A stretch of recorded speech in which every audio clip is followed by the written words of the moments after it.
Oh gosh, BNG! Thank you for the resub for 56 months. And on the streak. Keep enjoying your emotes, and here's the sip and thanks.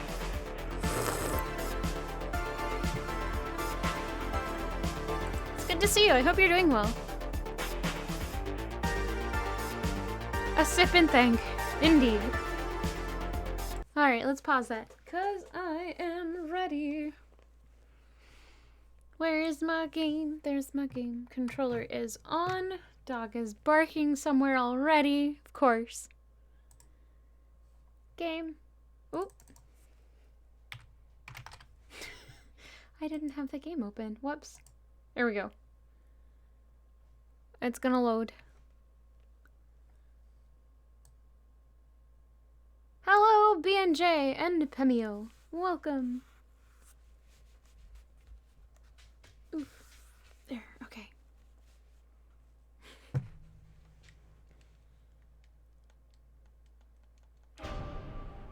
Alright, so we're gonna start out with a little bit that we already took care of on Wednesday.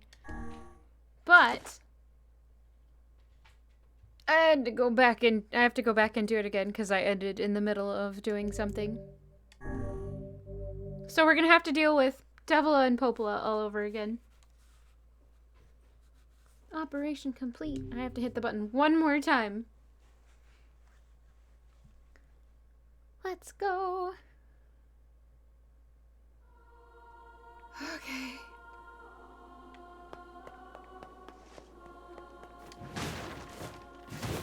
I don't need that herb. Shoot.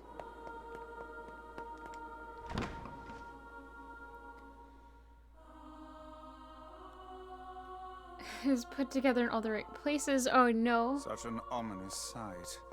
And yet I find it strangely nostalgic. Yeah. This is where Vice and I first met. And first fought together. Wow! This is where you used to live, Vice? Well, yes, I suppose. In a technical Hello, sense. Mia. I'm safe Pretty enough. nice I digs hope you for are a too. floating magazine. At least it was free from annoying hussies like yourself. Okay, let's go open the door. Because things are about to get weird. And now the path is open. We are on the verge of getting ending A. I don't know how many endings there are in this one, though. If it's like Automata, there will be 5 endings. Not including the, you know, silly ones like eating the fish.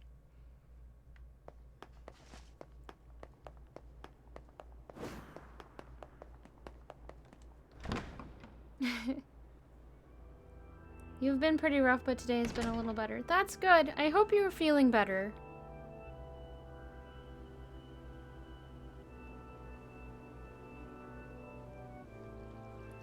And if not, I hope you keep feeling better.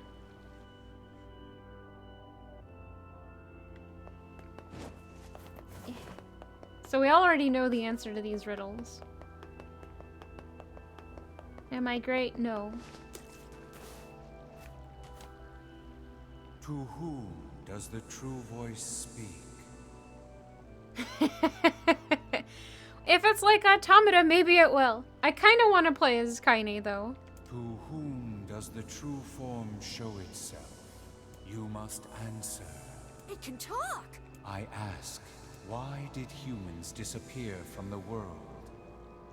The hell is this? I believe this is some manner of password. Password? Yes. The correct answer should grant us access to the castle. I feel confident I have heard this somewhere before. To whom does the true voice Now, speak? It says that, but now I'm wondering if it has to do with the whole time loop theory I had at the end of last stream. To whom does the truth I ask? Why did humans disappear from the world? You must answer. Because of a black disease. Pemio! Oh no! I answer. But maybe. Because of a black disease. I ask, how can humans extend their lives? I answer by separating body from soul. I ask, What is the destination of souls? I answer, they are placed in their corresponding shells. Very well. You are acknowledged as master. You may enter. Well then, it seems the way is open.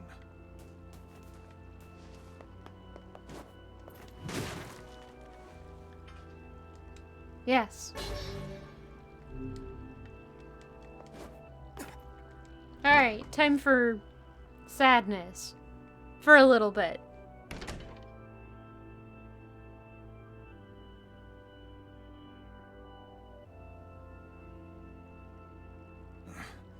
It's the twins from your village. Popla? Devila? What are you doing here?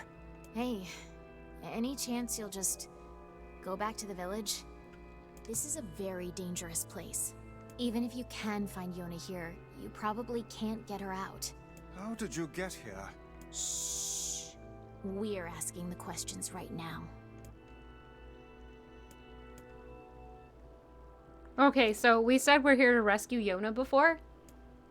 I'm kind of tempted to ask this one this time, so we're going to. What are you two doing here? I'm not going to answer that. You can figure it out yourself. Alright, well cool. That doesn't do anything for me. We're here to rescue Yona. Rude. No dice, huh? Well, I guess we don't have a choice then. No, I suppose not. How sad.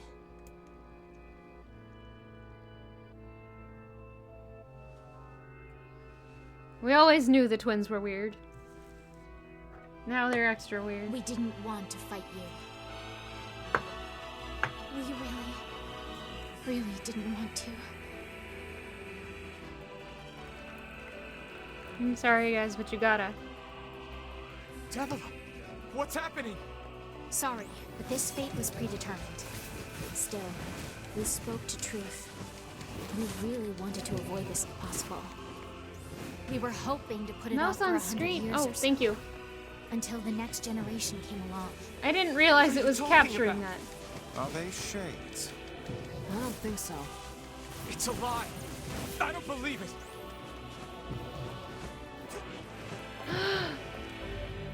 Oh gosh. I didn't know our relationship was at that level, Nia.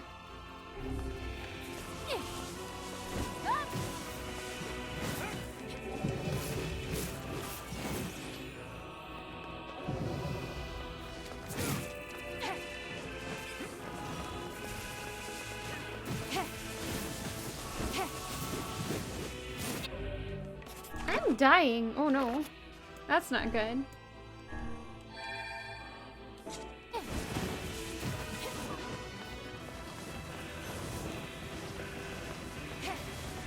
We never thought you'd grow to be this powerful.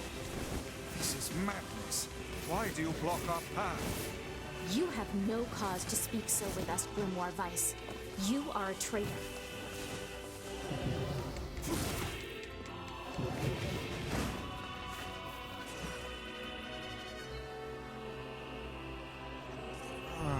What now?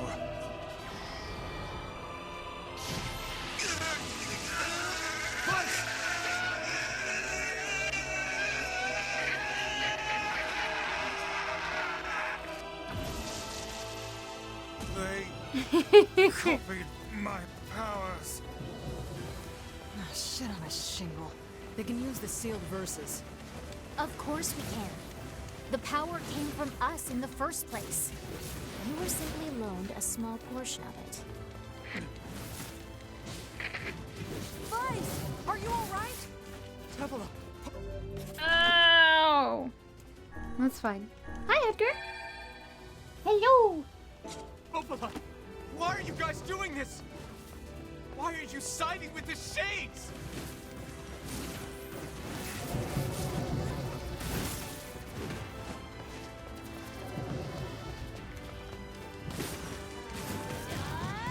Ow. Ow, I got punched.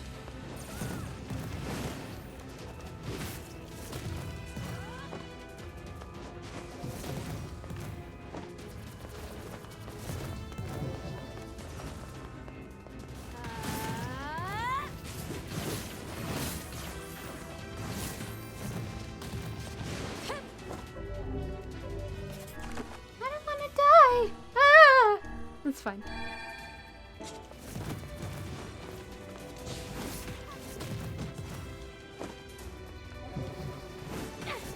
Stop punching me! What the crap?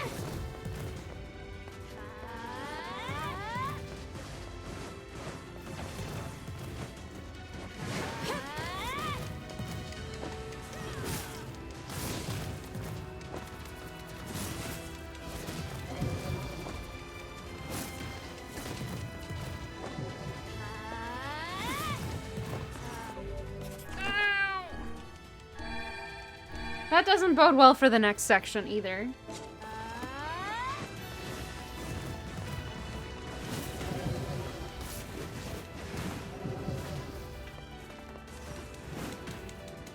Oh, okay. Well, Why? The answer to every riddle lies within the heart of the Shadow Lord. The Shadow Lord? So you've been on his side this whole time? You must search for that answer yourself. You've got to face your own truth now. Please, enter the Shadow Lord's castle.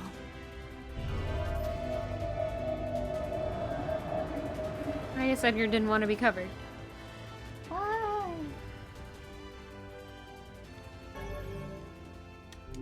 I have the map! Hooray! Devila and Popola are fighting us. Yes, they do seem to be putting us through a great deal I of know.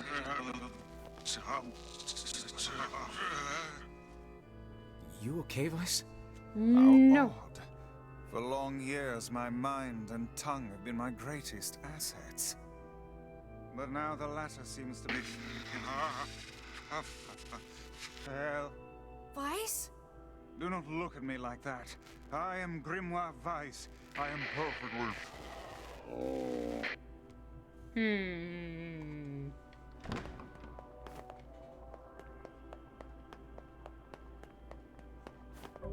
Hold on, let's look at the map.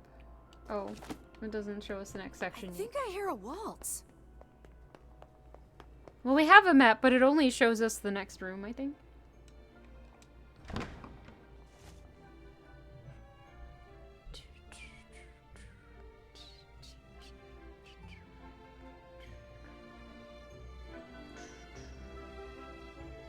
This part's rough. I have to not die. Hello, welcome.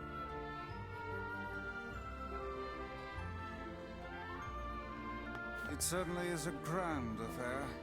So all these dancers turn into things I have to fight.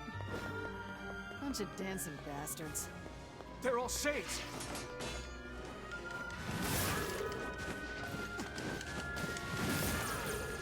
I think we're locked in. It's not like I was planning to leave. Yeah, it's a bit late for that.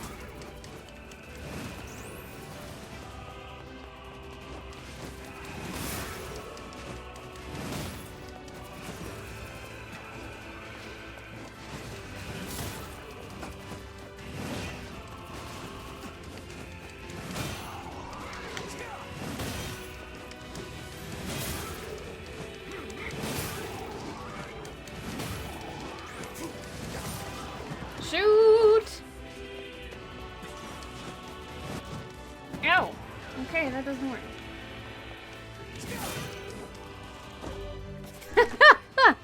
Dying already. Oh, that's not good. Edgar, you are under that blanket already. Why are you like this? Oh my gosh.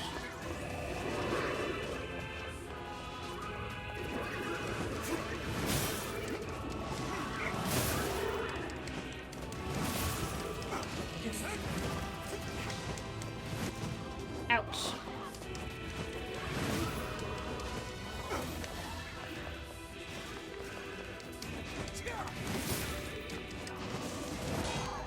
Ow! Oh dear!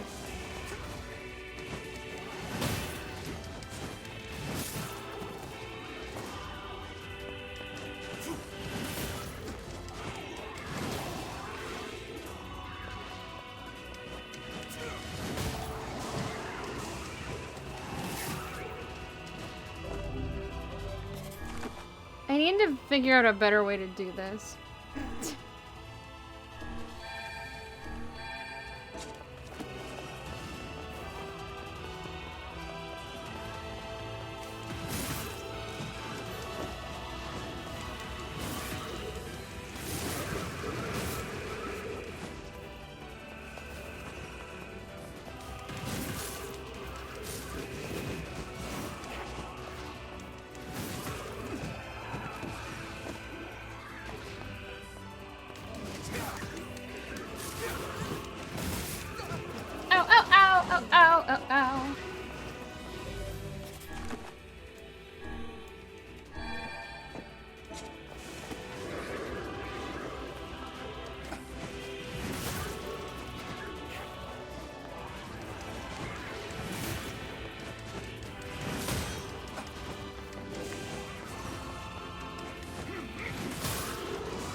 shoot.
Is it overbrewed? No. I took the tea leaves out while we were waiting for the Devil and Popola cutscene to end. But thank you for your concern. Oh! Almost forgot I need to heal. Oh, gosh! Thank you for reminding me that I needed to update the T command. Do-do-do-do. Sorry, chat.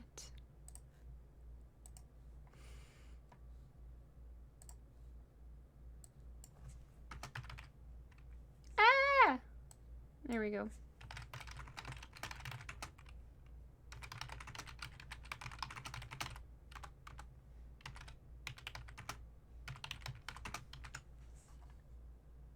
Updated. It is important.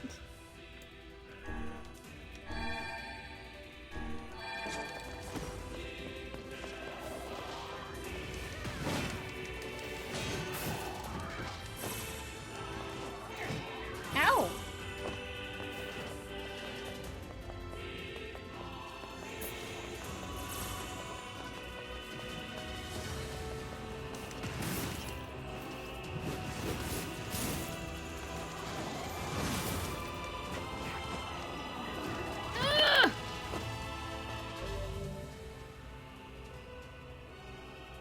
Okay, we have to wait for like 2 seconds while my game decides it can function.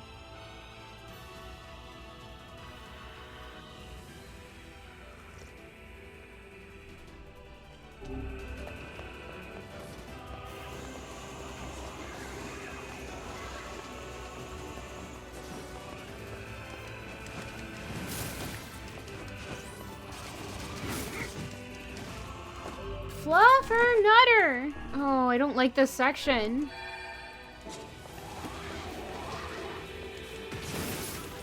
I know it's not supposed to be easy, but dang.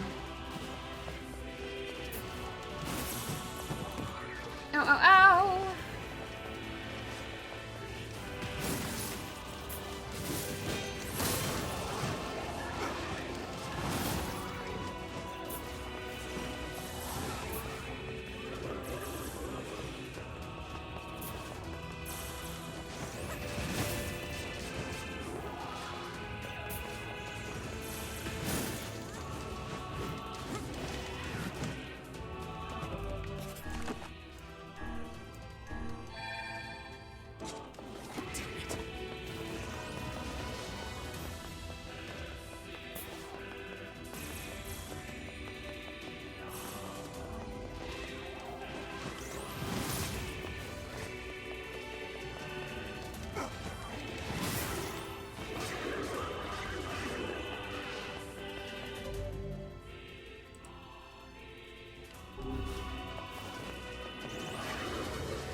thought I had jumped up high enough to avoid that. Ah!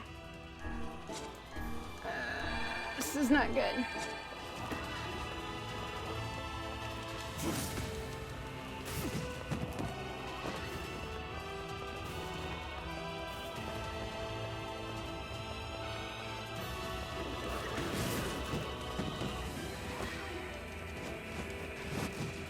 Shoot!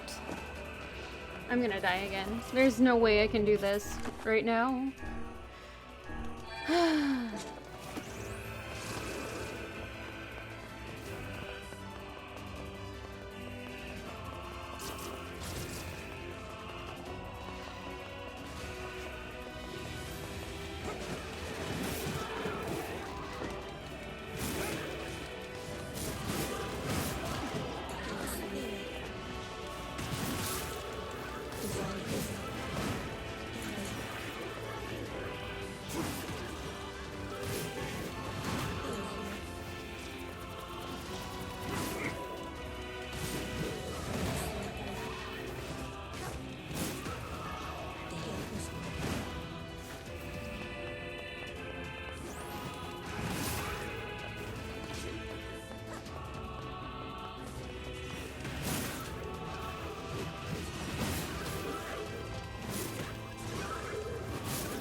Damn it! It won't stop. Coming! I'll open the next door. Cover me. Oh, how I do love a good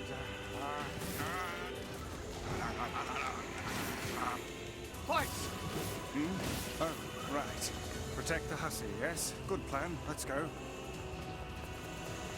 Protect Kaine for us!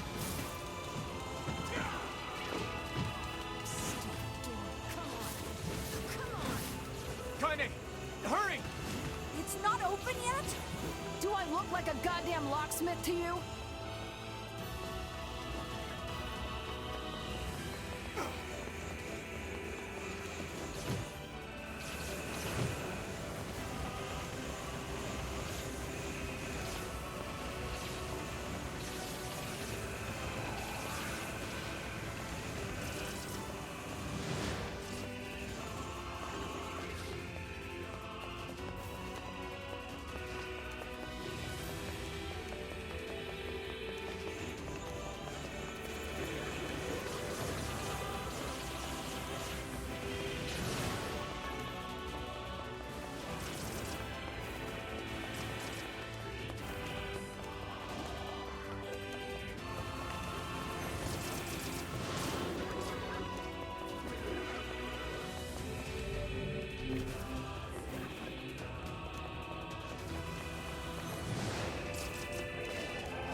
Dang it! Why did it get me oh, I got stuck.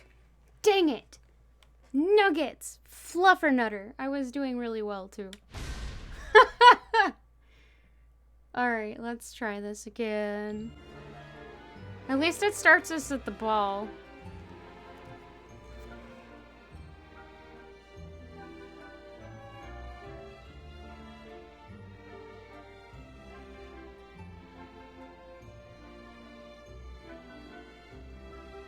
It certainly is a grand affair.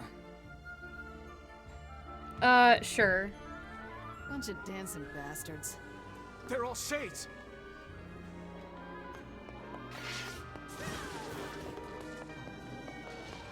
I think we're locked in! If you're telling me to use the different words... I suppose.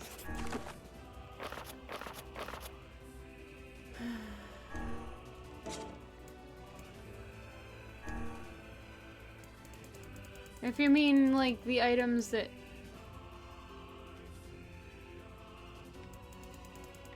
I don't have any words equipped anyway.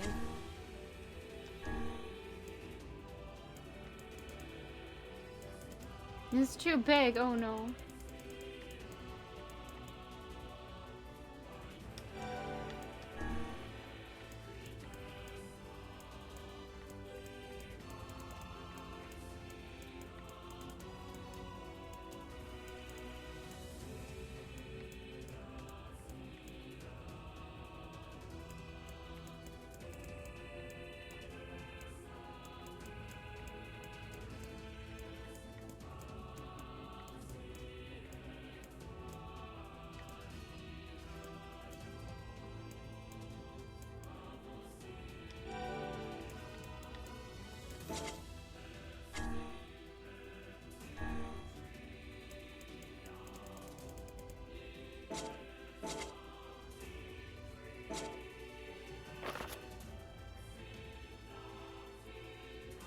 We suspect it's a pun.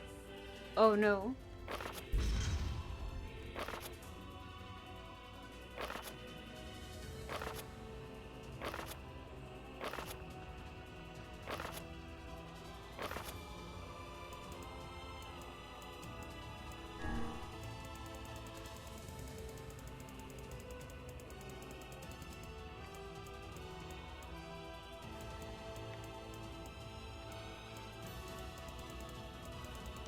It's not like I was planning to leave. Yeah, it's a bit late for that.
Damn it!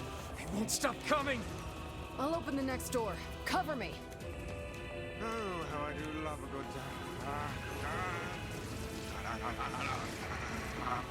Twice! Oh, right. Protect the hussy, yes? Good plan. Let's go. Protect Kaine for us. Come on. Oh, come on. Kaine! Hurry! It's not open yet? Do I look like a goddamn locksmith to you?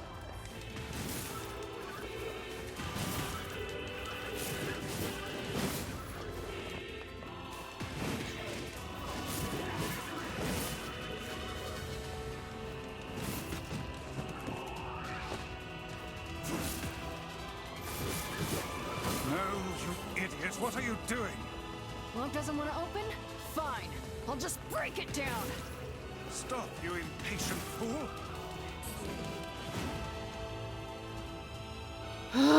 Damn no good bullshit bastard!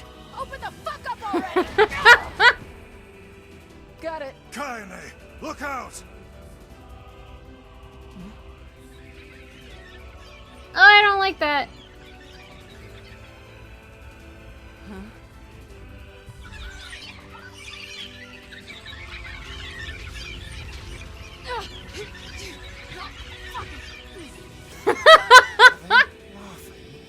These things are freaking me out!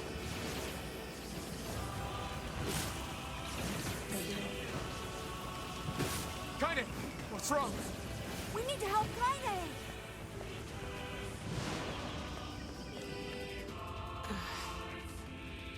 You okay? Yeah. Well, we got problems.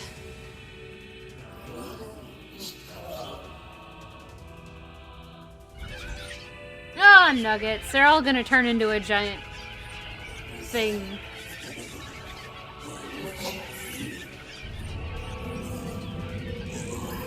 I don't like it.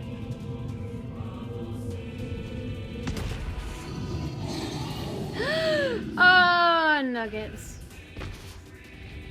Oh no, this is suddenly Legend of Zelda. We don't need forgiveness, asshole. Kaine?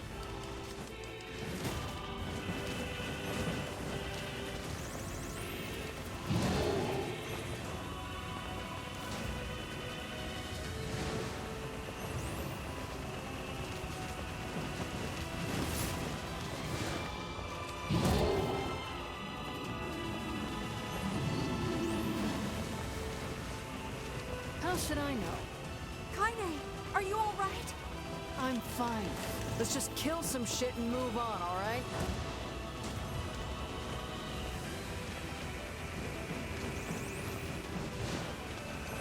Damn it! How can something so big be so fast?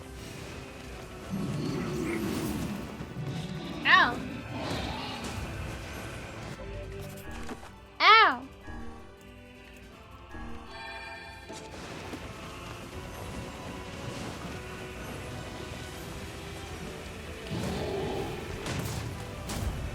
It seems to lose some control when it charges.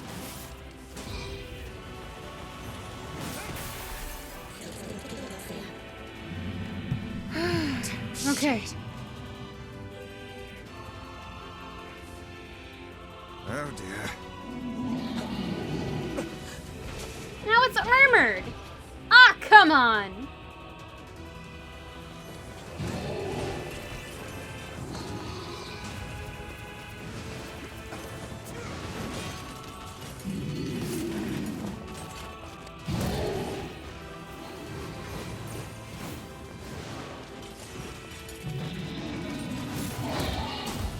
Ow! Nuggets!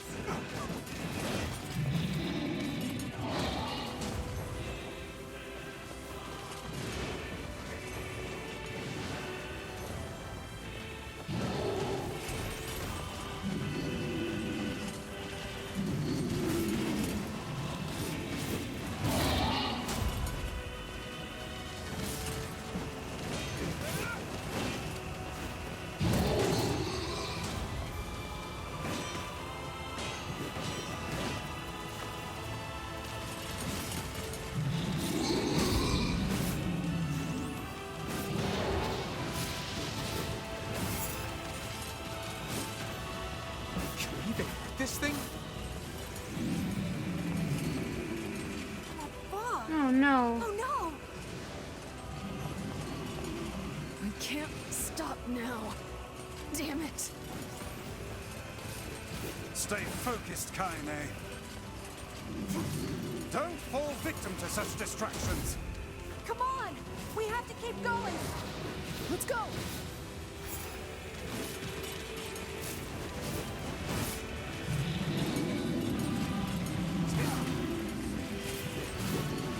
This way. Move.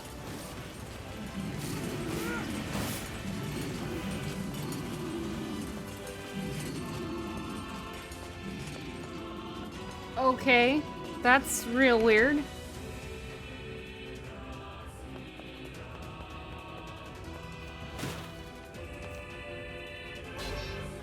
Dragoon Lance! Acquired. Up here! Recovery stuff. Oh.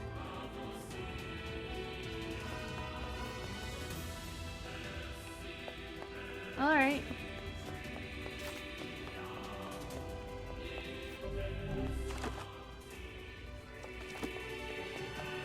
We did it! We got out of that room! High five, chat! Oh. How can we deal with this thing?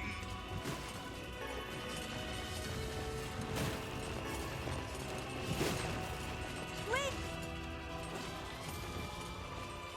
Oh.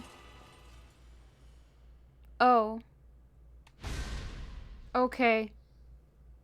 I didn't think it was death.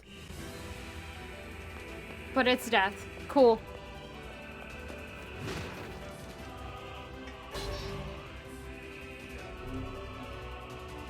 That is a very nice checkpoint. Up here!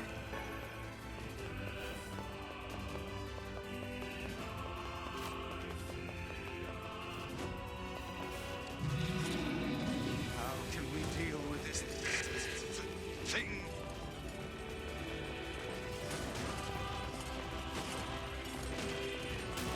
Please, hurry!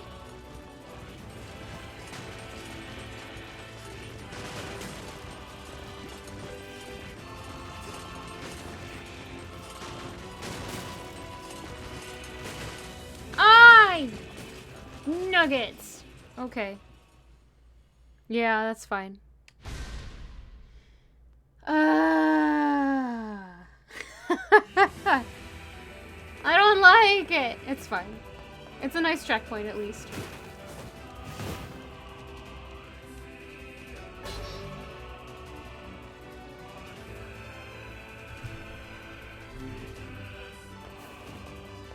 Up here!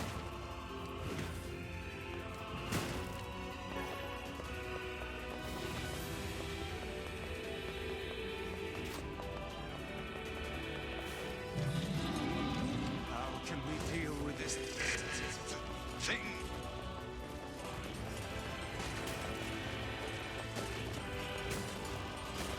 Please, hurry!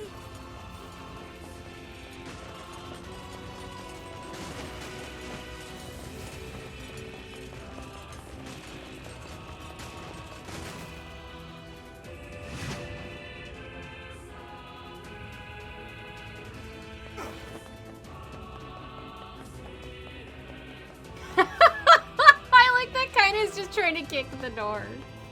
Damn it, I can't get it open. That's amazing. Hello, Boris. Attack incoming!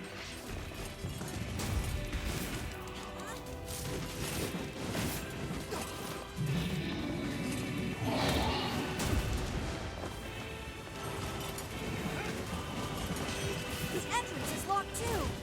It seems we are in a bit of a predicament.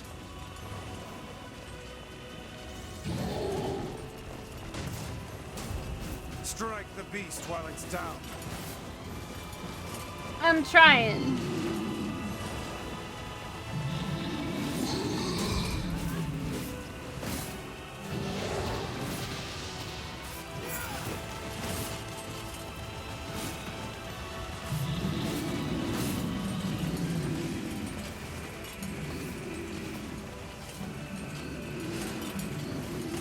Okay. What?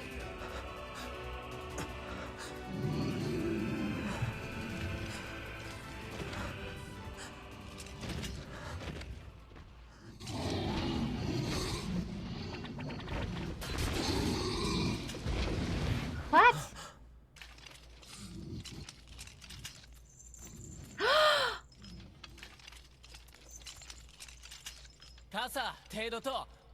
I'm surprised this one gave you so much trouble. You nerd! Why are you here? Don't die! 手槌汗ようり一旦人だあらペルアと試練地無石音イラコクかついて What are you doing here? さるりとしたとカイザムとキロだろ You are correct. やアラトテ三世体ふわりふわりとてトラスハンカシキーで But あらペルアとどんな来てキリゴイタリアフィアサチチサタとレルタカイザムチと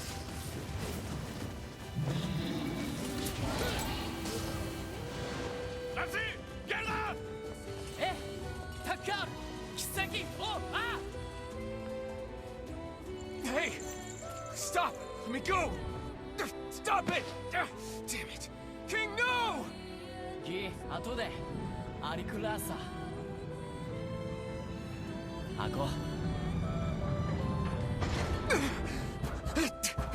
No! Open the door! You can't fight that thing on your own!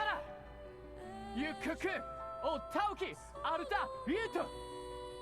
Kuruto! Ko! Chi! Iru! Kate! Keitaru ito echi kero arteria dase. UG! Kaku ishigishi!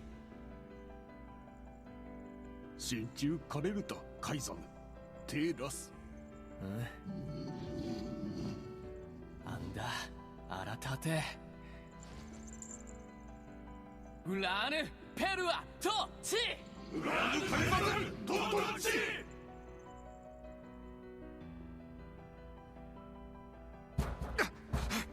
Open the damn door!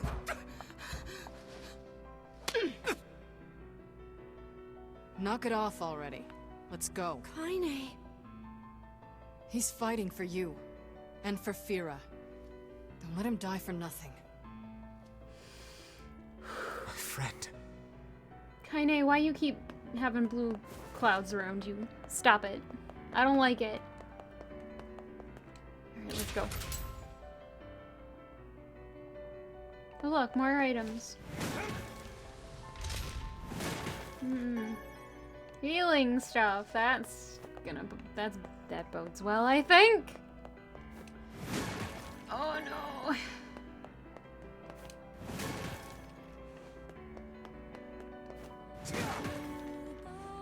Alright, chat, are we ready for the next round? No, we're not. I need to heal first.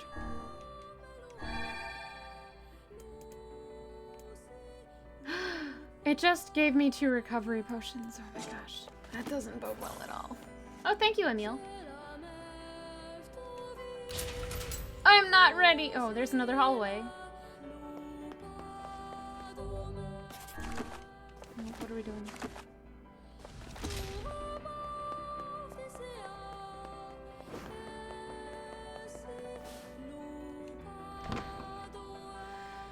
Oh no.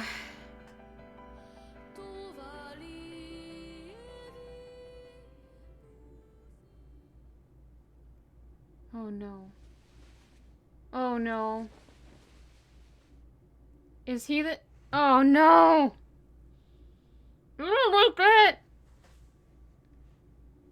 Devila. Popola. Oh, look. You made it. We've been waiting for so long.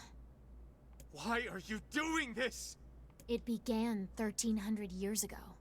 Humanity, finding itself on the brink of extinction, undertook a last-ditch rescue plan called Project Gestalt.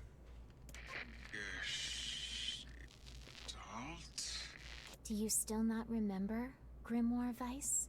Then let's give you a refresher.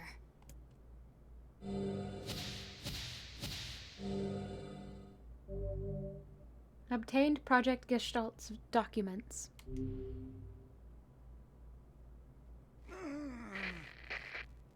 Vice!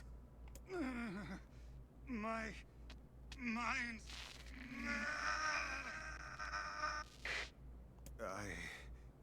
I remember. Devila. Popola. You are not human. In fact. Yeah, sometimes the truth can be a real bitch. You want to finish that thought for him, sister? All of us, every person standing in this room, are mere shells created by the true humans. What are you saying? You still don't get it? You aren't human. So then humans, I mean, the true humans, are extinct? No. They still live on. Oh. You know them as shades. It's worse than I thought.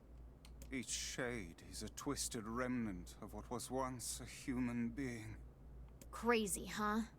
Now let's skip the part where you stand there with your mouths agape and just get down to business. Wait. Wait. Let's get down to business to defeat the twins. Sorry, but we're gonna be needing that shell of yours. The rightful owner has been waiting for a very long time. Please don't be angry with us. We are only doing our duty. Our endless existences have a single purpose: to control the lives of others in accordance with the will of the true humans. You have your own motives, your own desires. And we have ours. I fear it really is just that simple. Don't speak such foolishness. Sorry.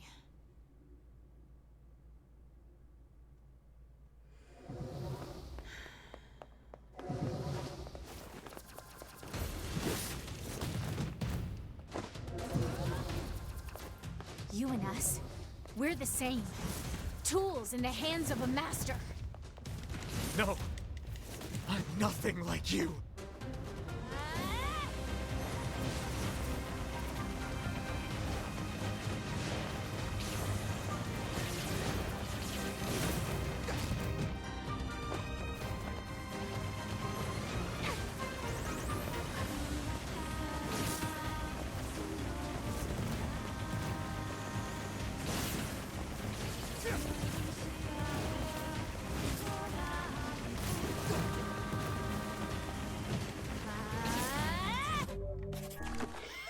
I don't like that it stops the music. Oh no.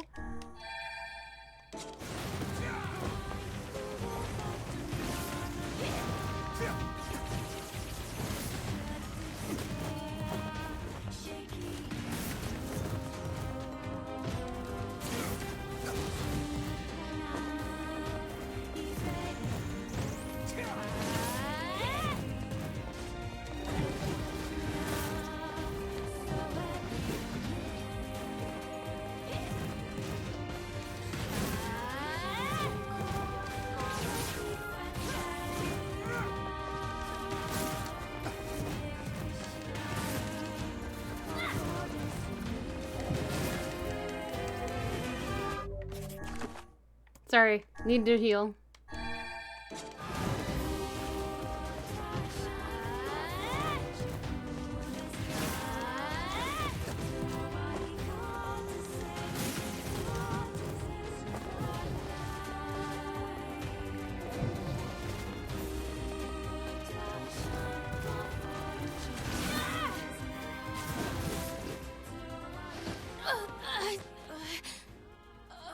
That is really cool. I didn't even notice, because I was fighting one of the sisters. Devila! Huh, that's cool.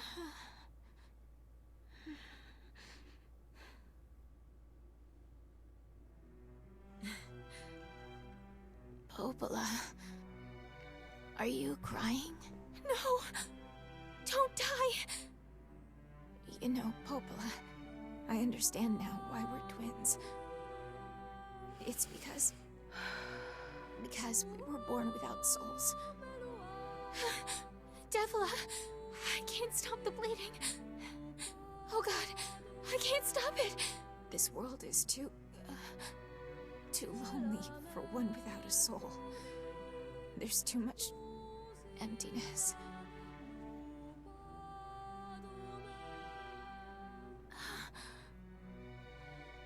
Our souls are missing. And yet somehow our tears still work. It's kind of weird. Sorry, sis. I love you. Devila! Devila! Don't you go! No, I can't be alone!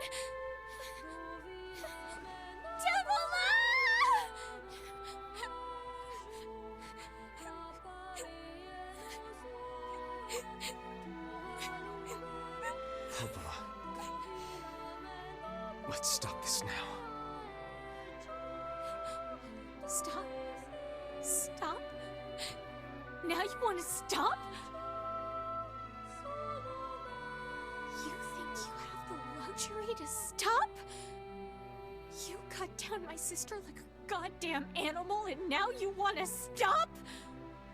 Popola, wait! It doesn't have to— No one stops! It's way too late to stop! No one stops! Please, don't do this, Popola! You and Devila were like parents to me!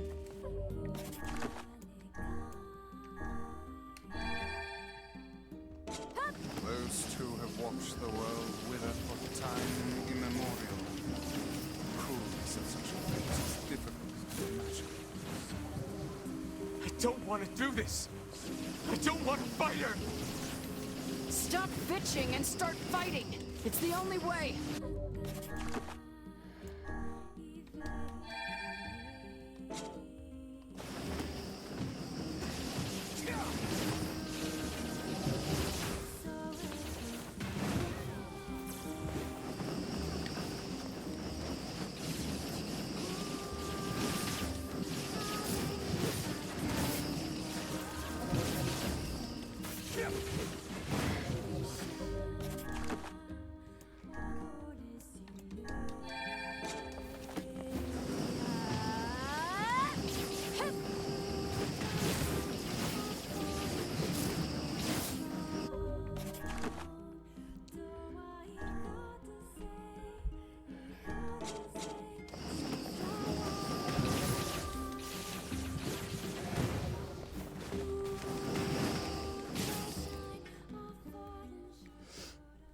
Hey, Rean.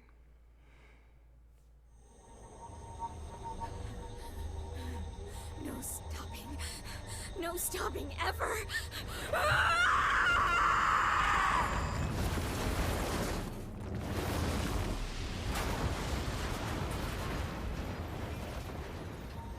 The bridge! Blast! We're trapped! I've got an idea!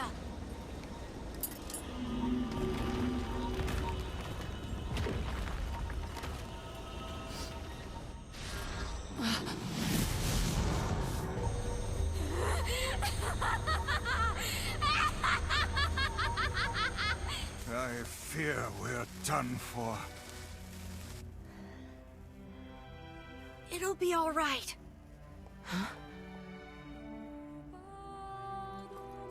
You know, when I was young, I hated my eyes.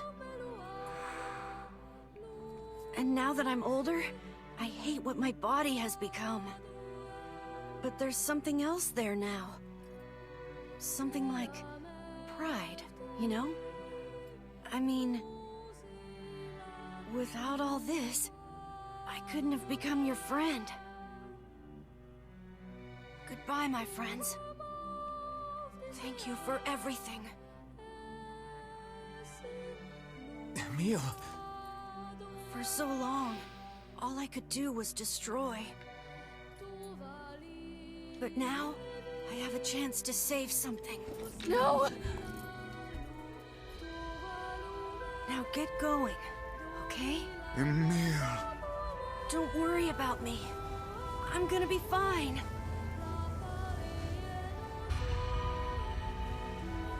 Emil! Emil! Emil! You jackass, get back here! Emil!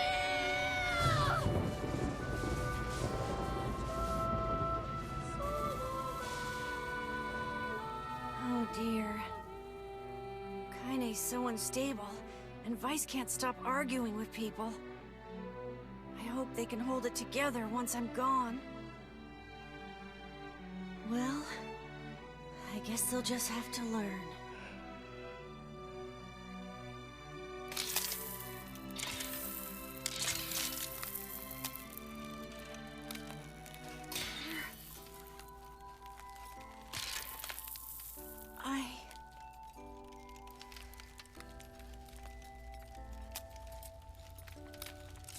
I want to see you again. I want to see all of you again. Just one more time.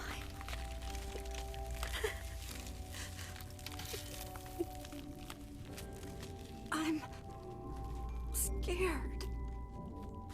I don't want to die.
Let's go.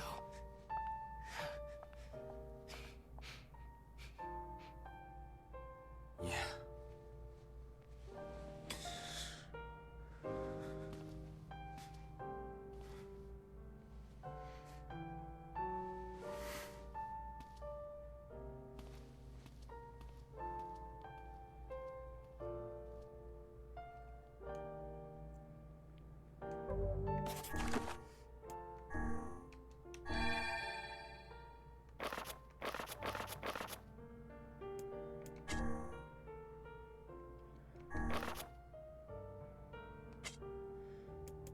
Okay, what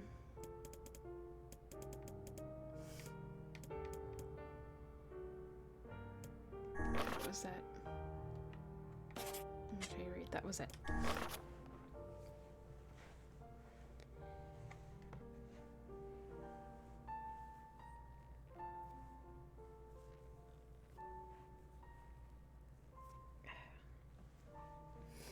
Okay. Project Gestalt Report 0923.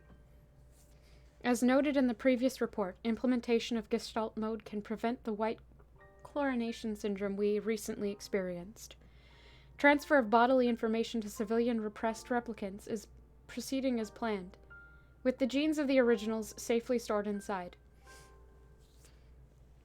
Our role as surveillance androids to prepare for when the incurable bacterial disease eventually dies out is also underway.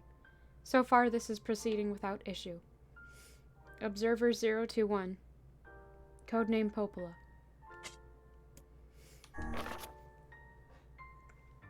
Project Gestalt Report 9182. This document discusses potential strategies for the relapse cases we have observed in recent years. The term relapse, of course, refers to the catastrophic loss of sentience seen in certain gestalts.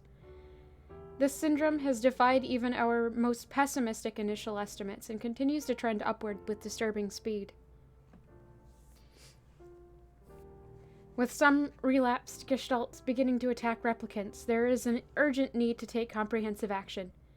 We remain convinced that an unknown technological defect in the gestalt transformation process... Sorry.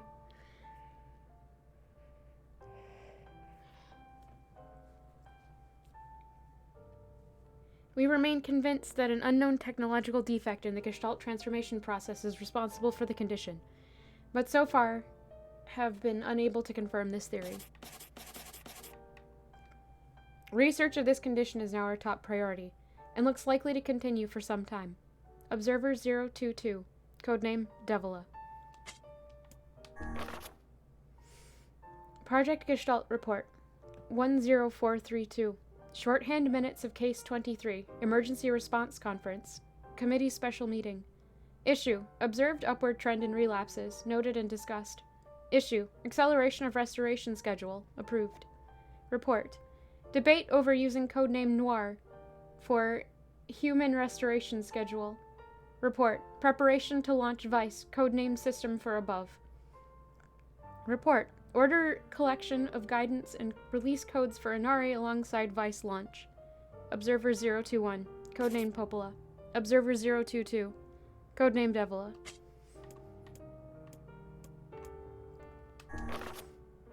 Project Gestalt Report 11242. We have determined that the rise of relapse was due to an unexpected spike in the sentience of replicants, as well as a genetic instability within the original Gestalt. It seems the original's effects on bodies have undergone the bodies that have undergone the Gestalt process was not anticipated in advance. Immediate action must be undertaken to identify the links between this trend and the original Gestalt, along with its sister, the relapsed case known as Yona. Observer contact group is growing uneasy, so finding a solution to the relapse issue should be considered a top priority. See other reports for more details. Observer 021, codename Popola. Alright, we have a pile of pet time that is accumulating, so we're gonna do 2 minutes of pet time. Let's take care of that.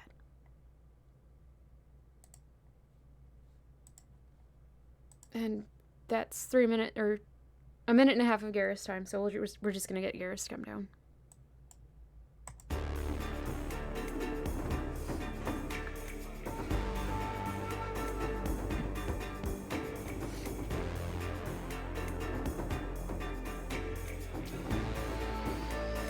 Garrus!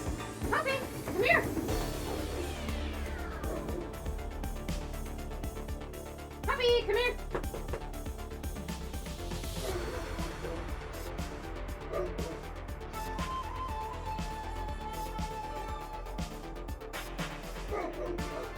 Garrus!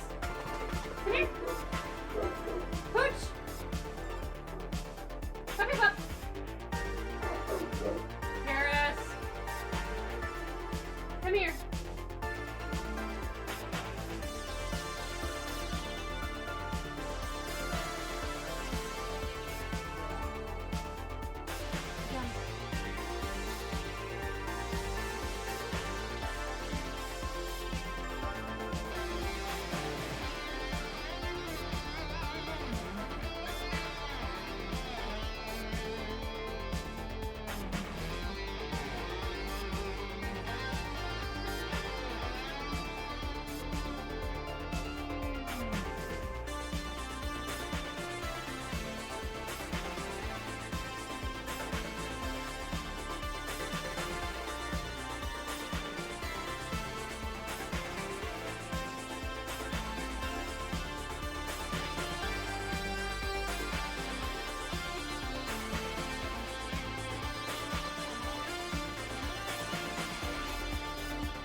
Yeah, he's a little difficult sometimes.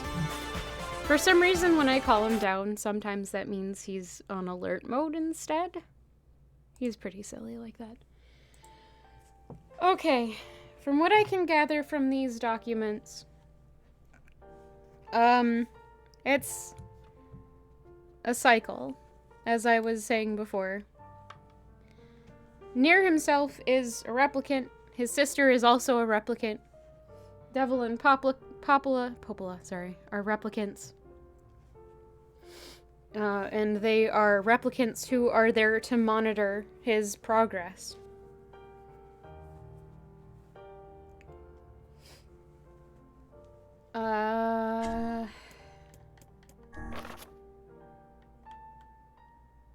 Androids, rather. They're just shells. None of them have souls, but they've transcended beyond that just by way of being humans. Well, I mean, I guess that's what the case is with, Kaine, sorry. Okay, and I guess in that same vein, so is Emil. Although he's not filled with a shade. But I don't think they're meant to be vessels for shades. Anyway. Alright, let's see where this takes us.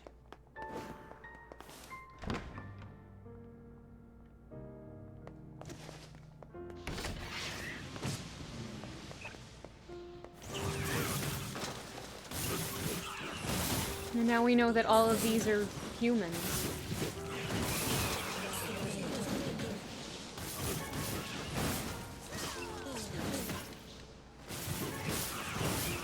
Right.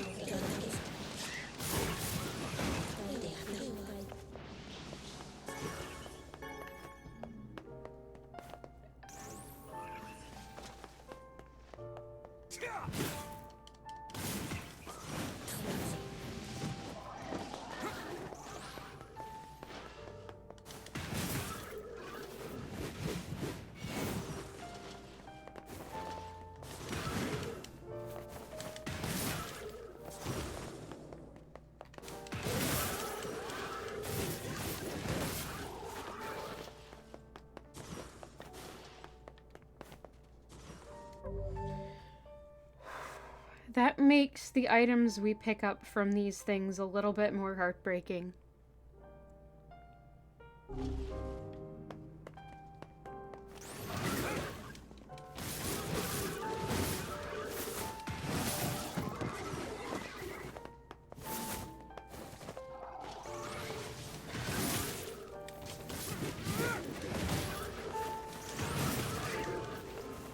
Why did we get a thick dictionary? Because they're all kids. At least the ones we got the coloring books from.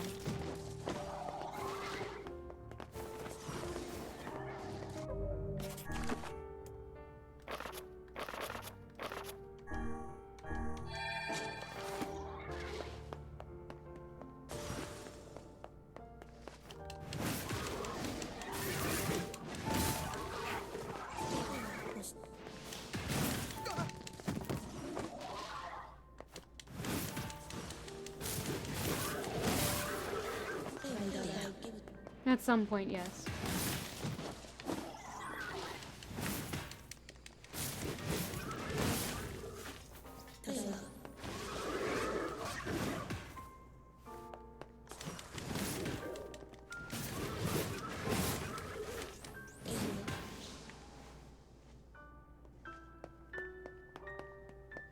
True, but the point is that as androids and replicants or whatever we are, these characters don't have souls.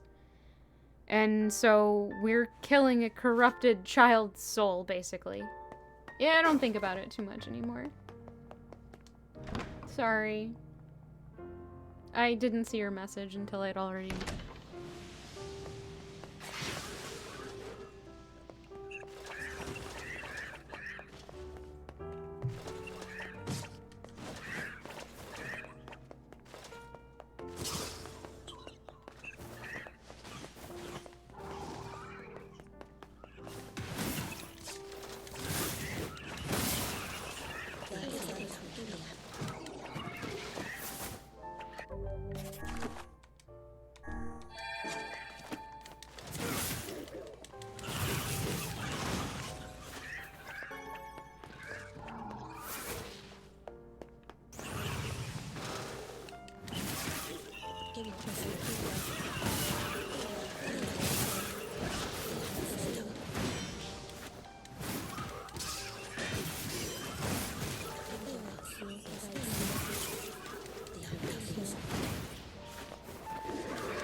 Yona!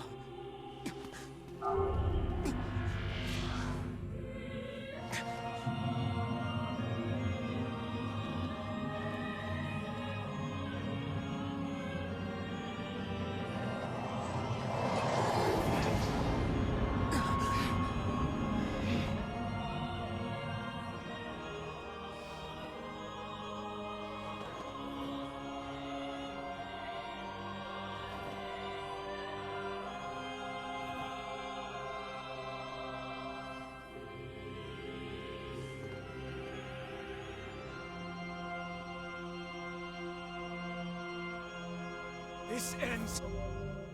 Okay, so we already know that shades are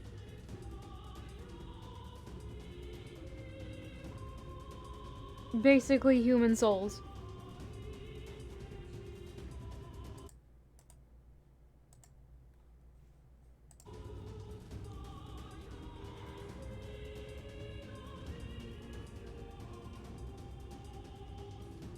And so NieR here is fighting himself. So the whole thing that Davila and Popola were trying to do was prevent this merging to give NieR a soul, which causes problems? Except not really? I'm so confused. Here! Strike hard. Hold nothing back.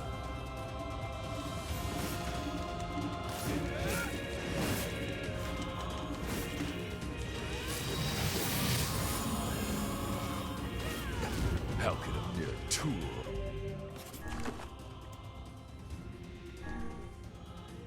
Hope to stand against the Shadow Lord. Don't speak in such a manner, fool. I am nothing like you.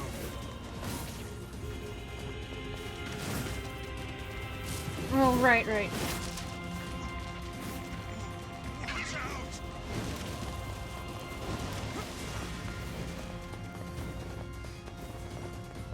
But wait, does that mean that by having him fuse with the Shadow Lord, who is basically his human soul corrupted? Oh gosh.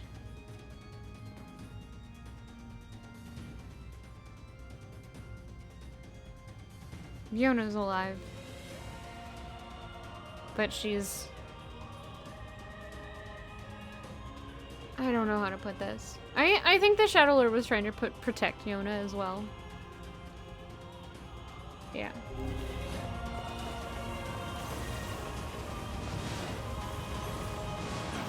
No! Impossible!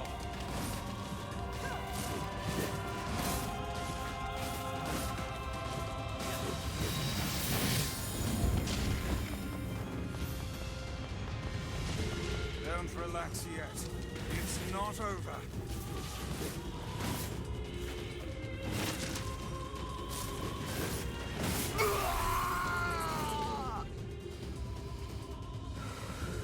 It's possible.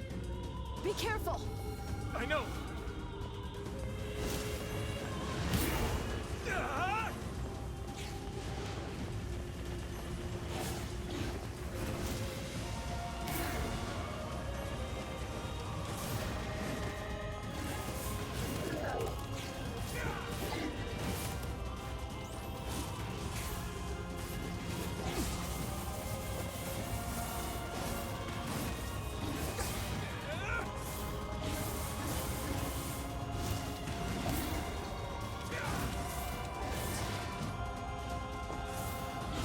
He's basically gonna be a master copy. Yeah, he is a master copy, but he's corrupted like the shades are, so it's like it's a master copy human soul.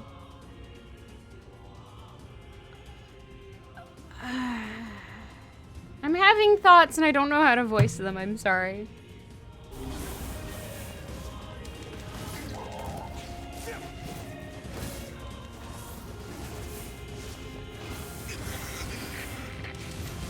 Vice, you alright?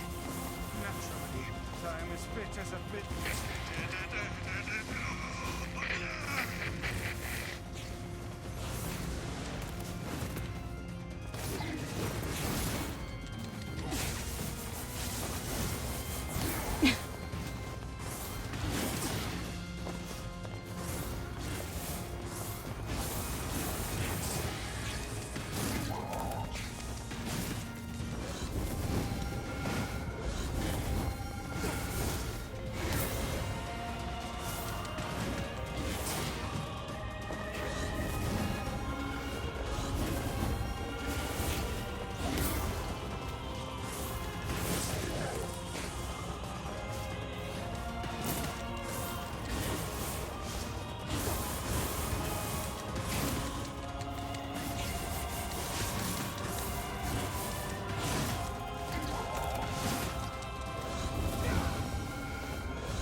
Brother? Yona.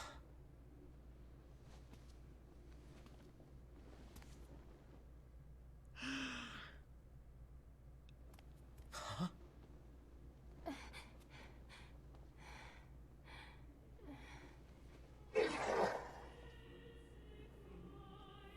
Please, just stop. I don't want to do this anymore. I don't need someone else's body. I don't want it.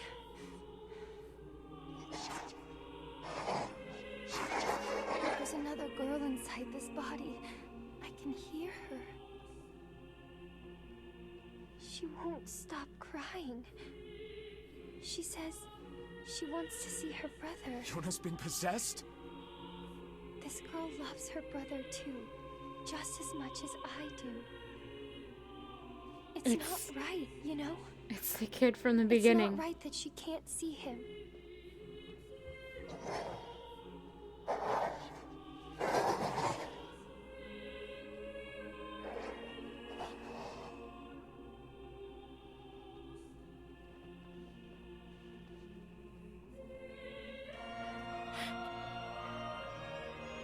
It's you, isn't it?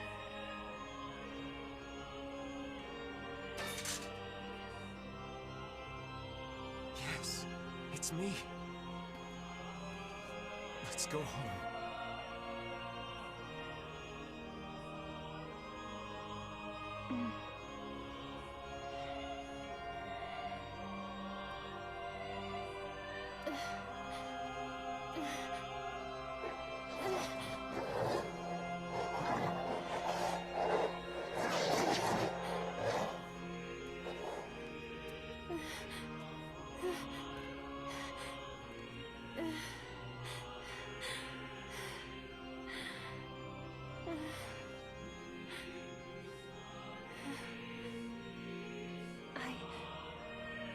I'm really sorry.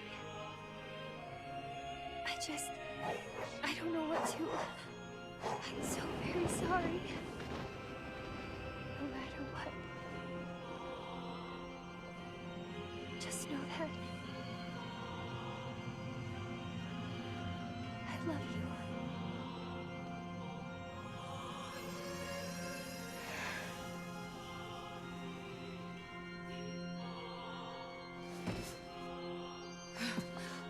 Hurry. The shade that possessed her is gone.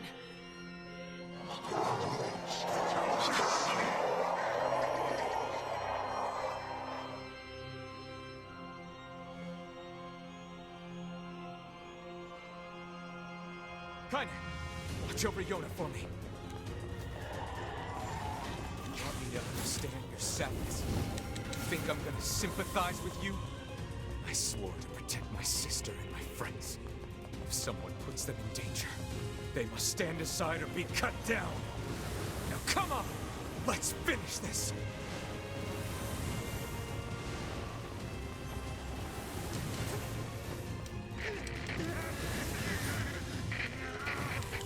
Vice, what's wrong?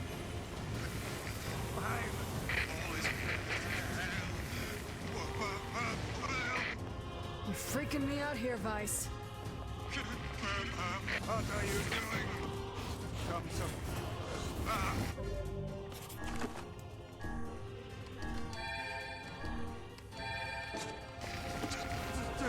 Strike the killing blow.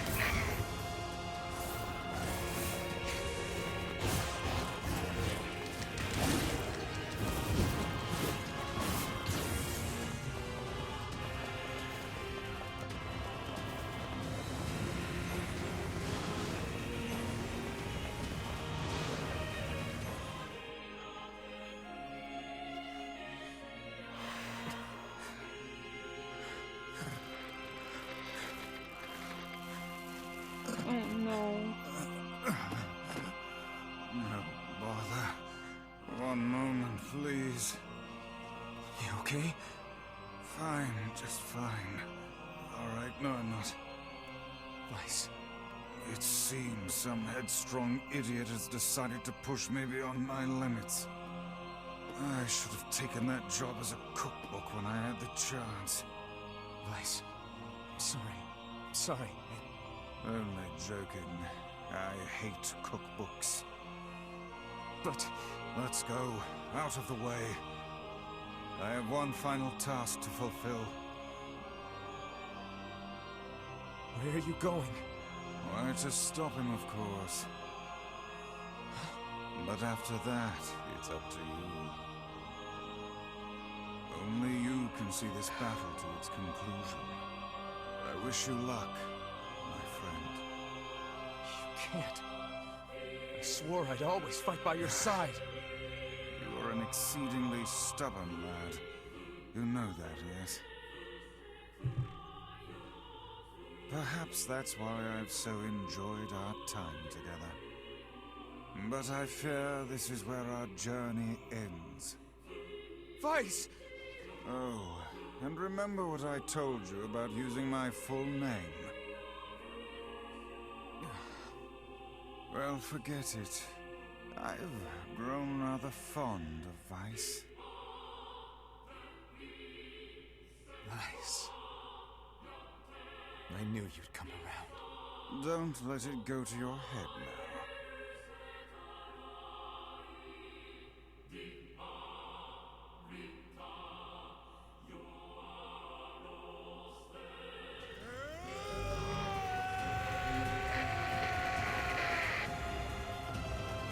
I have something to defend. I have a reason to live.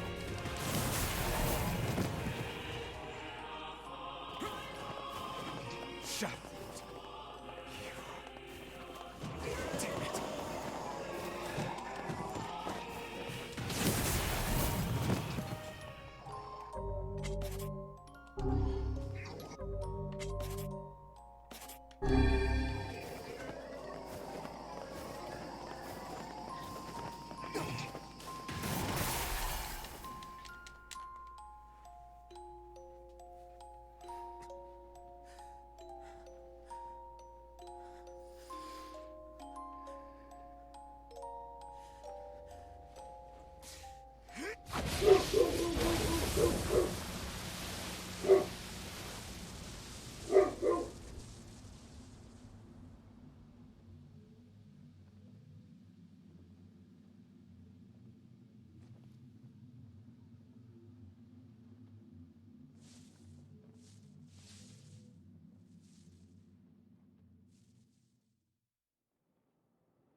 Achievement unlocked. A world in flux.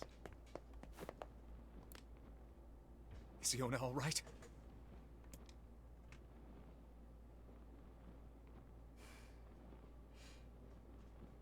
Oh God, no. Oh, please, the girl is fine.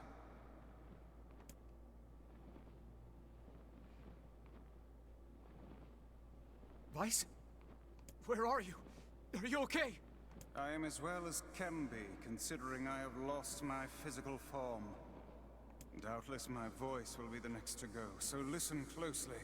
Your sister is safe. Do not mourn her, and do not give up hope. Instead, you must call her back to you. How? Use your memories. Recall the times you spent with her. Present her with proof that the two of you live still, and that your lives have meaning. I don't know. Typical. But take heart. I know you can do it.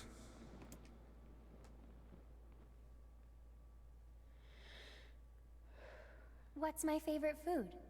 Cookies. What's my favorite book? That's my magic storybook. What's my favorite place? Cookies, storybook. Let me write these down like a nerd.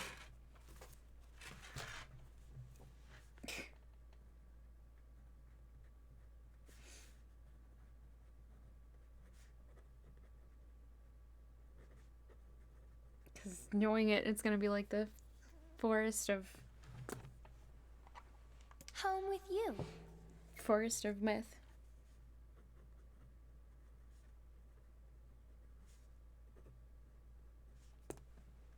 What's my favorite flower? The lunar tear, of course. Mm-hmm.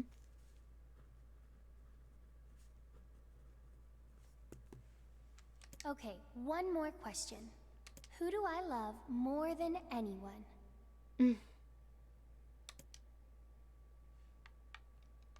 That's not the right name. Ah, nuggets.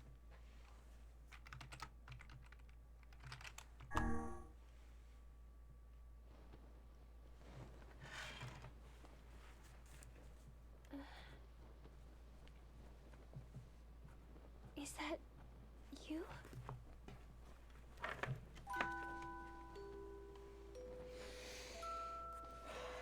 Yona.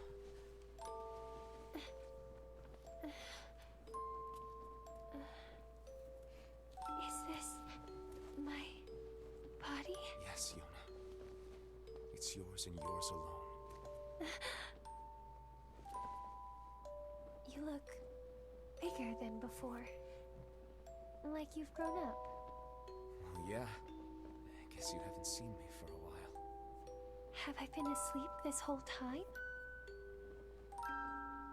Something like that. It's almost like I'm a princess from some fairy tale. Oh, Yona. I'm so happy to have you back. Me too. Kaine. You and your sister, you have a good life, Kay? Where are you gonna go? Guess I'll... You could stay with us, you know. Thanks, but I'll pass. You know how it is. I got my own shit to take care of. What do you mean? Personal shit, alright? Anyway, take it easy, yeah? Kaine. Hey, look. It's beautiful.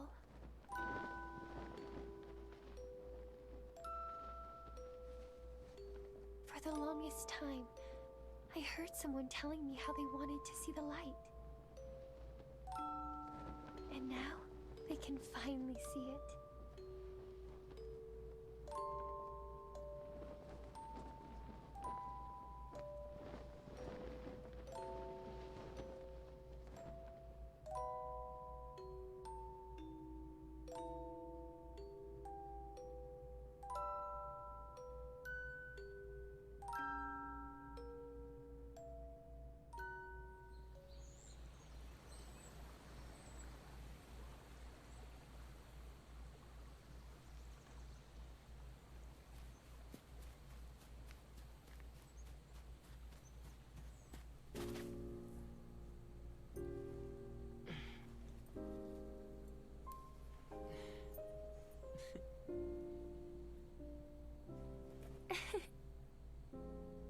Thank you. I love it.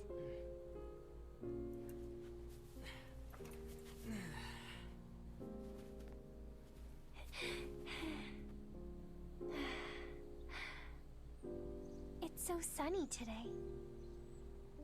Yeah, it sure is.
No, I'm still here.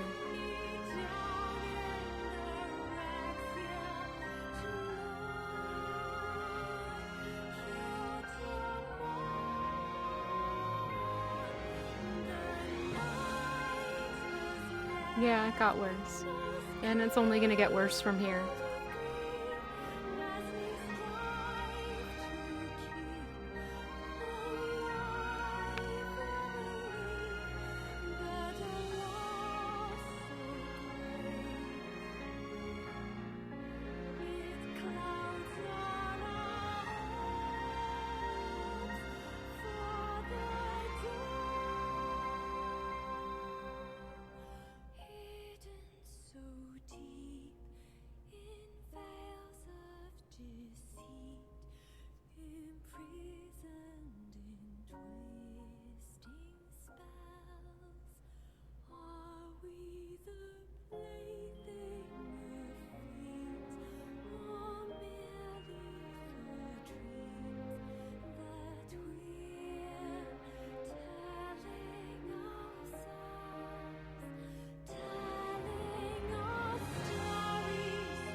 Wait, what? Exit the clear data save screen? Okay. Achievement unlocked. Call her back. Load your clear data after completing the game to experience Kaine's story. You can now read a departed mother's diary in your house. Wardrobe has been added to the options menu. New options can be obtained by progressing through a departed mother's diary. Change music has been added to the game settings section of the options menu. Alright, before we start on Kaine's story, I'm going to take a very short break.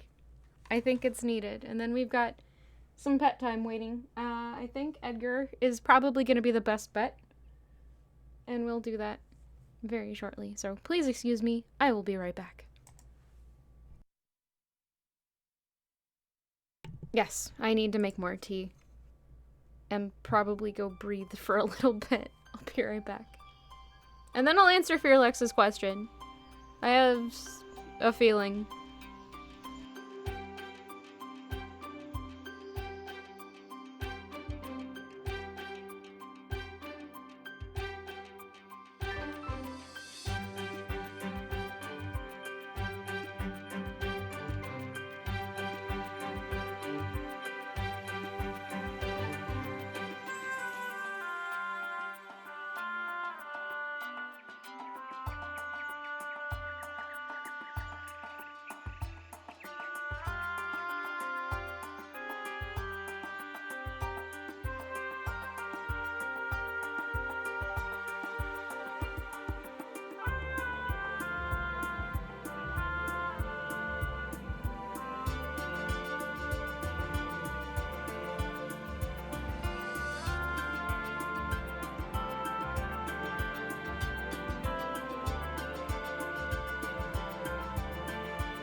Alright, I'm back, and we are going to start with some Edgar pet time.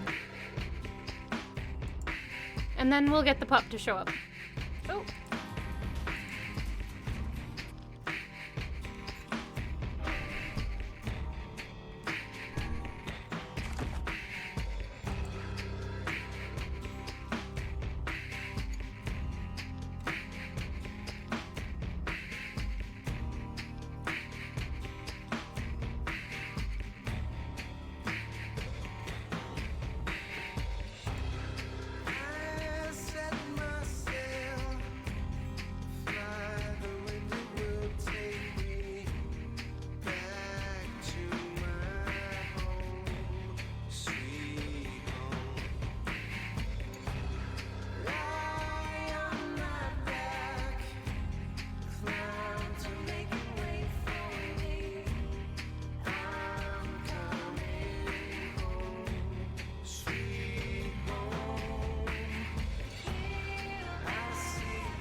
Cameos. Minute of Garrus time. Puppy, come here. Puppy pup.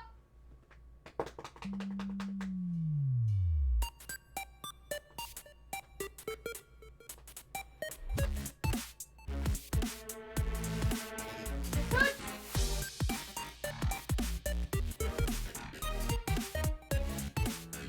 Puppy, come here.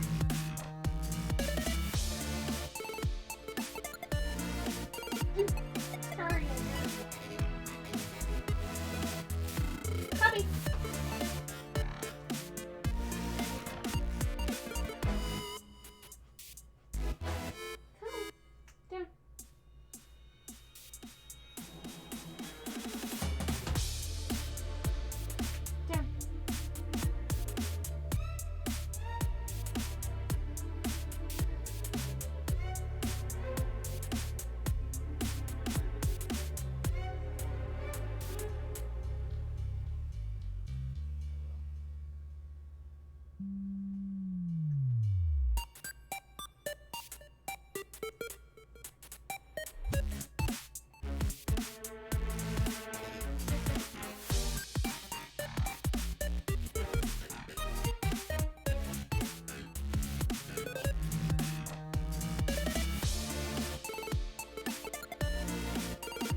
so much.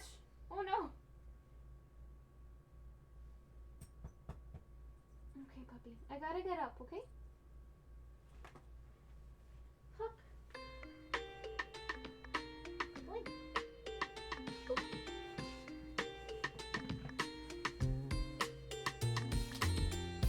All right.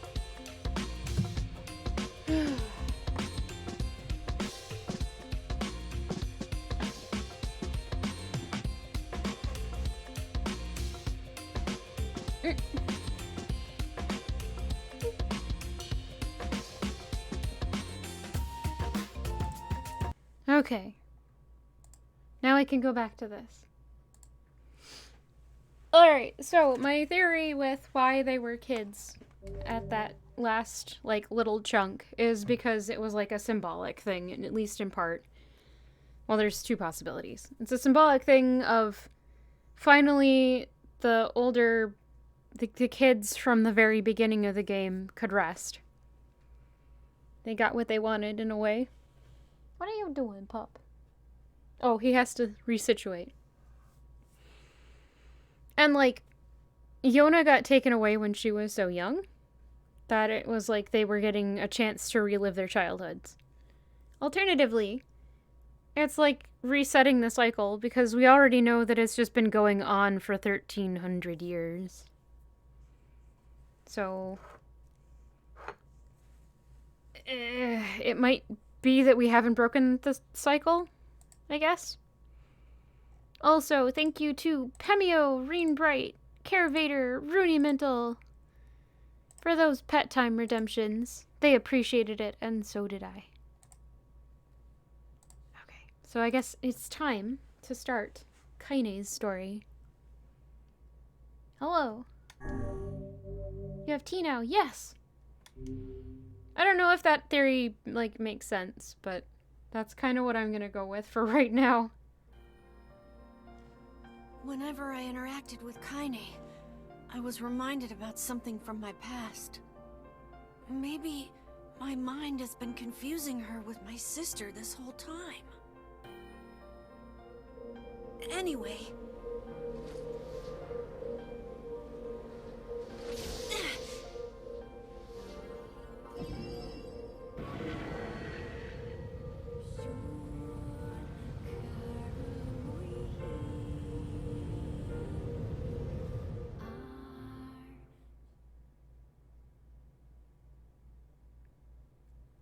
Kaine's dreams. Discrimination. The sound of rain filled the village. The steep cliffs that surrounded the area magnified the sound, causing even the slightest drizzle to rattle like a thunderstorm. Then wisps of smoke streamed from the huts as the villagers huddled in their homes and waited out the rain. A single child, however, had braved the downpour and was now wandering slowly toward the wooden hawk-shaped weather vane in the center of town. The wanderer reached the vane, which had existed for as long as any could remember, and stared. The child's face was simultaneously delicate and fierce, like a teacup that had survived a shipwreck. Those traits combined with pale, white skin to give that face an almost sexless quality. If the beak turns east, I go home. If it stays west, then I... The child blinked. Rain slowly dripped down the young one's short hair and began its long descent to the ground. Come on. Come on. The child felt a slight breeze and watched as the vein slowly creaked to life. Spinning this way and that for a moment, it finally settled, with the beak pointing firmly toward the east. East? Really? Before the vein could move again, a jagged rock came spinning and tumbling through the air, striking home against the child's head. The force of the blow dropped the child to the ground as a hail of stones began to fall all around. Oh no, they found me! A heartbreaking smile crept across the child's face as the stones continued their assault. Through the rain, the sound of multiple footsteps grew louder before a voice rang out. Yoo-hoo! Kaine! The voice belonged to Demo, worst of all the bullies in the area. As Kaine struggled to stand, a final stone came skittering through the mud and bounced against her foot. Blood oozed from a cut above her eye and blurred her vision, but she could make out the shapes of Demo, and his unusual gang of idiots. The boy seemed taken aback for a moment by Kaine's seeming indifference to the blood dripping from her face, but quickly regained his bravado. What's up, freak? You like the rain? You like getting all wet? Or did you finally decide to run away from home? Though she knew it was futile, Kaine turned to leave.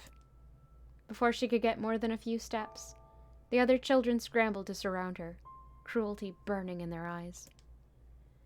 Kaine knew those were not the only eyes on her. The tormentor's parents watched from the safety of their homes.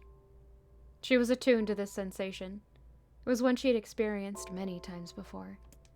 While some villagers simply turned a blind eye to the actions of their children, many encouraged it openly. In a society ruled by superstition and fear, Kaine was something to be hated, and, if possible, destroyed. I didn't say you could leave, freak. Demo's words chewed at her like a worm through an apple. He can't hurt me, she lied to herself. Be strong. Be brave. He can't hurt me. He can't hurt me. He can't hurt. Oh, look! The little freak is gonna cry. What's wrong? Are you sad that everyone hates you and wants you dead? Kaine prayed for the rain to flood down and carry her away from a world that seemed to have no place for her. But if there were gods, they chose to ignore her. As Demo crept ever closer, the clouds began to thin and the rain slowed. Even the weather hates me. I'm useless. A failure. I wish Demo's rock had taken my head off. Kaine couldn't meet Demo's leering gaze. She lowered her eyes and stared at the muddy ground below. The bully moved forward until he was inches away. She could smell the scent of old meat on his breath. The boy grabbed Kaine's face with thick fingers and yanked it upward. She tried to turn away, but he forced her gaze back and jammed his thumb against her eyelid to pry it open. Show me! No!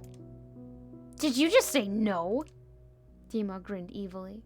You don't say no to me. No one says no to me. Even taking his attention from Kaine, he called to his cohorts. Or not even taking his attention away from Kaine, he called to his cohorts. Come on, guys. Let's give the freak what she deserves. As soon as Demo finished, kicks and blows began to rain down upon Kaine. Demo paused, still grinning, as Kaine curled into a ball and tried to make the pain stop. I don't get you, freak. What you acting like a girl for, huh? Everyone knows what you really are. Kaine ignored the question, choosing instead to stare at the weather vane. It continued to point east, as if supremely confident about the future it had chosen for her. Go home? Yeah, that's a funny joke for someone with dead parents and no home to go to. Freak! Chanted the children. Freak! Freak! Freak! Kaine closed her eyes and listened to the rain, waiting for the pain to start again. As the clutching hands of the village children closed around her, she bent her mind to the sound of rain, letting it become her entire world. The rain fell, but the pain never came. Only when the laughter of her tormentors turned to terrified cries did she dare to open a single blood-caked eye. Kaine was shocked to see Demo sprawled on the ground, holding his head and screaming in pain. She could see blood welling from the spaces between his fat, twisted fingers. Oh my god, he's crying! He's actually crying! Deprived of their leader, the other children glanced back and forth between themselves as if waiting for someone to step forward and take charge. When no savior emerged, they began an uneasy shuffle away from Kaine. But the young girl was the least of their concerns. Instead, their attention was wrapped on the ancient woman standing a few feet away. After struggling for breath for a moment, she finally spoke in a voice thick with rage. Hurts like a bitch, don't it? Now I suggest you scatter before I throw another one! And if any of you little bastards ever touch my Kaine again, I'll do far worse than throw a rock. You can count on it! The old woman crouched down and gently touched the hand Demo was using to cover the wound. Before he could think to protest, she ground her palm into the wound and twisted it back and forth. Ow! He screamed, leaping to his feet. Stop it! What are you doing? Quit whining! Ain't no one ever died from a scratch. You hit me with a rock, you stupid bitch! A big one! That thing could have killed me! The old woman shrugged. Death is the best cure for stupid. Demo's face twisted with rage at her words. Locking his eyes on Kaine, he took a step backwards and spat on the ground.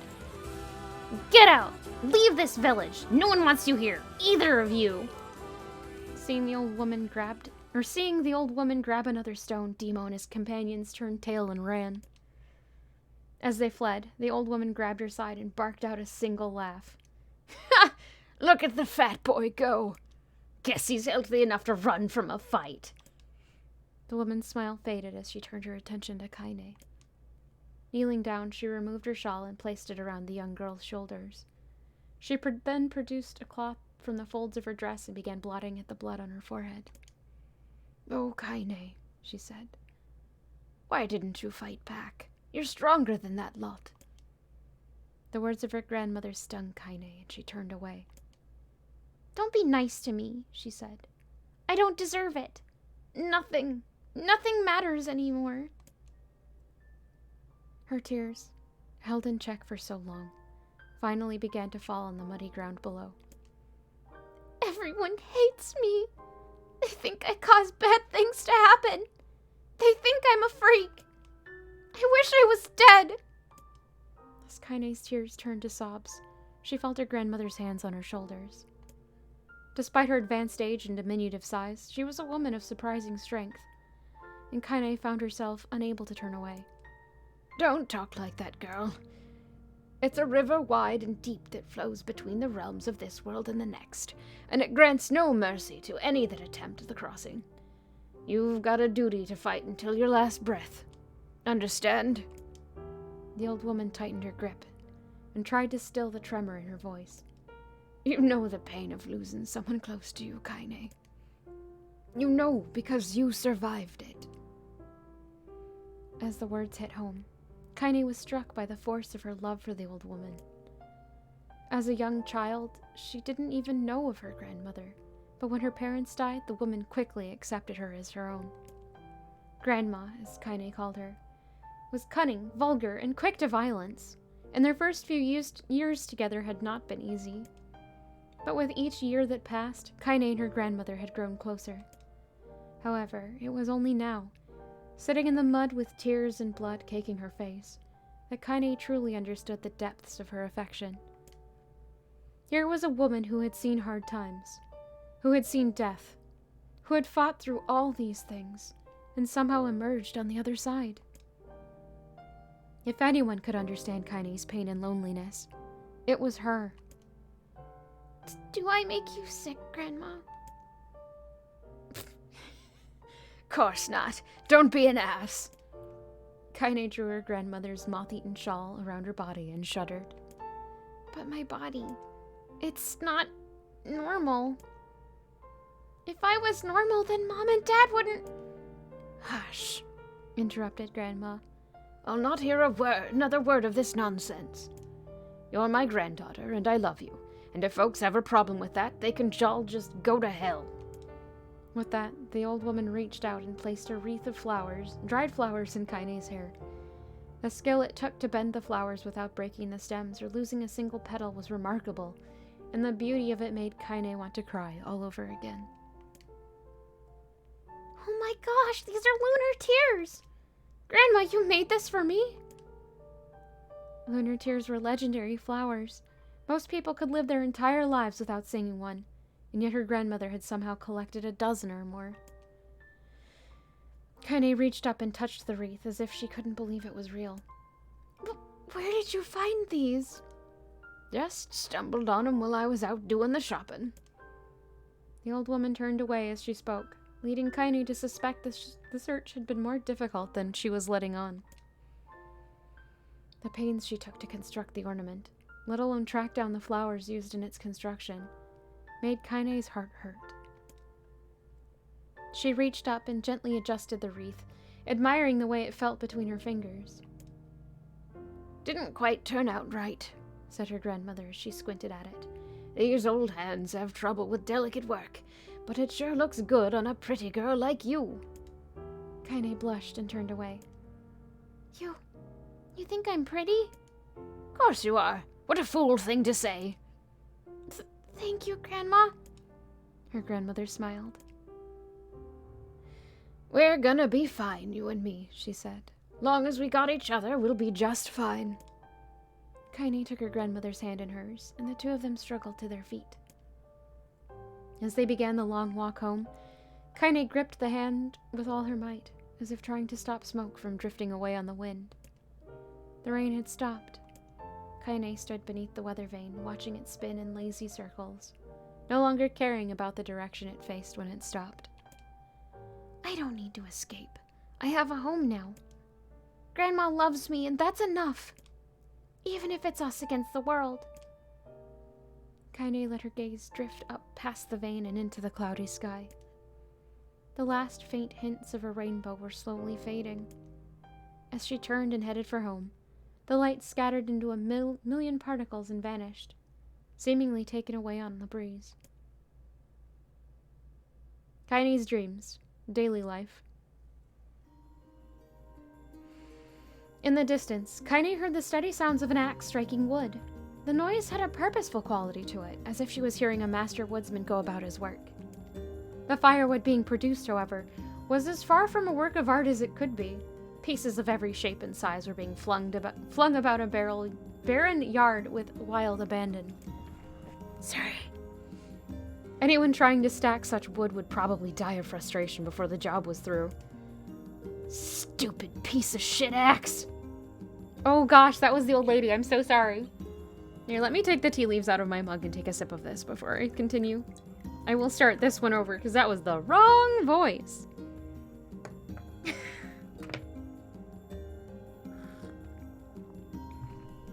Stupid piece of shit axe. Kaine's grandmother flailed away with the axe, filling the air with both splinters of wood and words that would make the most hardened sailor blush. Grandma! Called Kaine. That you, Kaine? Yelled the old woman, taking her eyes off the wood for a moment. Don't get too close or I might take your goddamn foot off by mistake. She brought the axe down on a piece of wood, sending chips flying in every direction. One spun past Kaine, close enough for her to hear the whistle, at which point she decided to step back. Once she'd scuttled to a safe distance, she cupped her hands around her mouth and shouted, Grandma! Do you need help? I can get you water or lunch or a new axe or something.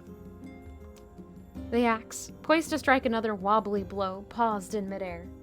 The old woman considered her granddaughter's offer for a moment, then smiled. Tell you what, since I'm doing such a piss-poor job of chopping, why don't you come here and take over so I can go get the water? Shades have been restless lately, and I don't want you running into one of them bastards. Relinquishing the axe, her grandmother picked up a long pole with wooden buckets on either end. Gathering water was by far the more difficult of the two jobs, but Kaine knew better than to complain. Once Grandma's mind was set, there was no changing it. Kaine did her best to help with chores, but Grandma took every task that required travel to the village. Though she had a long list of plausible excuses, Kaine knew the real reason. She didn't want her granddaughter to be taunted and harassed by the villagers. Once Kaine moved in, Grandma decided to take up residence a good distance from the Eyrie. Out of sight, out of mind seemed to be the best policy when it came to the villagers and her granddaughter, and rare were the days when any but the two of them could be found on the rocky acre of land they called home. Kaine enjoyed the solitude, but harbored a secret resentment that her grandmother was forced to spend her golden years in such a place. After watching her grandmother leave, Kaine turned her attention to the task at hand.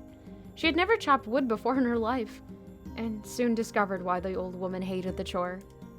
Swing after swing of the axe produced only a tiny crack in the wood, and when she finally managed to connect with a solid stroke, the tool embedded itself in the log and refused to budge.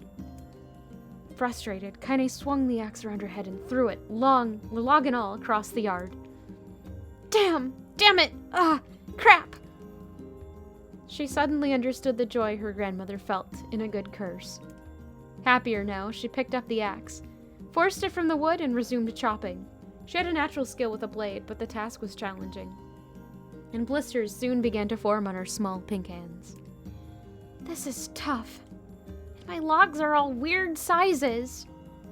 Spitting on her palms and ignoring the pain, Kaine redoubled her efforts. Just as she was developing a rhythm, Grandma returned from the village.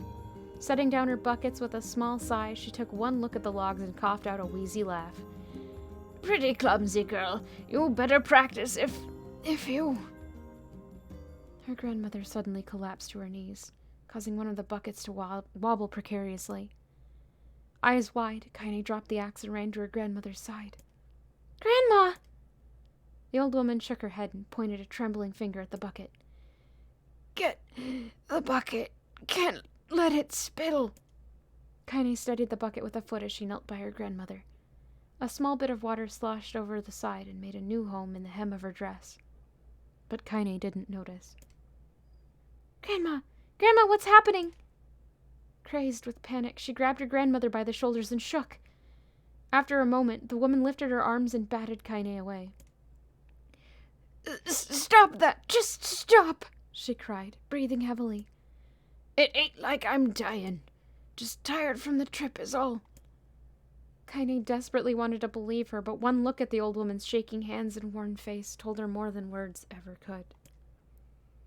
Her grandmother had lived a long, hard life, and it seemed the bill was finally coming due. The time when her grandmother watched over Kaine was ending. Sooner than either of them had feared, the positions would be reversed. The next morning, Kaine came to the side of her grandmother's bed and took her wrinkled hand. Grandma, you're sick, and you need medicine. I'm going to the village. The old woman shook her head and tried to rise, but Kaine gently pushed her down. It's all right, she said. I'll be fine. Her grandmother fixed her with a gaze that could melt steel. After what seemed an eternity, she finally lowered her eyes and sighed. Well, I don't like it, god damn it. But I guess I should quit being so stubborn and let you grow up. The old woman watched as Kaine strapped on her boots and made her way down the road to the village. Hours later, as an unseen sun made its way across the dark and rainy sky, she was still watching. Kaine moved at a brisk pace, checking her pockets every few minutes to make sure the money her grandmother gave her was still there. Every noise caused her to spin on her heels, making sure she wasn't being stalked by a shade. Or worse, Demo and his gang.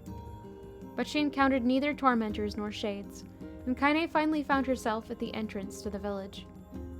A few adults she could see glanced sideways at her, then muttered to each other behind raised hands before slinking away into the shadows. Her heart racing, Kaine took a series of rapid, shallow breaths and tried to calm herself. I have to prove myself. I have to help Grandma. I have to be strong. She chanted those words to herself over and over as she slowly made her way.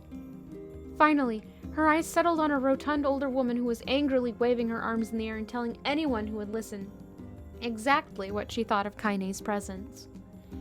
Hey lady, said Kaine with the bravado she did not feel. Where's the apothecary? The woman's flabby cheeks shook in bewildered anger. How dare this thing speak to me? They seemed to say. But Kaine saw that her eyes held a different emotion. Fear. Yeah, we're both scared, lady. Trust me on this one. Which way?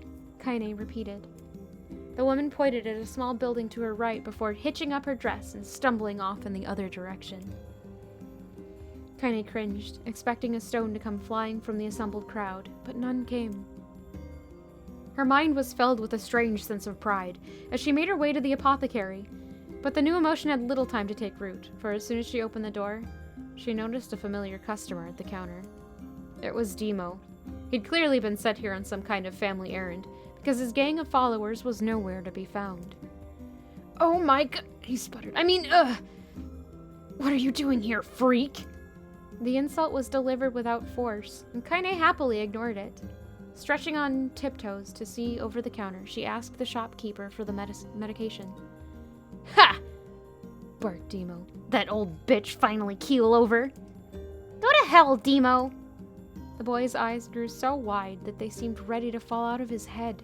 But before he could let fly a comeback, or worse, a punch, the apothecary told them to knock it off before he kicked them out of the store. Demo slunk out of the shop, cursing Kaine under his breath. Once he was gone, she allowed herself to breathe once more, taking a brief tour of the shop while the owner prepared her medication. Countless tiny bottles filled the cramped store, each with a label written in some indecipherable language. An ocean of aromas assaulted her nose, creating a scent that was exotic, but not altogether unpleasant. Seeing such a variety of supplies gave Kaine a sense of peace.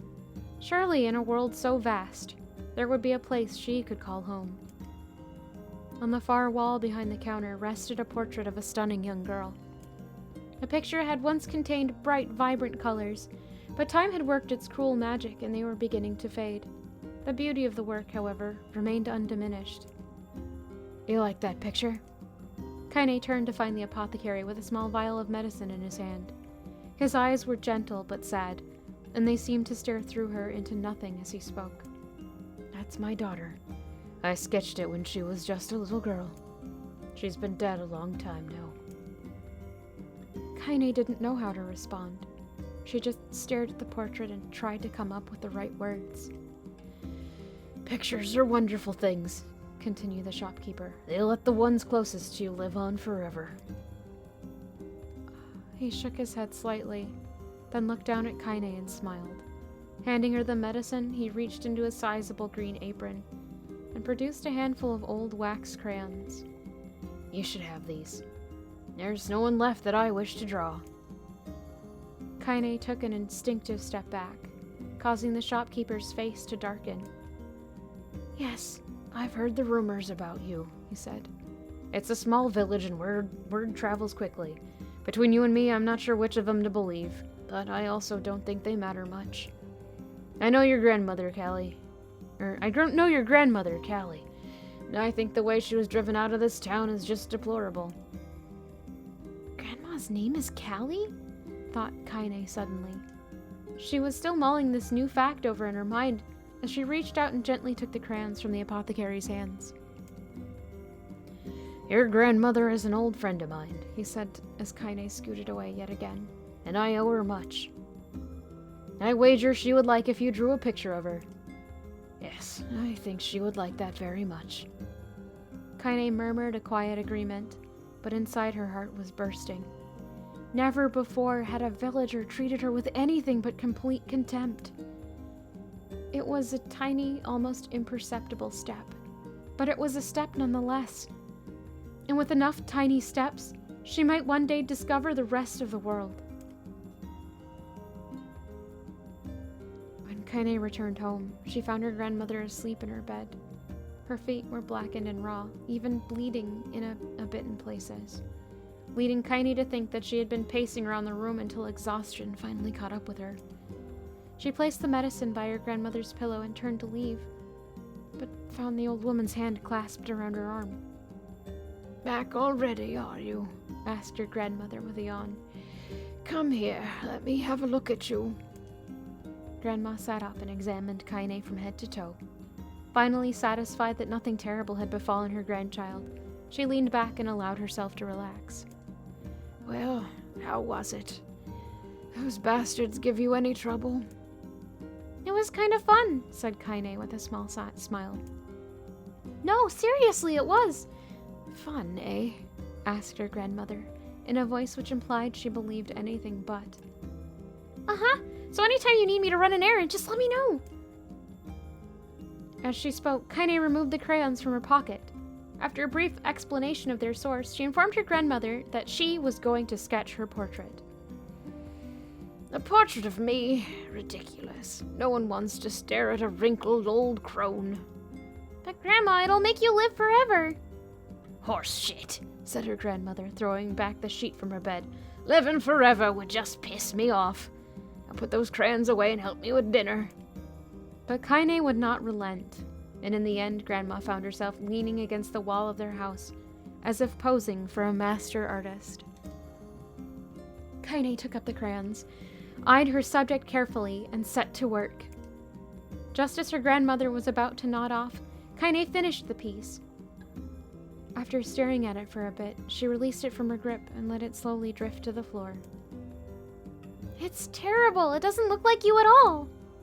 I'm sorry, Grandma. I thought these crayons would, make drawing easy or something. The old woman's eyes narrowed at her granddaughter's disappointment. Let me be the judge of that, she said, ignoring the pain in her back and reaching for the paper. The sketch could have been a person's face.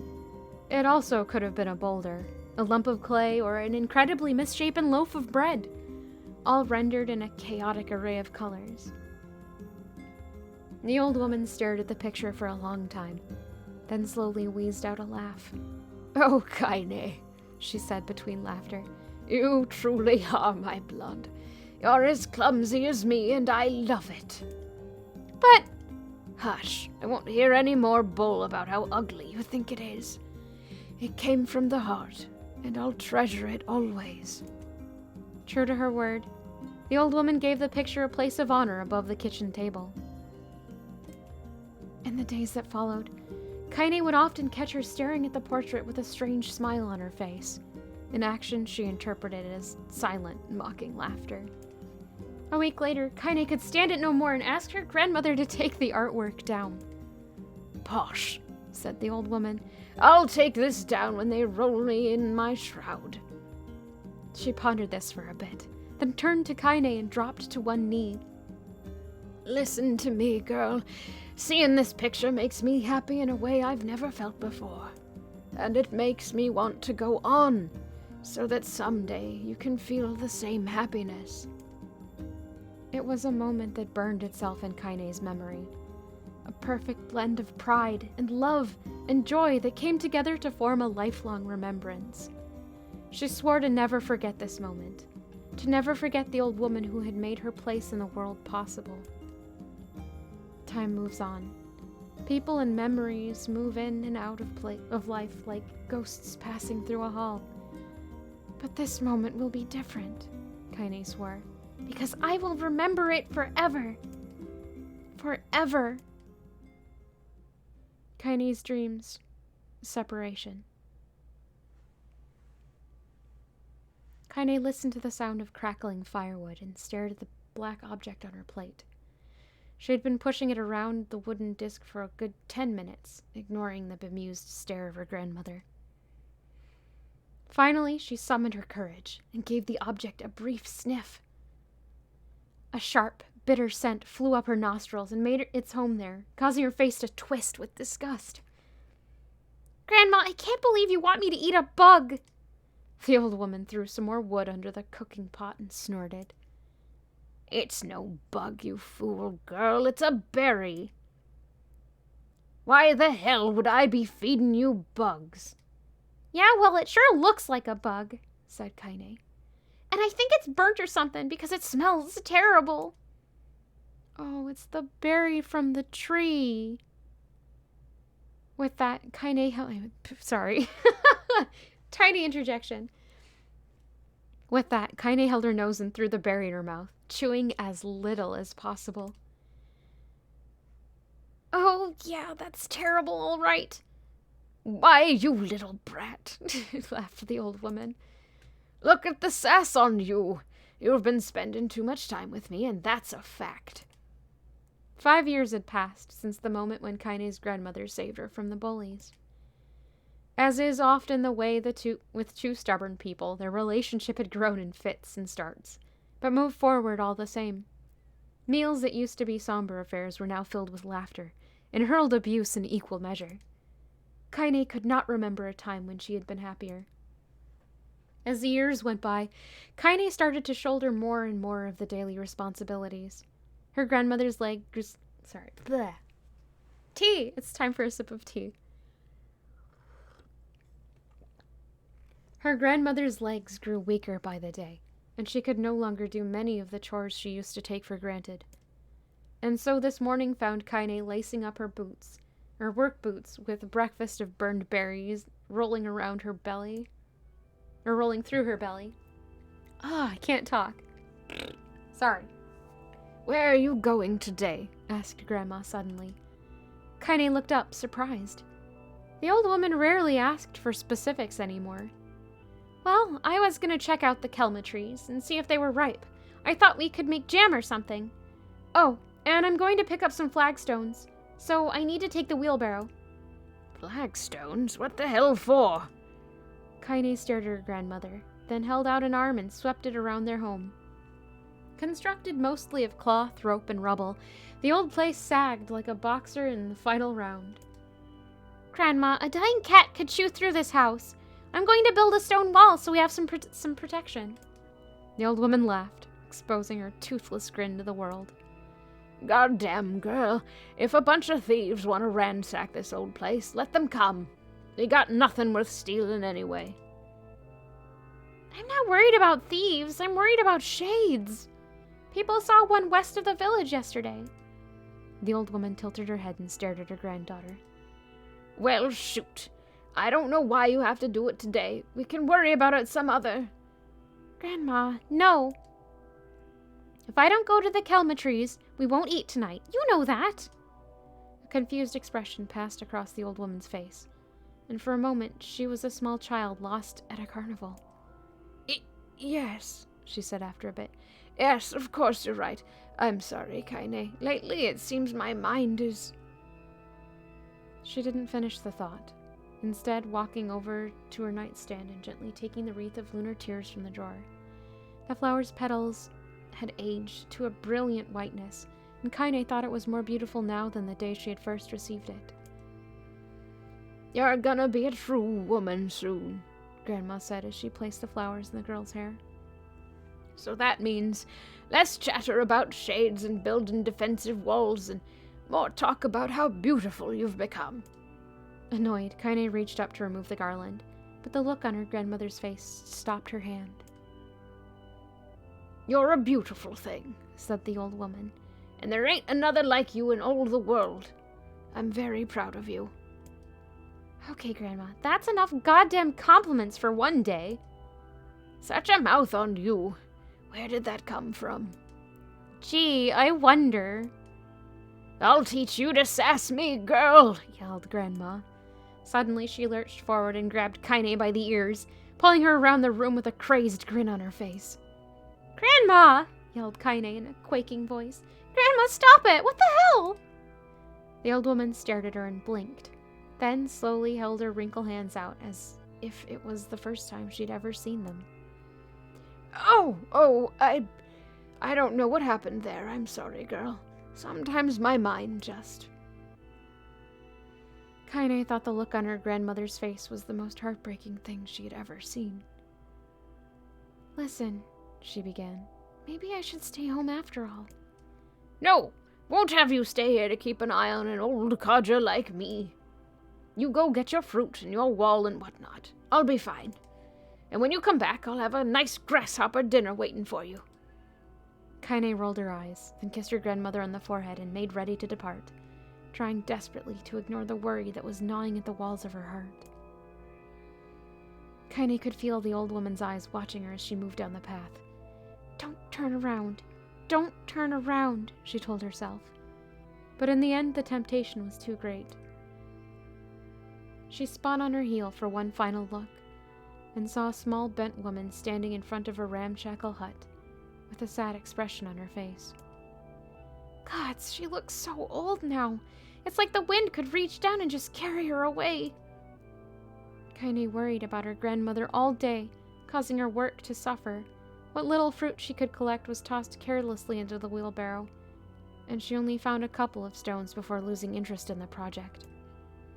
Finally, as dusk approached, she decided to call it a day. Cursing herself for the lack of focus, Kaine pushed the nearly empty wheelbarrow back down the path. As she crested the final hill, she suddenly froze in place. The wheelbarrow fell from her fingers and collapsed on its side, sending a few pieces of wrinkled brown fruit rolling back down the hill.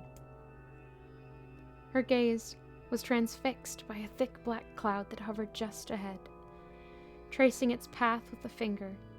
Kaine suddenly felt her stomach knot in on itself. Oh no! Oh gods, no! Her grandmother's house was ablaze, the flames licking up as if trying to touch the sky itself. Grandma! Grandma! Kaine ran then, faster than she had ever moved in her life. Once, she tripped on a stone and went sprawling onto the rocky ground, but she leapt to her feet and continued running, unmindful of the blood that spilled from her wounded hands and knees. As she got closer and closer, Kaine's mind began to race with her footsteps. It's too dark. It's too dark. Not just fire. Can't be fire. Too much smoke. Gotta save her. Gotta save her. She burst into the front yard and came to a sudden halt. Her worst suspicions confirmed. The smoke from the fire was mingling with the thick, inky blackness of an enormous shade.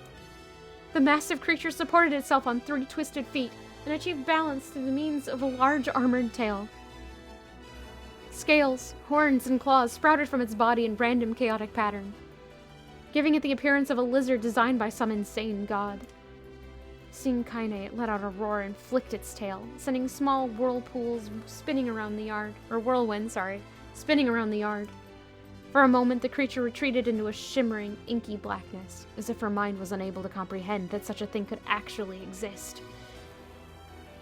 But then the smell hit her, a blend of rotted meat and excrement, and the horror became real once more. The creature bellowed again, and this time Kaine responded with a scream of her own. "All right, you bastard," she thought as her screams echoed off the high cliffs around them. "It's you or me. Let's go." The shade eyed Kaine with bemused interest. Then it began looking from her to the house and back again, as if urging her to look at the destruction it had so gleefully wrought. With dread building in her heart, Kaine glanced toward the house. Through the smoke and flames, she spotted a small figure struggling to escape the ruins. "Grandma!" At the sound of her voice, the old woman began waving frantically. "She's alive," thought Kaine. "Alive!" Kaine's legs sprang to life as she raced across the yard toward the flaming wreckage of the house. Before she could advance more than a few steps, the shade opened its mouth and let out a roar powerful enough to uproot trees and send them flying. The blast sent Kaine tumbling through the air, before smashing her against the rocky earth. Stars danced in front of her eyes as she tried to remember how her legs worked. "Get up! Get up! Get up! Get up! Get up now!" As Kaine struggled to her feet, the shade stomped toward the house and pinned her grandmother to the ground with the tip of the claw. The old woman struggled to move the claw from her stomach, but she might as well have been pushing a mountain. She coughed briefly, sending a small spray of blood into the air, then collapsed to the ground, her energy spent. Kaine lurched to her feet, only to fall back to earth with a gasp. Her ankles were on fire. One or both of them was surely broken. Ignoring the pain that screamed through her body, she began dragging herself across the ground, leaving a drunken trail of dust and blood in her wake. "Grandma, hold on! Just a little longer!" Her grandmother's face was turning blue. Her eyes rolling back until only the whites were exposed. Kaine pulled herself across the ground with maddening slowness, the distance seeming to increase with every second that passed. The shade glanced between the two women and flicked out its tongue, its giant mouth turning up at the corners, short, panting breaths belching from somewhere deep inside its core. "Bastard! Laughing at us!" She had no idea how such a mindless creature could experience emotion, but there could be no doubt the shade was taking joy in their suffering. "Yeah, I see your plan." The shade moved its claws slightly, allowing Grandma to breathe again. It was clearly keeping her alive only to snuff her out her life when Kaine was close enough to touch her. "I'm gonna kill this bastard!" Summoning all her strength, Kaine rose to her feet. There was a sickening snap from her right ankle as the foot twisted backward, but she forced it from her mind and began to hobble toward the monster. Pulling a small knife from the pouch at her waist, she leapt on the foot that pinned her grandmother and plunged the weapon deep. "Give her back!" she screamed. "Give her back to me!" It was like stabbing a rock. After a few swipes, the knife broke at the hilt with a dull snap. The shade panted laughter again, then raised its tail and sent it rushing through the air toward the young girl that was latched to its foot. Kaine never had a chance. A tail struck her square in the chest and sent her crashing into the burning wreckage of the home. As she lay on the ground, with blood pouring from multiple wounds, a small, weak voice spoke up. Kaine. Kaine's vision blurred, but she forced herself to focus on the sound. Finally, her eyes cleared enough to make out her grandmother's hand reaching out to her through the smoke. Grandma? Kaine, you gotta run. You can't best this one. Kaine grabbed the hands and held on with all her strength. Grandma, come on. We have to go. The old woman coughed loudly. One of her hands, slick with blood, slipped away. Sorry. The old woman coughed loudly. One of her hands, slick with blood, slipped from Kaine's grasp and thumped to the ground below. Grandma, no, no! I said run, goddammit. You have to live. You have to get through. The thought would stay forever unfinished. Before she could say another word, the Shade's clawed foot descended, smashing through the remains of the roof and down upon the shattered figure of the old woman. Blood oozed from the gaps in the creature's toes as the terrible putrid smell assaulted Kaine's nose once again. She stared at the foot, dumbfounded, convinced that what she was seeing could not possibly be real. When the creature finally lifted its appendage, all that remained underneath was a twisted, unrecognizable mass of rubble and red. Her grandmother was gone.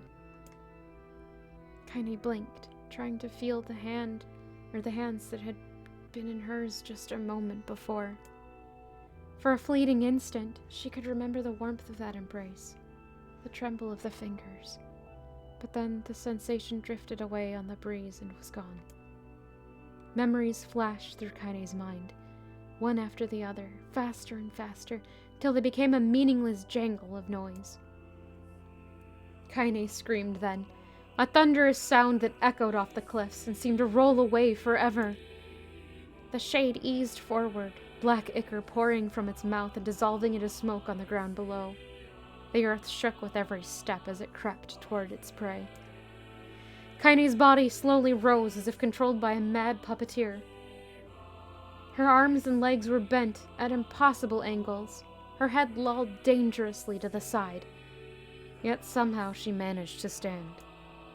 Staring at the Shade, her eyes began to glow with a deep red fire. The creature, so confident just moments before, took a slow, hesitant step backwards, trying to discern if this broken human could possibly pose a threat. Kaine seized the moment. Laughing like a madwoman, she leapt into the air and plunged the shattered hilt of her knife deep into the leg of the Shade. The Shade shook Kaine off like a fly, sending her crashing to the earth once again. Her chest rose and fell slowly, as if a great weight were rested on it. Moist sounds of pain echoed through her mind. Something warm and thick oozed from her ears. Is that blood? I think it is. Think I'm bleeding to death. No. Can't die.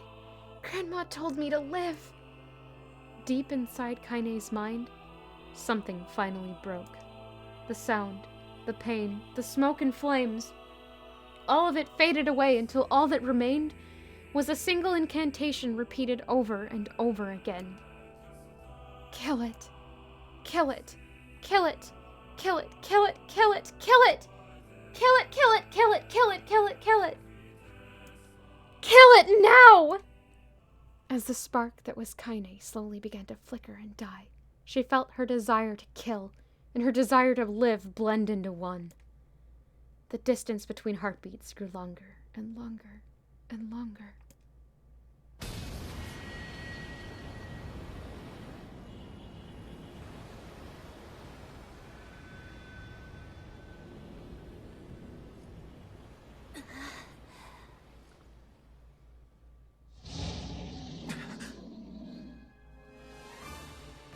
The beast approaches.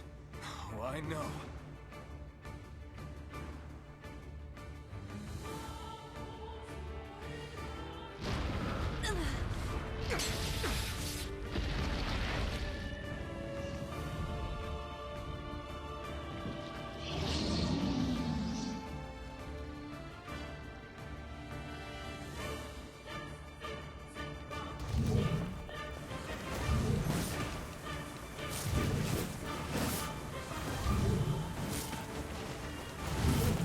What anger this creature must have.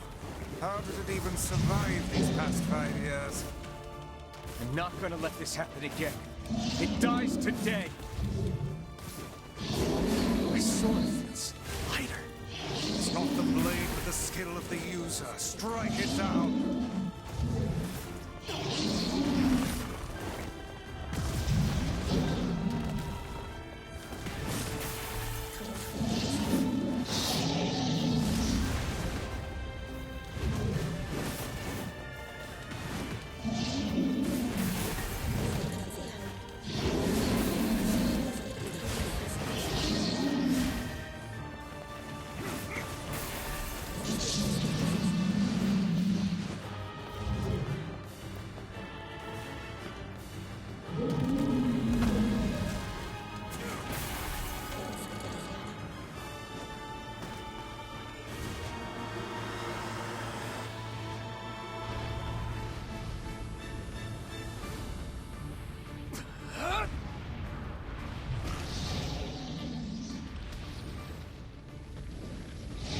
Are there more of those little storybook things?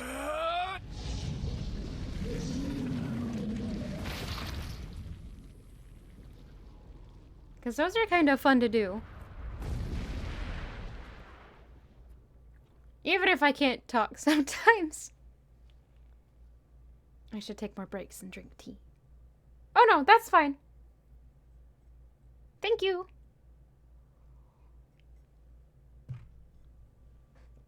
Also, hello, Invendentia. Kaine's dreams encounter. Oh, there's already one. Gently, weakly, softly, the shade, sure that its tormentor was dead, turned and stomped off toward the horizon, stopping along the way to bellow one final roar. Couldn't kill it. Shamed beyond imagining, Kaine tried to turn her head to the side, but only succeeded in coughing up a large gout of blood. It was getting difficult to see, and only after a moment of fierce concentration did she realize that her left eye was gone. Laughing to herself, she turned away. She turned her remaining eye to the ruins of her home and noticed a ragged stump of an arm resting a few feet away. Yeah, that's mine, she thought with a mad giggle. This is gonna make clapping a real bitch. Ha! Cried a sudden voice from the depths of her mind. Finally gonna die, are ya? Well, you had it coming. Go to hell, Demo, she thought at an unseen assailant. Go to hell before I pluck out your eyes and feed them to a dog. The voice of her childhood terror evaporated into smoke, only to be replaced by another, more recent voice. Hold still, said the apothecary, materializing from the ruins like a ghost. I want to draw you. That way you can live forever. No, stop. Don't want to live forever. Want to die right here. I see, he said quietly. Well, if that's what you want. The spectral shopkeeper fluttered in and out of existence for a moment, then produced a piece of paper and sketched quickly. After a few seconds, he turned the page to Kaine and smiled. Since you rejected my offer, I decided to draw someone else. It was a picture of her grandmother, real as life. Kaine opened her mouth to thank the man, but stopped as the picture began to blacken in the middle. Before she could say anything, dozens of multi-legged insects began to swarm across the image, tearing it with sharpened pincers. Stop! No! Don't hurt that picture! Kaine reached out with her remaining arm and waved futilely at the air. To her surprise, the insect fell off the picture into the ground below, where they vanished into tiny black tendrils of smoke.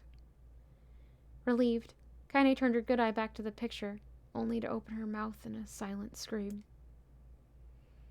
The sketch now showed her grandmother as she truly was.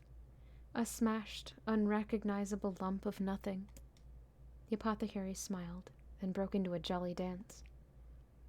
See that? He cried as he danced his jig. It's perfect now.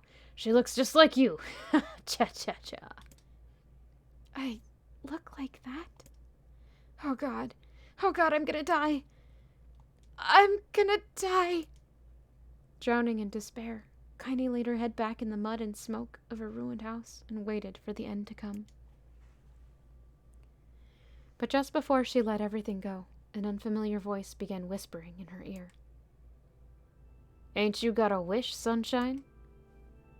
The voice was vulgar and fierce at the same time, as if insanity had somehow found a way to take form. Kaine wanted to scream as the voice crawled under her skin, but her lungs refused to work. You know, a wish, like a prayer or something. Why don't you get on your knees and start praying to heaven? Please, invisible man in the sky, save me, save me. Kaine finally resorted to shouting at the voice with her mind. I don't make wishes! They don't come true for me! I'm a curse, a freak! I should be left to die! The other voice boomed in her ears. Oh God, you are the best! Kaine glanced down and saw a black, shiny substance oozing from her legs. She tried to brush it away, but her remaining arm would no longer respond. The substance slowly crept around her feet, and then began moving up toward the rest of her body. Is this death? Is this what it's like? Or is my mind just losing itself? She could feel the slime oozing upward, feel the hot, searing pain it left in its wake. Whatever else might be happening, she was still alive, and this was real. "Come on," said the voice. "Let it go." Kaine tried to ignore the voice and concentrate on the pain, but the newcomer would have none of it. "Don't ignore me, sunshine. You're ready to give up. Ready to die. So why not let me have it?" Have what? "Your body. Come on, give it to me. Give it to me. I want to stand on the ground, feel the rain, taste the wind." The voice paused, as if licking its lips. When it resumed, it was filled with mad, unabated joy. "And I want to take your hands and use them to choke the goddamn life out of people. I want to tear out their throats and bathe in the blood, just like before." In response, Kaine shifted her head and vomited. The warmth of it crept down her front and mingled with the pain of the encroaching black ooze. "Are you a shade?" "Yeah, maybe. What of it?" The slime reached her face, crept up past her nose, and slowly oozed into the socket of her missing eye. The moment it touched her brain, Kaine was struck by the most powerful sensation she'd ever felt in her life. It was ecstasy. She wanted to scream with delight, but all she could manage was a small, whispered moan. "Feels good, don't it?" asked the voice with a chuckle. "Yeah, what can I say? I know how to please the ladies. Now give me that body. Come on, give me the body and I'll give you more of this feeling. It's a fair trade." A black lump began to protrude from Kaine's side as she watched. It grew, longer and thicker, eventually taking the form of her missing arm. "I can see better," she thought. "My eye must be growing back too." The slime reached up to envelop the rest of her face, but she managed to brush it away. "Stop!" she whispered, marveling at how she had regained her voice. "Stop!" The black ooze hesitated, as if considering this request, then quickly shimmered down her body before disappearing in a cloud of smoke. "Ah, what the hell, sunshine?" screamed the voice. "We had a deal. I thought you wanted to die." "Grandma said, can't die yet." A brief image of her grandmother, bloodied and broken, flashed before her eyes. She saw the shade that had killed her, and heard its mocking laughter. Then closed her eyes and forced the image from her mind. Her whole body was quaking with rage. When she opened her eyes again, they burned bright red. That thing took my grandmother! I have to kill it before I die! Kaine glanced down and saw a mysterious pattern. The pattern of the shades burned itself into her left arm. Well, I'll be damned, the voice said cheerily. Look at that, Sunshine! Think you and me are gonna be good friends now. Kaine stared intently at her arm.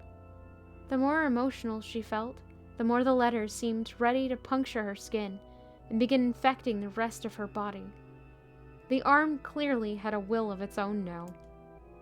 Stop! Gotta stop! Holding her left arm in her right, Kaine took a deep breath and tried to calm herself. Come on, don't fight it, pleaded the voice. Hate's my favorite dish, and I'm hungry.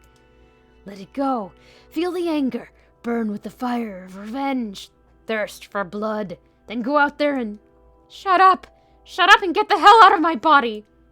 Your body? Oh, that's rich, Sunshine. Real rich.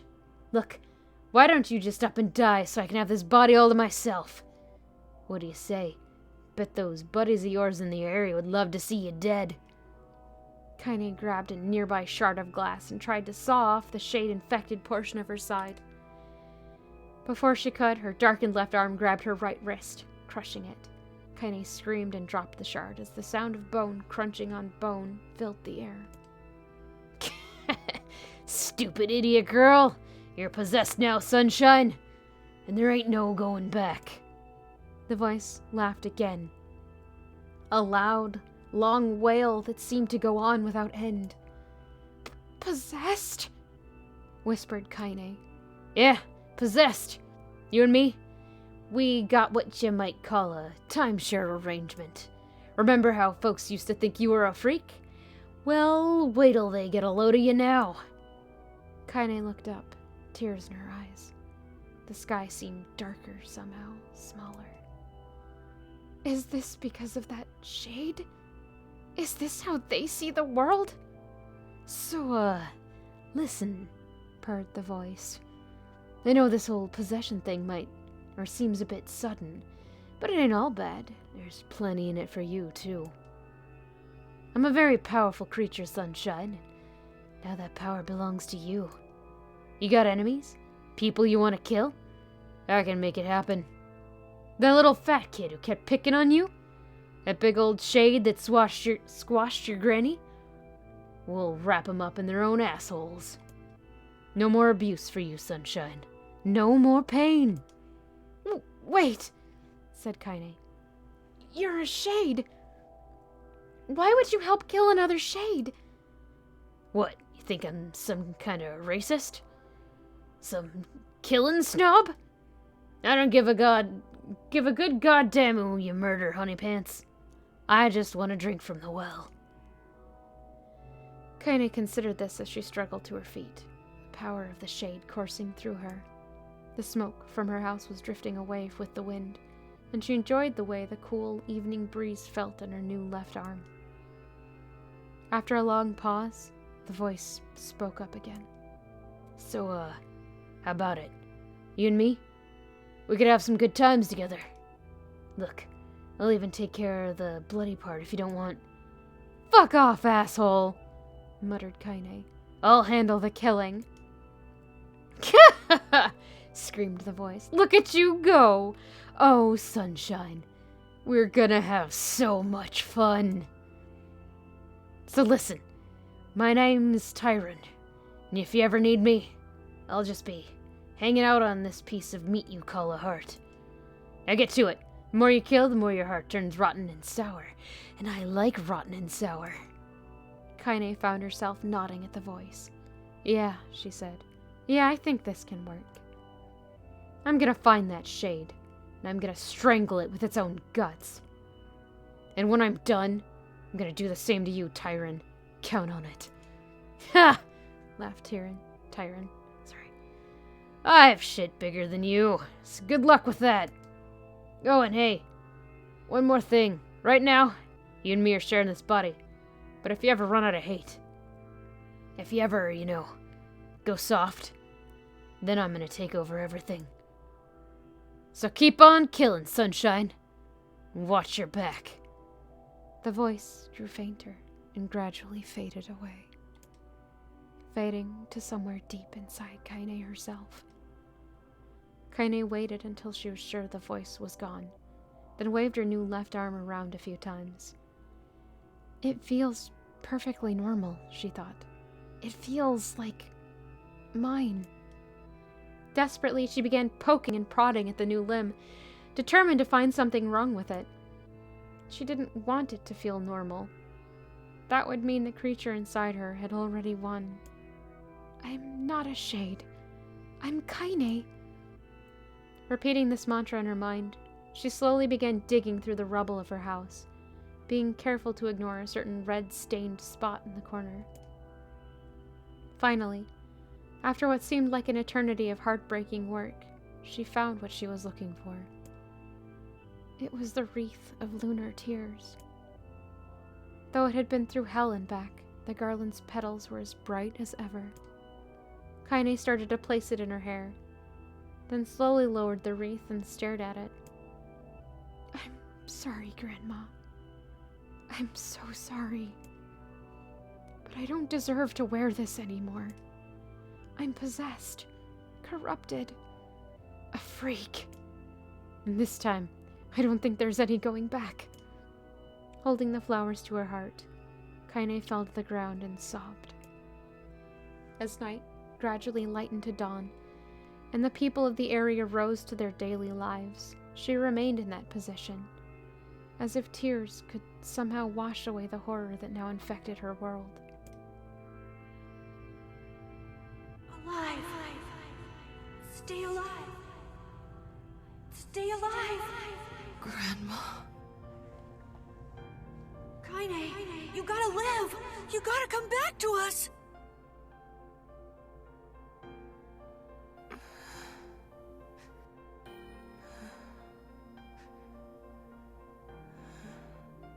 Oh, hey.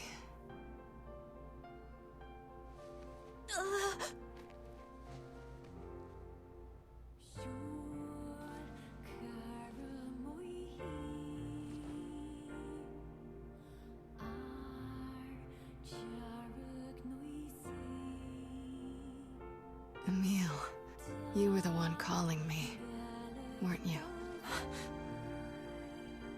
You still recognize me? Of course.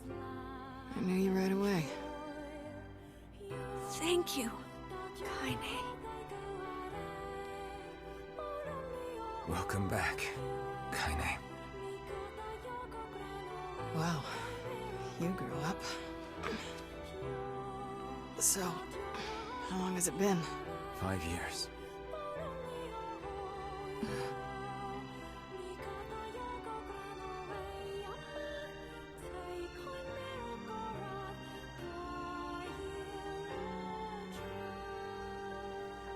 Shit. That's a long time. Any luck with Yona? We are still no closer to finding her. We need a way to locate the Shadow Lord. By the way, this is for you. Is that a lunar tear? It's not as good as your grandmother's, but I tried. No, it's great. Thank you.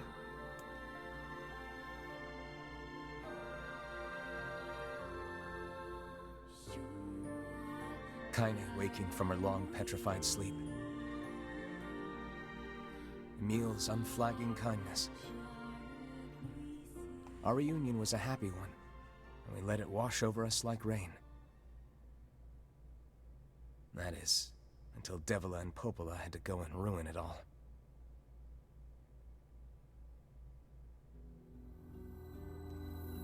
Are you kidding me? You can't be serious! Please, try to understand. People are tired and scared, and... I'm sorry. I'm sorry you have to bear the brunt of that. This is crap, and you know it! It's okay.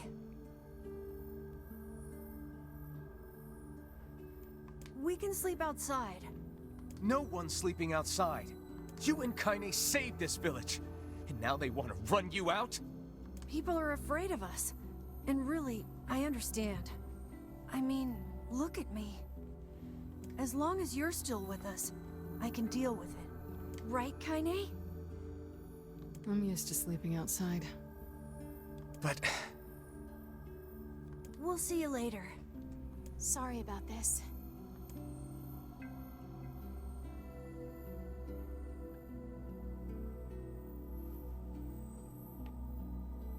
What is the matter? Kaine always sleeps outside. I never thought about that until just now. Never even occurred to me. Damn it. We should turn in.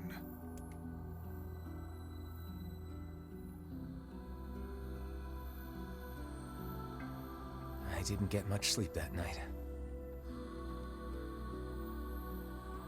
For the first time in my life, I hated Devila.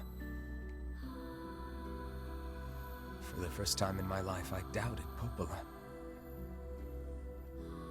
But those feelings are pointless in the end. They said and did what they did for the sake of the village.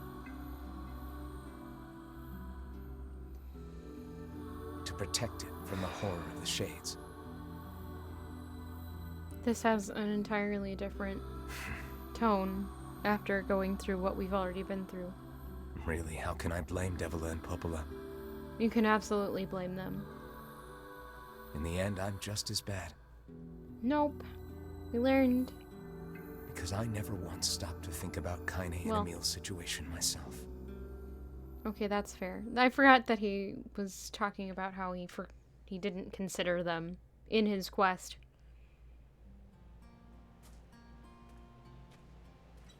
They were just kind of along for the ride. But they didn't say anything either. I should apologize to Kaine and Emil. But what good would that even do? I got a fire going, Kaine. Wait, is that... Campfires are weird. Emil! I'm so happy to get to talk to you again, Kaine. Yeah, me too. I tried everything I could think of to save you, you know. I polished you with a special cloth. I poured warm water over you. Wait, you poured water on me? This is new in the remake and B. You don't recall it in the original. Ah, that's interesting. Thank you. Yeah, but it didn't really do much except make you all shiny. Hey, Emil. Thanks for saving me. I guess you noticed how I look different now. Yeah, that's pretty silly.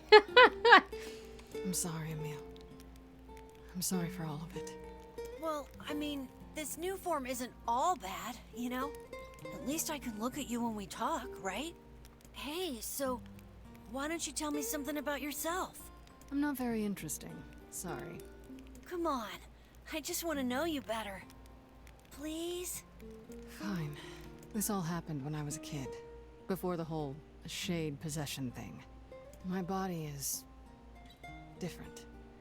And when the villagers found out about it, they started treating me like a freak. But one person, my grandmother, accepted me just as I was. No matter how bad things got, she gave me the strength to keep going. She's really special to you, huh? Yeah. Oh, hey! That gives me an idea. Since we cured your petrification, we should start looking for a way to cure your possession in my body. I know we can do it if we all work together. Heck, it'll probably be super easy. Let me guess. More warm water? Okay, can we just forget I told you about that? Emil is so good.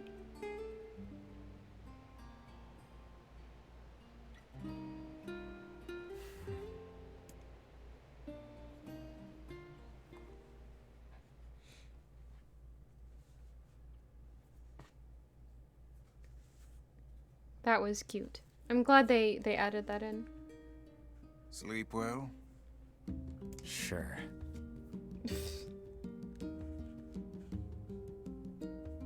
Put worm. No, don't do that.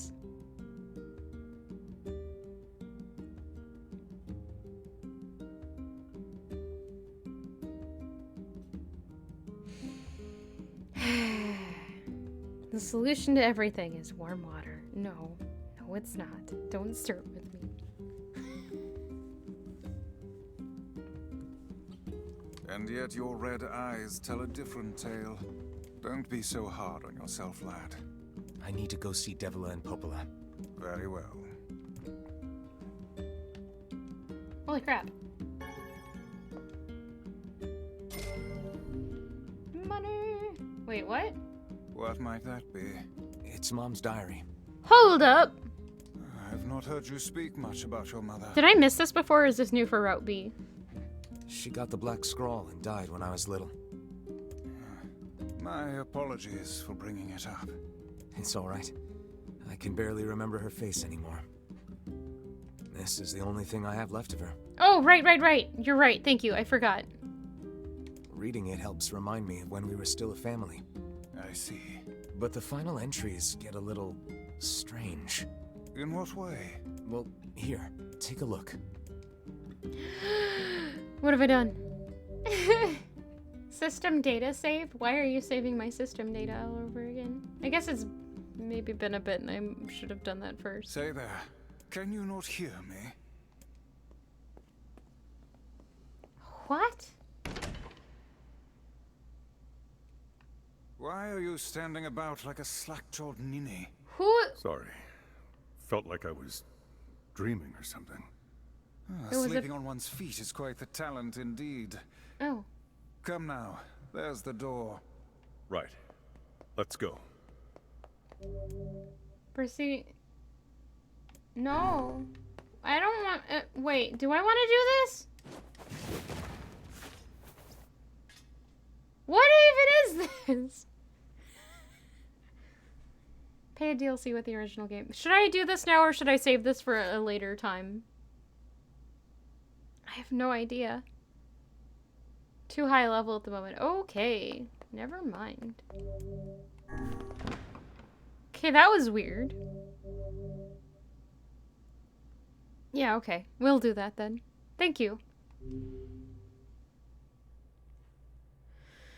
Oh, okay.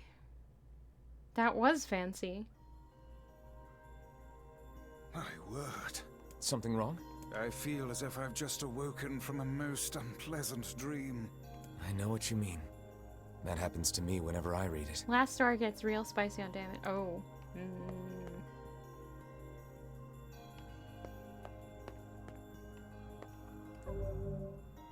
Options. Nope. Orders. Nope. Magic. Nope. Grimoire Vice.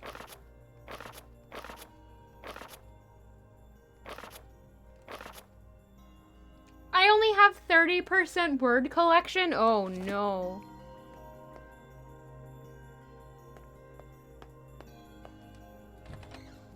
Oh no. That seems a bit low. Also, that did just force a save, so we're just gonna keep going. Hey. Oh, hi. I kinda thought you'd never talk to us again. I understand you're doing this for the village, and that you don't have a choice. Pretty much, yeah. But look, why don't you go talk to Popola? I think she wanted to discuss the Shadow Lord with you. I'm headed there next. Oh, and Devila? Yeah? Sorry about yesterday. I shouldn't have lost my temper like that. You don't need to apologize. Anyone would be upset when their friends are hurting. Let Emil and Kaine know that we're sorry, alright? Alright.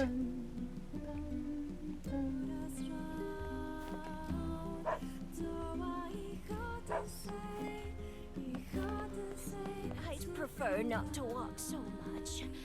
My back gives me a lot of pain.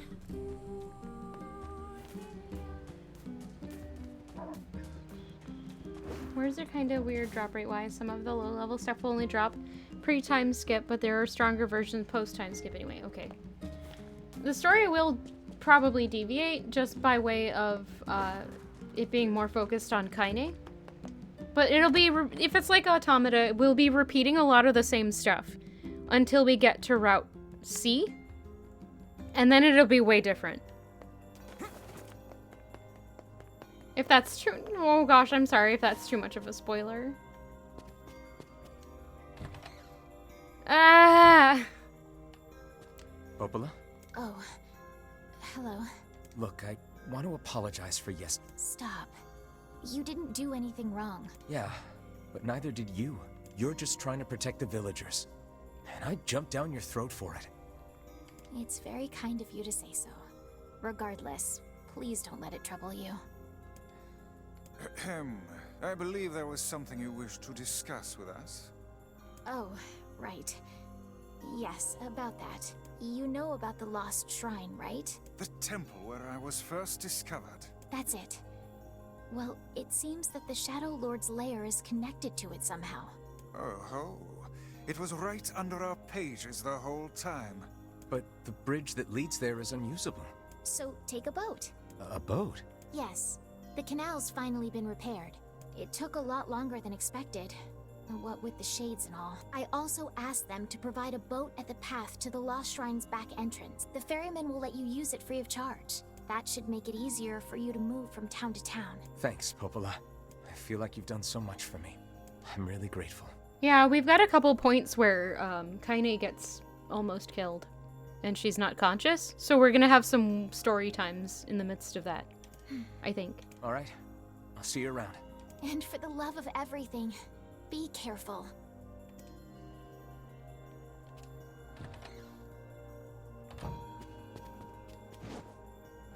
So I could have done that the whole entire time instead of running down the stairs.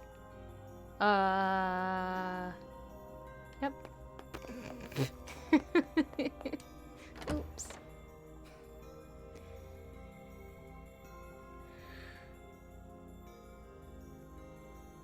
I never thought about jumping over the Path above edge. the entrance to the shopping district should lead to the boat landing.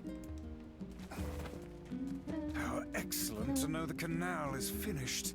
Hopefully this puts our days of running all over behind us. The faster we can move, the faster we can save Yona. Let's use it as often as we need. I never found logs. Oh, hi. Ah, just the person I wanted to see. Do you have a moment? What's up? Our water wheel is on its last leg. This is a what? I suppose Oh, we don't... yeah. Replacing the... Alright. Thank you. And while you're gone, I'll track down someone to do the actual repair work. I'm still mad that I can't get up here. I want to pet the cat. Let me pet the cat.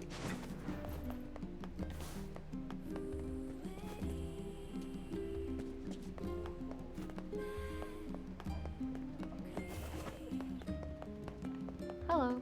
Hey, you. Oh, Yeah. and a the treasure map thing. We never You know, found that a either. map that I'm collecting them. So that's why I'm looking for a new treasure map or two. In a If you state find that one, nice. Bring Okay. it on over to me, all right? Where? Sure thing. I guess I should know where to look for a treasure map before telling the guy sure thing. One could hardly expect to stumble across such a thing lying on the ground.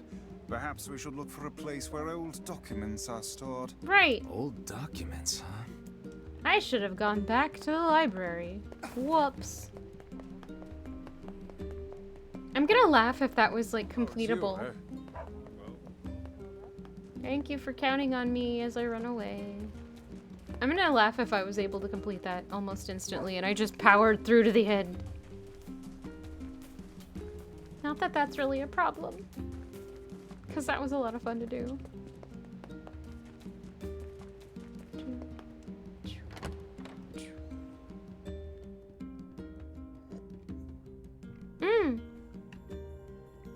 Okay, first things first, let's check around here. No? Old man. I think I'm beginning to understand.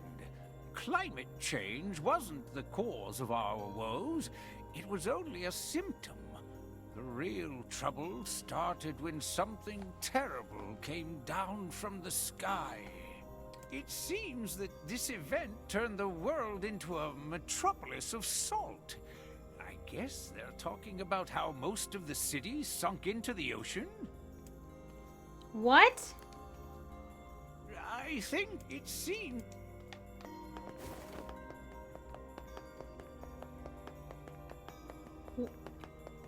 What? I'm still annoyed that I can't go in the basement. I want to. I want to see what it was doing in the basement for forever.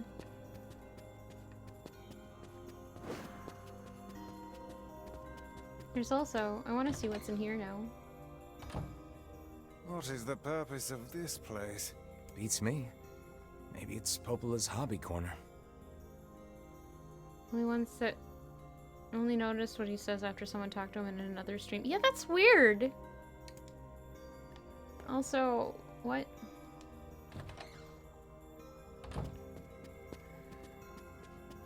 I feel like... Excuse me. I feel like I'm missing a boss somewhere, too, still. Well, documents should be here. I guess we need to talk to Devila. Or, I'm sorry, Popola. Oh, nope! This book is pretty beat up. Oh-ho! What he says is actually As a reference. fellow tome, I find this a sad sight to behold. When will books receive the respect they deserve? Calm down. I'm sure it had a happy life. Let's see here. Hey, is this a map? It is, and one with many unusual markings at that. Perhaps this is a treasure map like that fellow was referring to earlier. Yeah, but it's so damaged I can't make heads or tails of it. I wager the damaged sections can be repaired. Perhaps the facade Strange Thing store would be able to assist her. Worth a shot.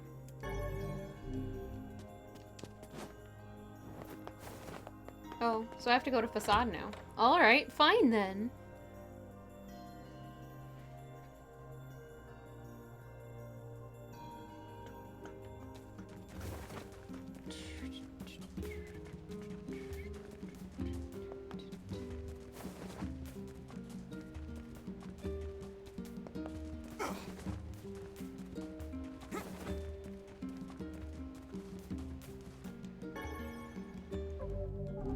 Wrong button.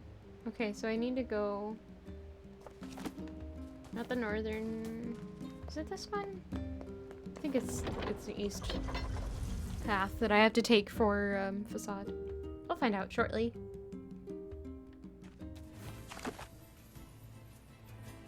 No. No, I went the wrong way. Is it the north path then? Did I do a goof?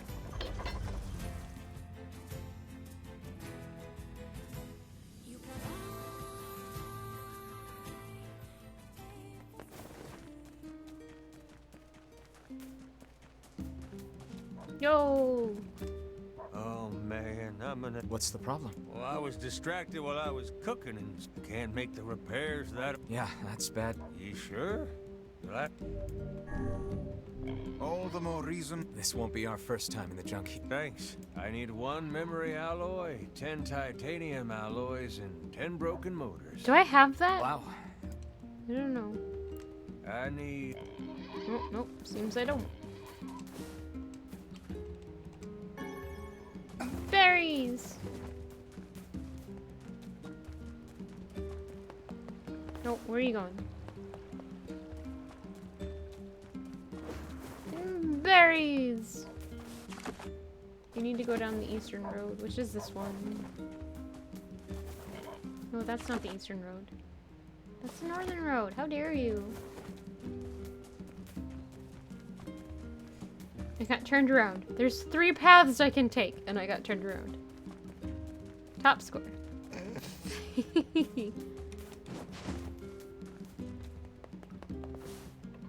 I find about mentioning how the endings might be. Ah, okay.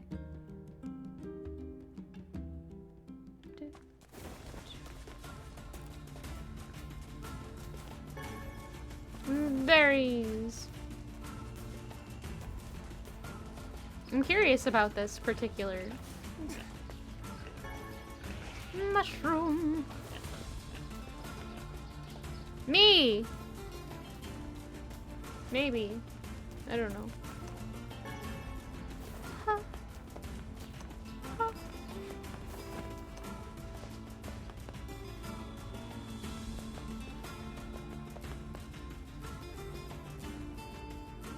Hello, Aaron. Welcome.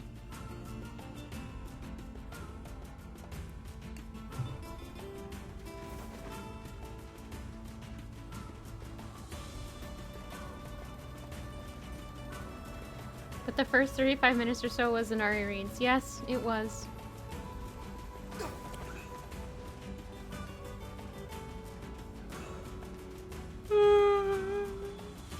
Oof, excuse me.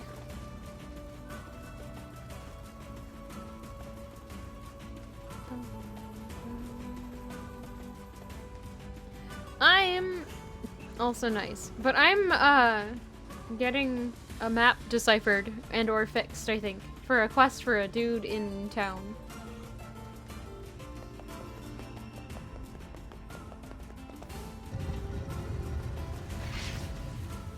And by that I mean NieR's village.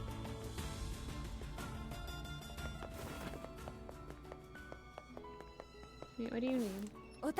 Sure. Oh. I'm If I not can gonna get track- that done. But I'll try, eventually, probably.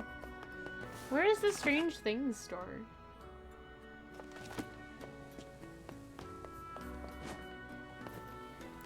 I can buy stuff. I think I have that one already. Okay. Do I already have that one? Weapons.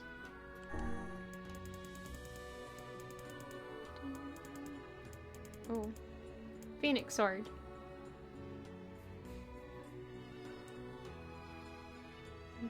Did I do the pet? Oh! Our new system is awesome, and it doesn't matter that much. Because it records it per month now instead of, having it to cash it out before the next month's thing. But we should do that. Pun ceremony. Did I do it? Or is it just ceremony?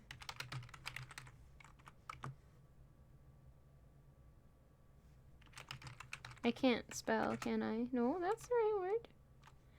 I don't know my own commands! Oh no! Give me a second.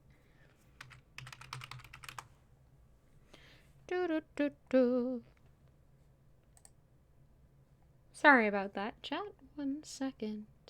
Commands. Load. Or is it results? Pun winner?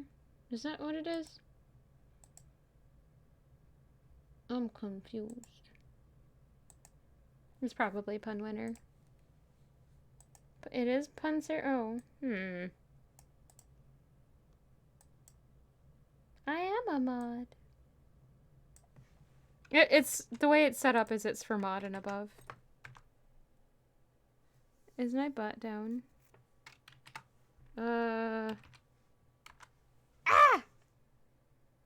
Nightbot is broken, I think. Well, I'll do that later then.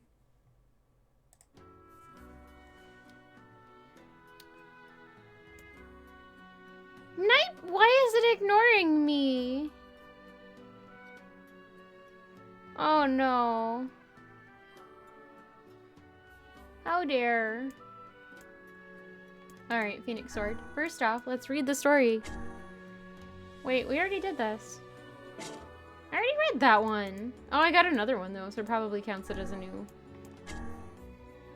3 brothers. Oh, wait, no. The youngest was terrifically lazy. No, we read that one already. The captain tramples life under his feet. He had grown old. The king's dauntless gaze had lost its light, and his stalwart body had grown soft. What's more, every ounce of fear and vanity he had gained with age now gnawed away at his heart. The king was afraid, so he repeatedly ordered the invasion of neighboring countries so as to hold on to the lands he had been sworn to protect.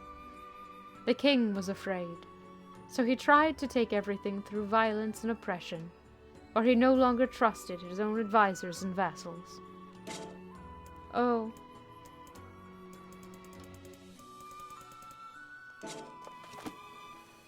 Where's the strange stuff shop? I don't remember. And it's not on the map.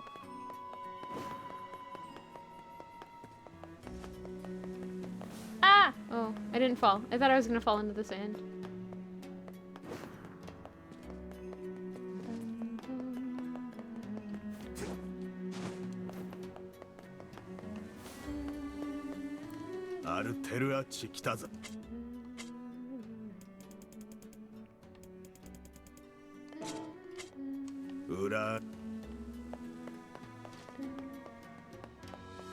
Is he down here? Hi there. Do you carry Yep. axles and Now I paddleboards? feel silly. 帰れデチク I'm afraid I'm out of stock, but I could make them if you bring me ore and logs. Where do I get logs? Oh, great. So, how much do you need? これギュッソグッズ I think 10 of each should suffice. Gotcha. I'll be back in a bit. Water wheels are great, but they're a pain in the butt to maintain. In the past, humans harnessed different methods to provide energy. Like what? One such method was achieved through the intricate compounding of iron and fire. Wow. What did they do with that? Oh, a great many things. It could be used to power large iron crates called trains, or illuminate whole cities against the dark of night. Oh. Yeah, no thanks. Why not? Who wants to move a big iron crate? And how am I supposed to sleep if it's all bright outside? Well, I suppose if you wish to look at it that way. Besides, my life is lots of fun already. If more people were like you, Emil, this world might not be half bad.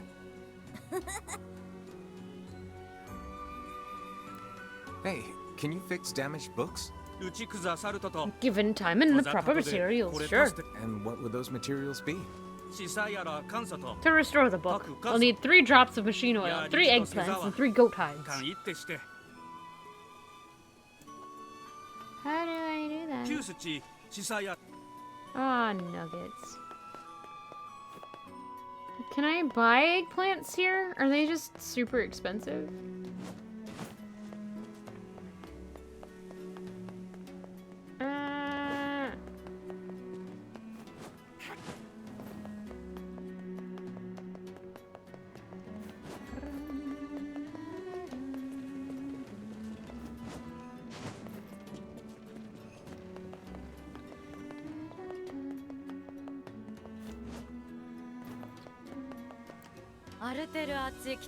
Yeah. Eggplant. No eggplants. Where do I get eggplants? Why do you need eggplants to fix a book, sir? What does that mean?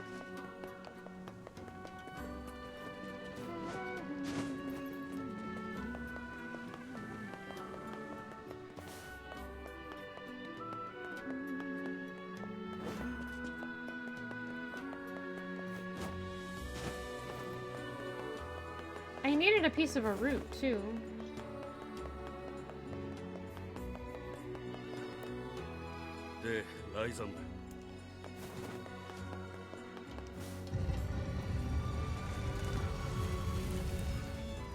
Logs! Where do I find logs? Oh no. It's hard to believe there are plants that can grow in this desert. Yeah, this'll never work. How do you mean? I mean, if plants could grow here, it would be full of them. God, books can be so stupid sometimes. Have you ever planted anything before, Kaine? Nope. Well, then you don't know. You gotta try things out for yourself. Indeed. Experimentation can often be the key to new knowledge. You guys sure are a bunch of optimists.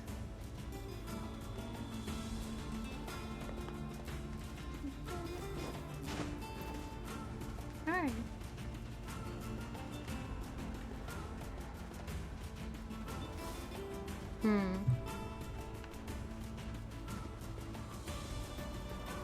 They really don't, but now I'm looking for plants that are out in the desert.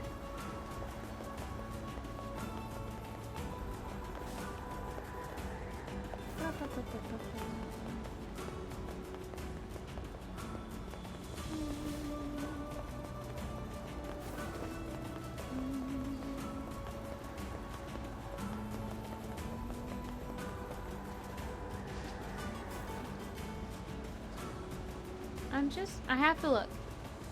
Because I'm silly.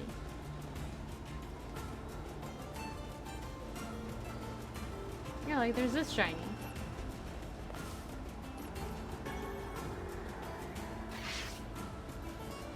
What was that?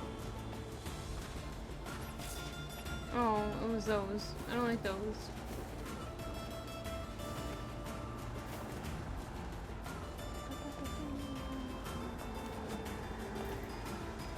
I figured it would just be ore or clay out here. Oh yeah. Wait a minute. Oh no. They're both poisoned. I gotta see if that door is open. It's gonna, well, except then I have to go through that dumb tunnel thing.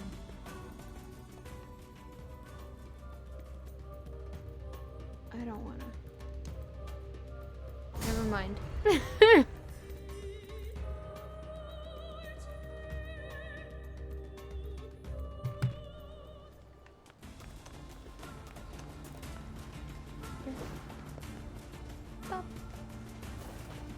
Alright.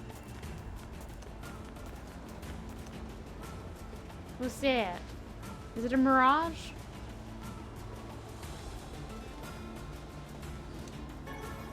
Gold ore? Ooh.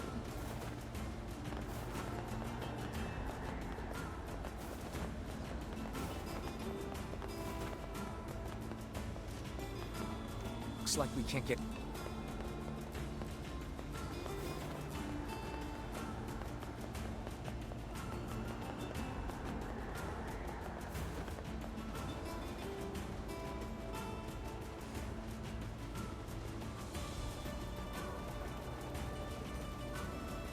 I had to look. Oh well.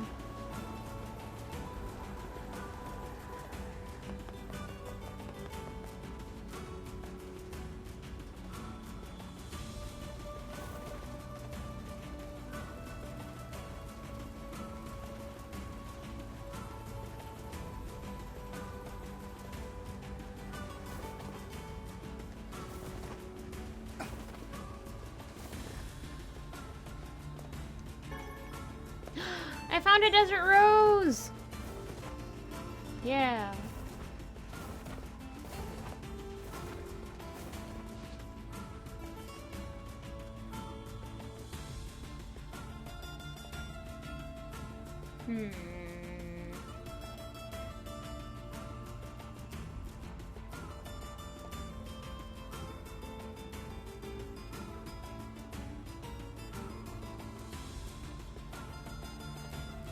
Let's see.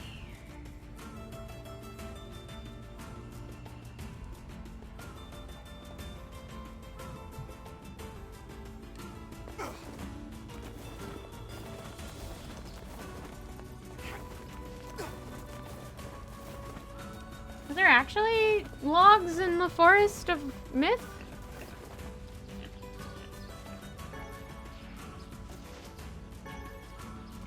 I feel like that's not the case.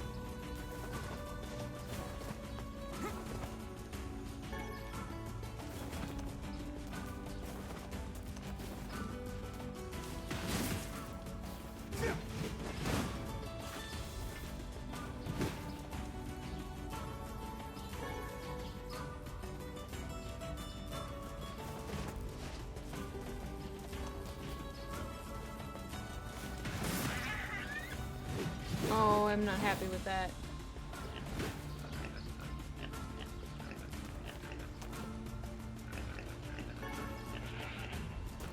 It's just giving me goat meat.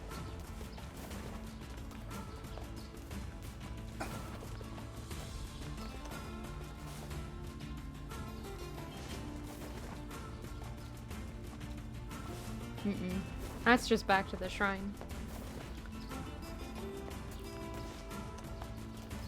You don't recall where you can loot them from. No worries. It's okay. I'm just muttering to myself because I'm not sure. I don't think I've seen any logs this whole playthrough.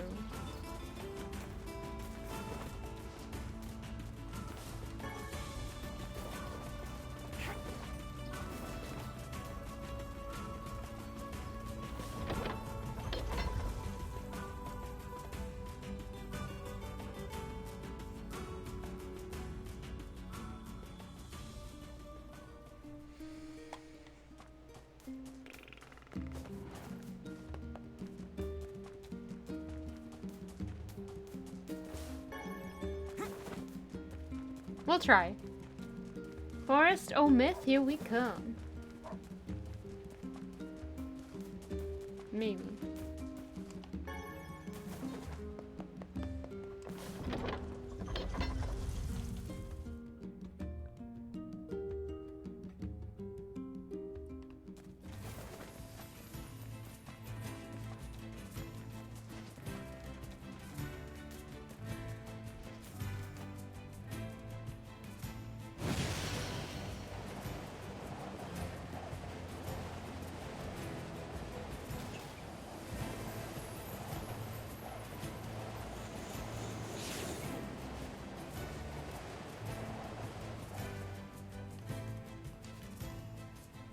Thank you.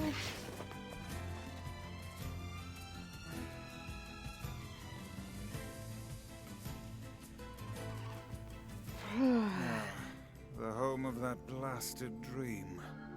Yeah. Truly a nightmare I hope never to experience again. I hear you.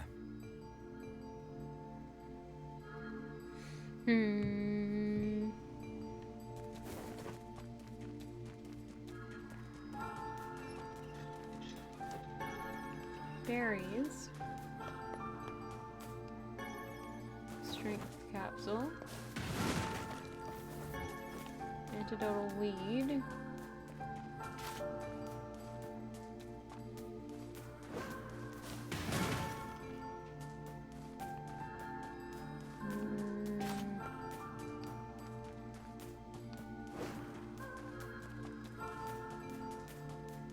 I guess not? Can I hit the trees? Nope.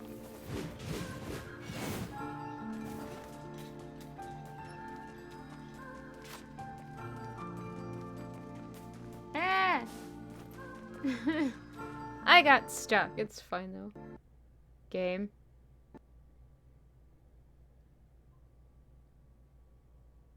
Are you serious?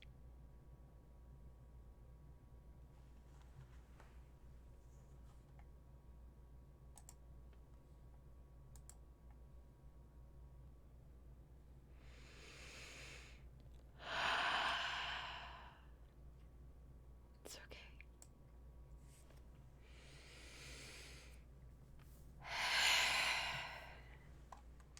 Why did it crash? Why?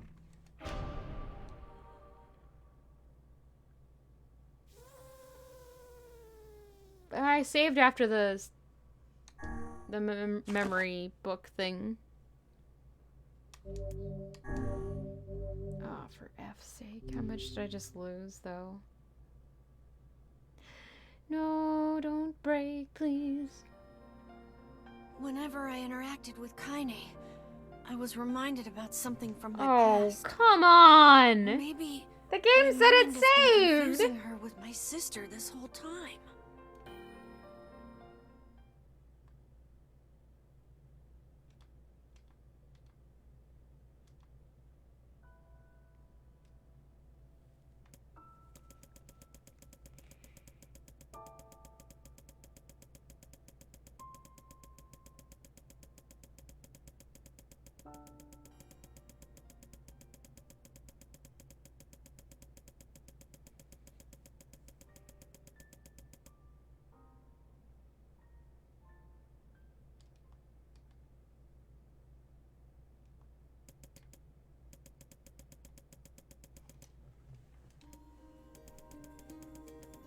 Well, how's it going, chat?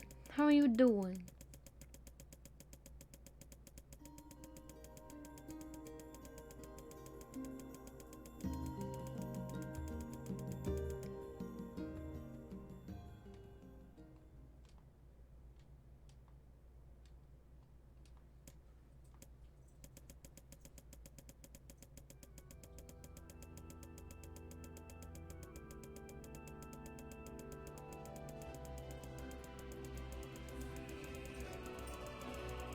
Thank you. Trying to doodle a tyrant shade. Ah.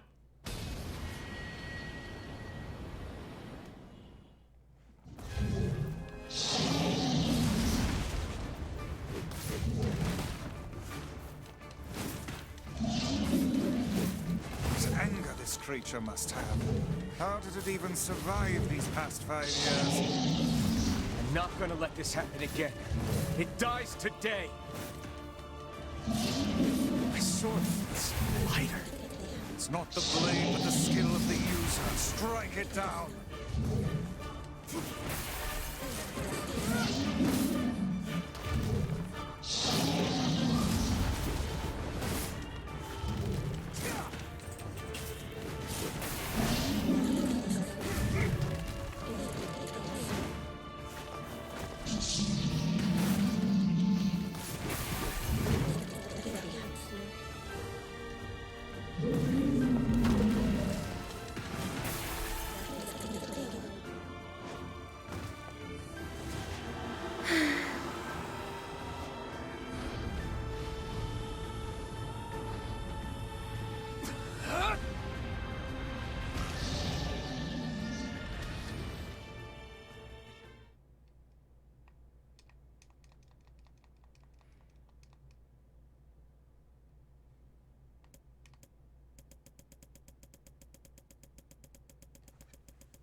Neat. I hope it goes well. Your doodle.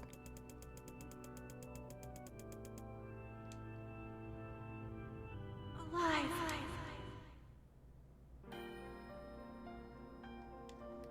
Shit.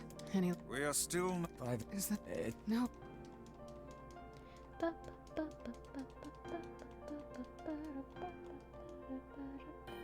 Kaine waking from her long petrified sleep. Emil's unflagging kindness. Our reunion was a happy one, and we let it wash over us like rain. That is, until Devila and Popola had to go and ruin it all.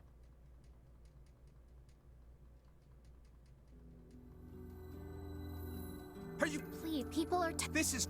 We could... No, you and... People are as long... But... We'll see. Sorry.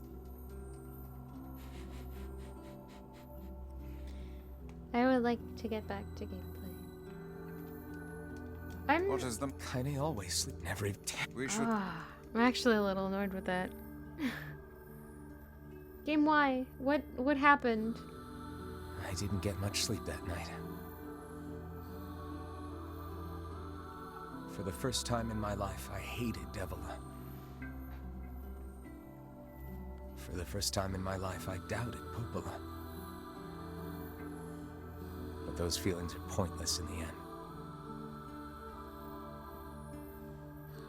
They said and did what they did for the sake of the village. To protect it from the horror of the Shades.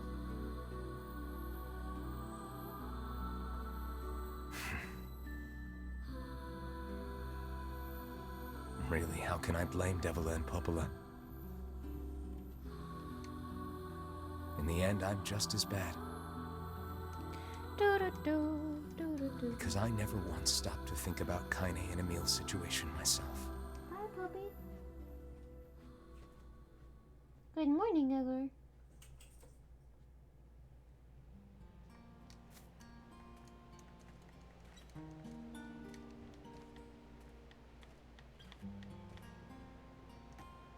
I should have, but we're good with... I got a fire going. Wait.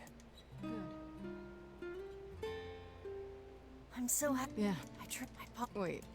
Hey, I'm sorry. Well, at least, hey, I'm not... come on. This all my but one, no matter... She... Oh, since we... I know Pack. Lem- Okay.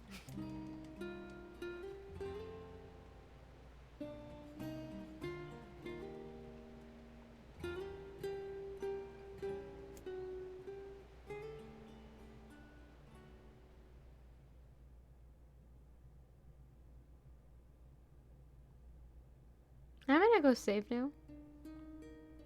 Sleep and don't... I need...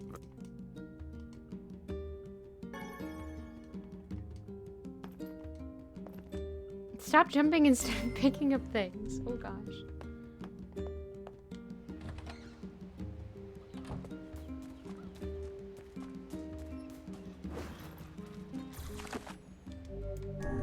There we go. All better. Except we still have this, so it's okay. Hey, Oh, I kind of thought I understand. pretty much. Oh, Yeah. sorry. You don't let him. All right.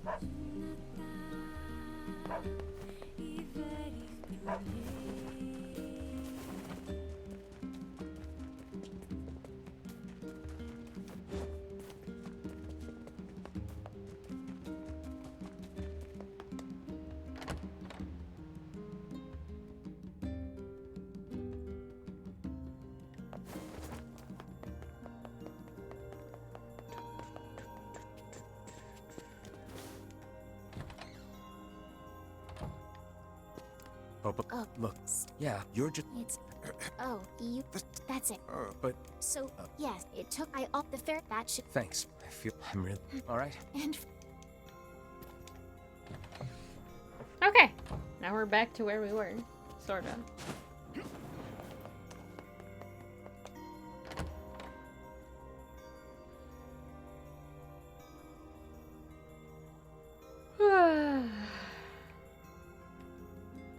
The path of. How excellent to know the canal is finished. Hopefully this puts our days of running all over behind us. The faster we can move, the faster we can save Yona. Let's use it as often as we need. Well, I'm just gonna keep going then. Instead of doing the quest. I'll grab them, but... What's This is massive? replace. All right. Thank you. Alright. It's you, Well, Hey, yeah, that's so that. Sure, one old. Oh no. So, we're gonna take the ferry. Only our harvests weren't so poorly.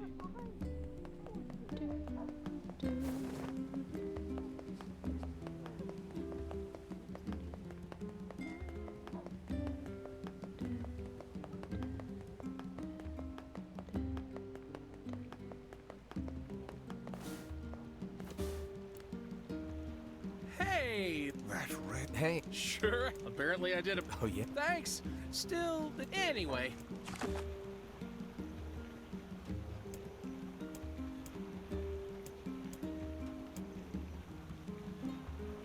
We needed to go to the shrine. Rear path. That's right.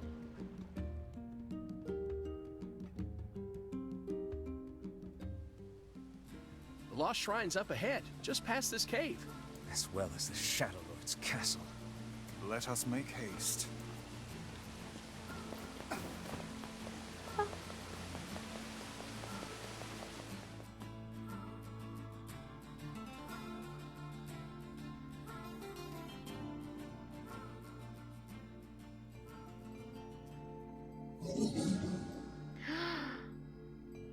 This is new!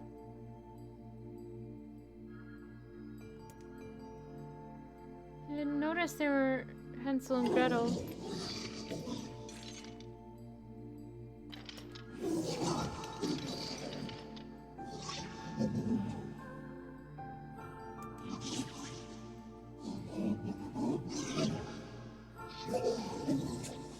Hmm.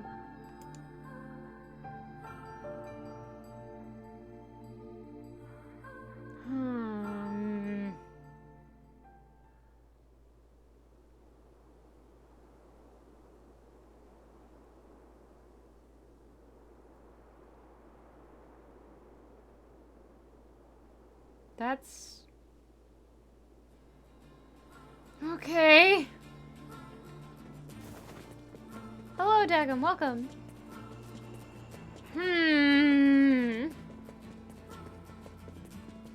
For they were all of them deceived. For another ring was forged. I'm done.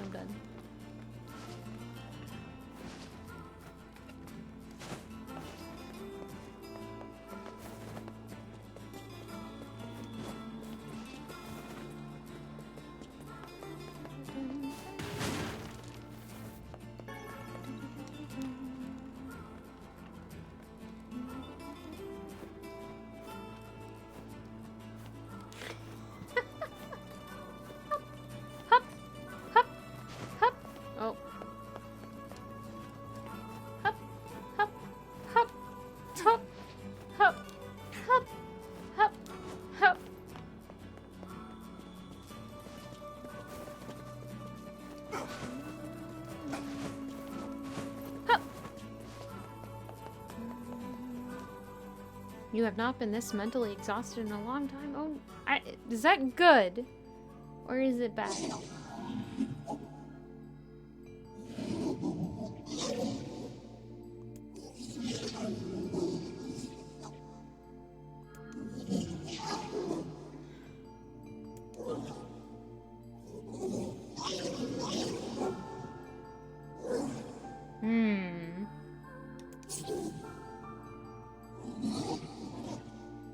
Oh, that's okay. Hello and welcome. Thank you for popping in.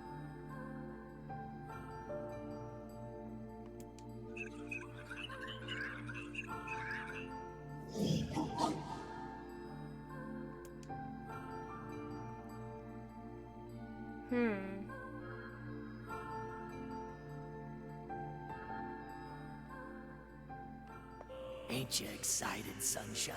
We finally get to bathe in blood. Don't talk to me.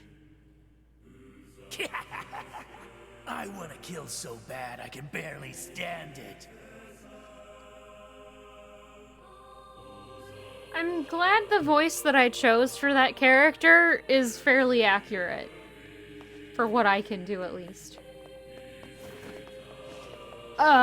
Cool. I'm glad I read that right then.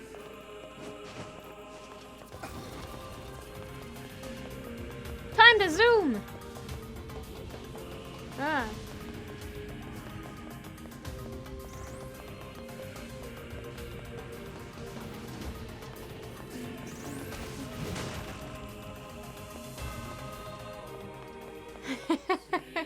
Well, thank you.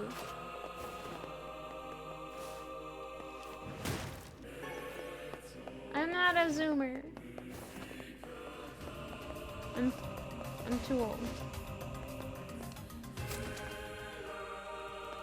Oh, I have to do this puzzle again? Why? That's weird.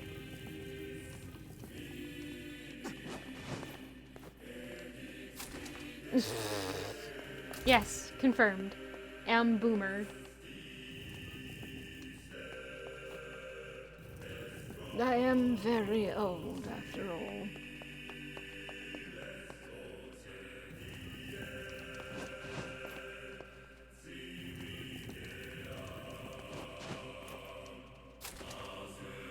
This is all too easy. Well, being a millennial means I'm old, so... I fail to see how that is incorrect.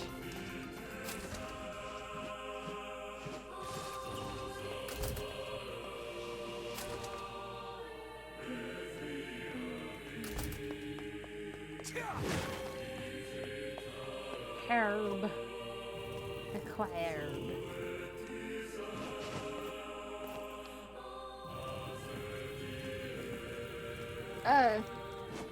Are you sure you don't resemble that remark? How dare? Oh, how dare I? The truth is painful, is it not? Wait, am I doing this wrong? Metal Gear!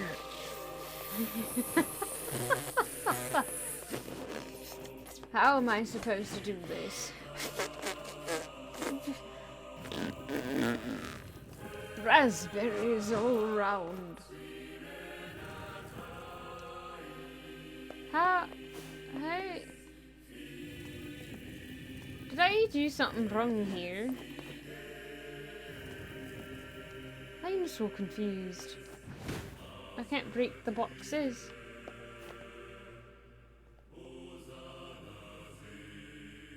You ate at a questionable airport sandwich. What was on your questionable airport sandwich? No, you did not.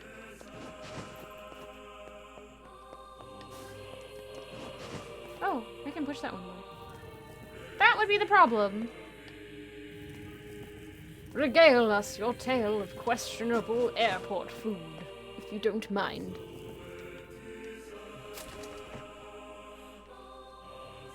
It was like the sandwich of Futurama where Fry had an egg salad. Oh no. Oh no!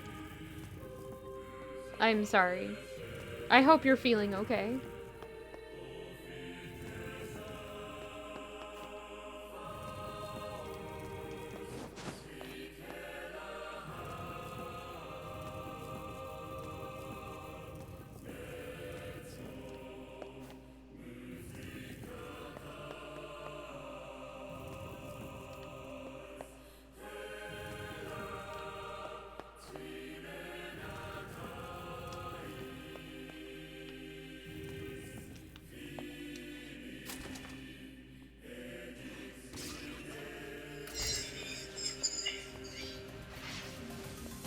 Oh.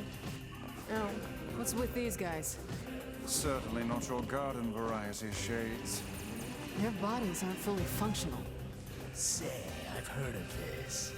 A cursed area where incomplete shades gather. Ha!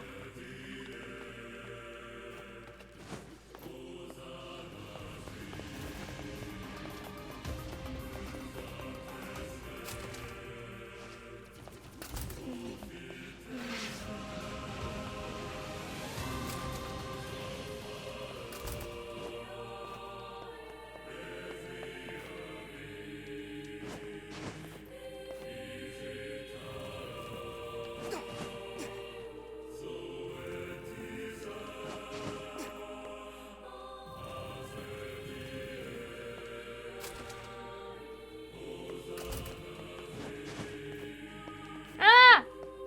I went the wrong way. Sorry for the scream.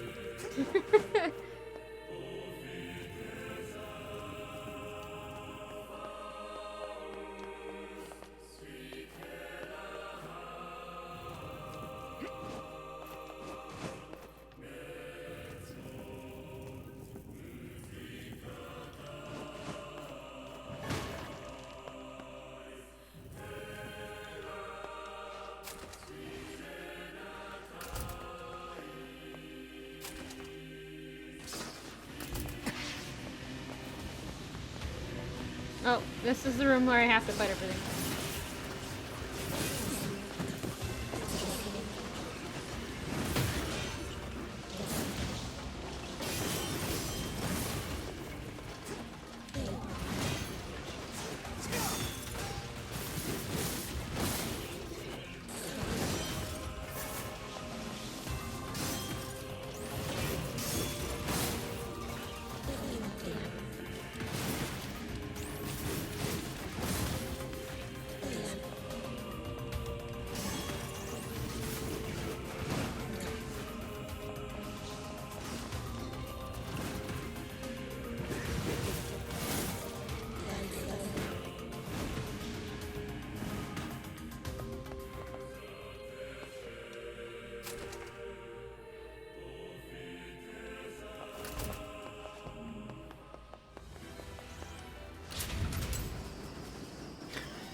I don't have to fight it. Also, Dakum, I hope you ate something much better today.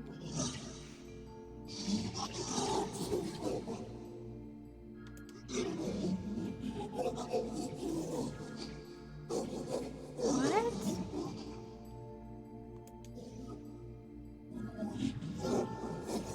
You had 2 sandwiches and it's good.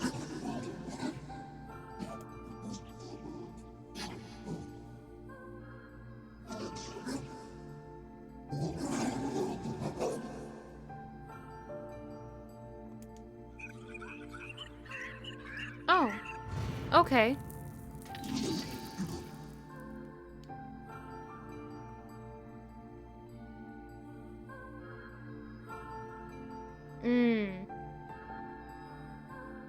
I see. Kaine, Emil, look, from now on, I'm going to sleep outside with you. Why? I can't accept that you aren't Pretty allowed in the much. village. I. It's stupid.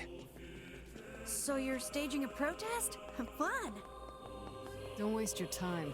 But it just feels wrong. Well, that's really nice of you, but you still don't have to stay out here with us. Emil. You got a super important mission. You can't sleep out in the rain. What if you catch a cold? Besides, I like camping with Kaine. Sometimes we sit around the fire and Fair. tell stories, or roast.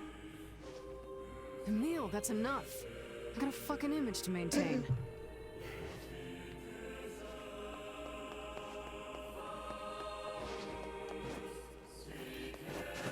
We seem to be surrounded by a mob of helpless puppies. Just kick them aside.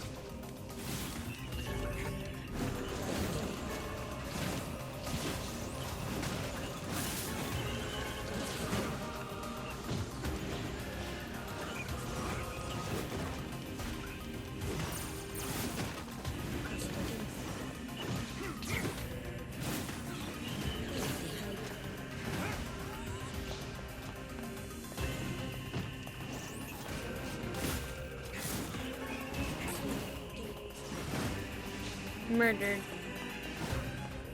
Okay, so right now I think we're finding out that our characters are kind of in a really gray area.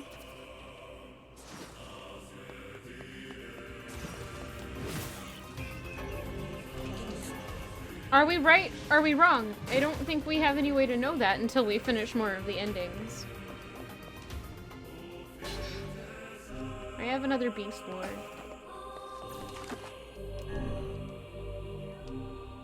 Alright, I guess we're gonna go. He has the perfect backstory for a supervillain, yes.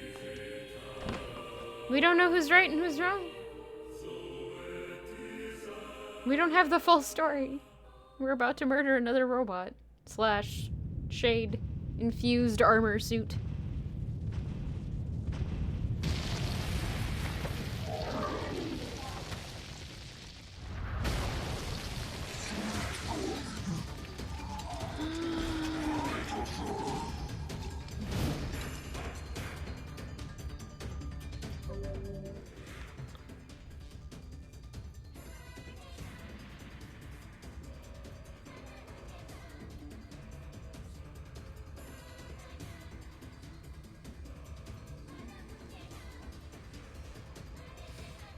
I don't think I like being able to know what the shades are saying. What's going on? There's dozens of them!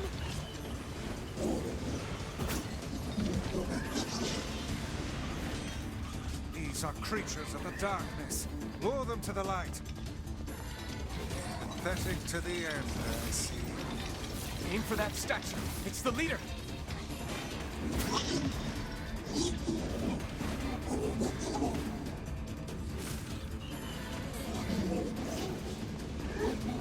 Mm-hmm.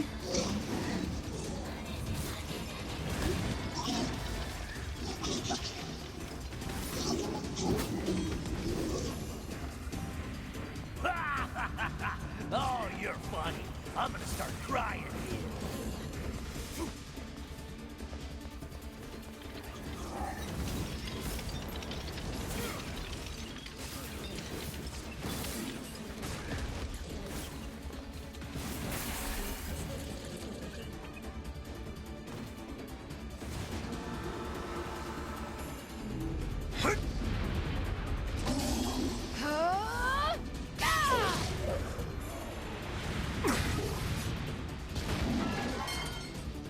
Have you felled the beast?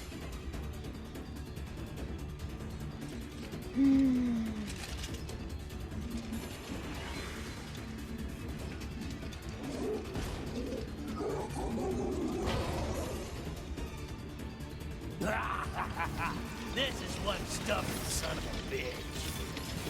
Damn it, damn it, damn it! Hey there, sunshine. You ain't feeling bad this week, are ya? Ain't no turning back now. You got a lust for blood. Embrace the slaughter. All we know is the thrill of battle. Ain't that right, Kaine?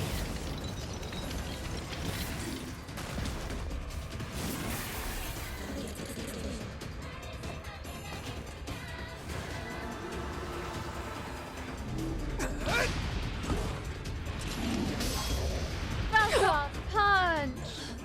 That was well timed, but how dare you?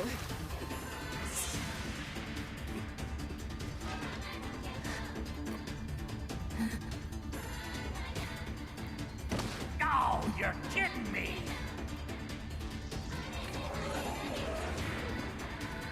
Kaine!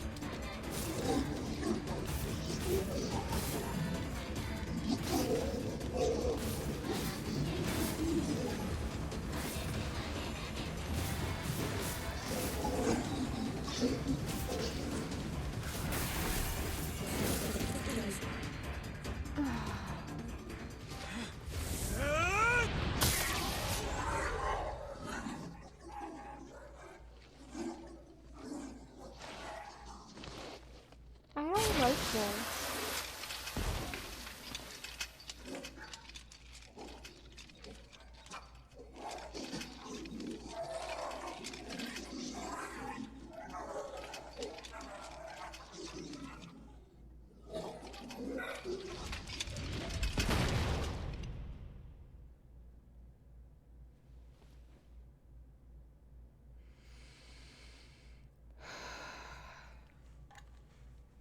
Kaine! Are you alright? Kaine! I fear there is little we can do for her. No! Kaine!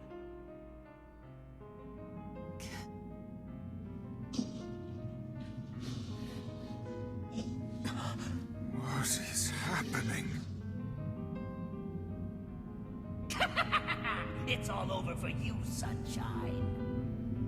Kaine! Kaine!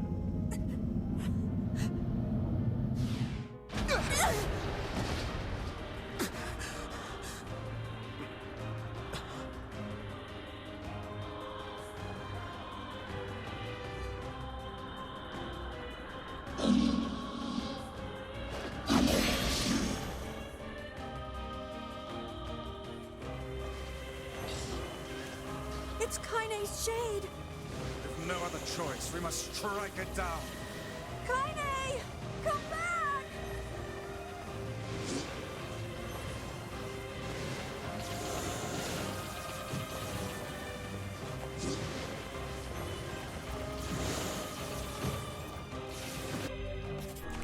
Really?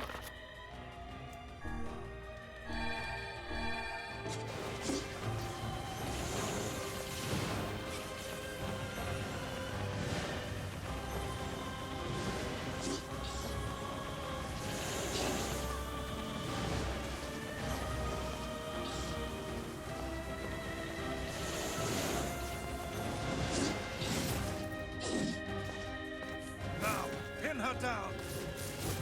Kaine, please! Oh dear. Mm-hmm.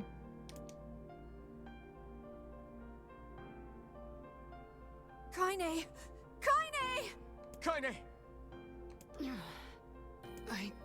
I couldn't hold it back. I can't be with... We're always going to be together, Kaine. If you transform again, we'll just stop it again. As many times as it takes. I don't care how tough it is. We're gonna get you back. I like sleeping outside because I'm with you, Kaine. I'm able to ignore my appearance and keep going because of you. I'm weak, and I'm sad, and I'm lonely. But you make me strong. You're my friend, and I need you. So don't you dare leave me! All right. Stop crying. And thanks. I'm all right.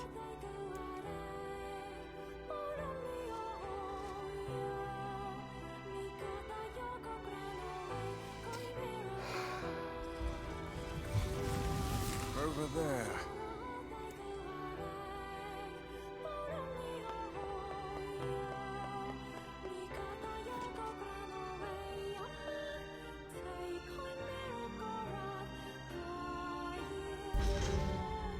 And what is this, hmm? It's me.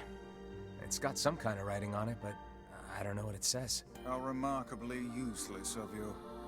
Well, let's go ask Popola. Thanks, Vice. The heck? Why are you so mean to me? It's a cipher of some kind. Can you determine its meaning? I think this is the key to unlocking the Shadow Lord's castle. Here, take a look at this. I wrote down all the words I can understand. This fragment is called the Stone Guardian. Given that you found it in the Lost Shrine, the words must mean something. There are spaces here for 4 other fragments as well. Sacrifice, the Law of Robotics, the Memory Tree, Loyal Cerberus. The Law of Robotics probably refers to the Junk Heap, and the Memory Tree might be the Forest of Myth. But as for Sacrifice and Loyal Cerberus, I don't have a clue. Not a problem. Hmm? If we want to fill in the words, we just run around the world killing every big monster we find, right? Oh, splendid. By all means, let us undertake a murderous rampage. They're just shades. Besides, it's the only way to reach the Shadow Lord. It's a dangerous task. Yeah, well, Yona's in even more danger. But how can you even be sure that she's... Because she is! Right? The Junk Heap and the Forest of Myth, yeah? I'm on my way. Alright. Please be careful. Oh, and listen. About Kaine and Emil. The villagers know how much they've sacrificed, and they're thankful. It's just... they're scared, you know? People can't change overnight. I'll hurry them along the best I can. But can you please give them a little more time? I'll try. Alright, well...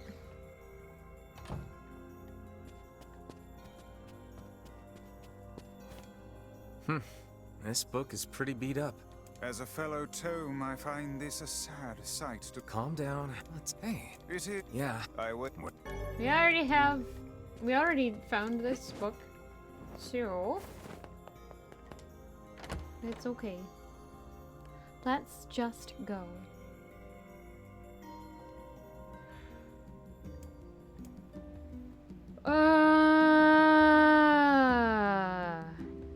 Forest of Myth will be shorter. Popola said we might be able to find something in the Forest of Myth. So we'll do that first. You will forgive me if I seem less than enthusiastic about such a trip. I'm wondering if that'll actually be different text. It probably won't. But it'd be interesting if it was.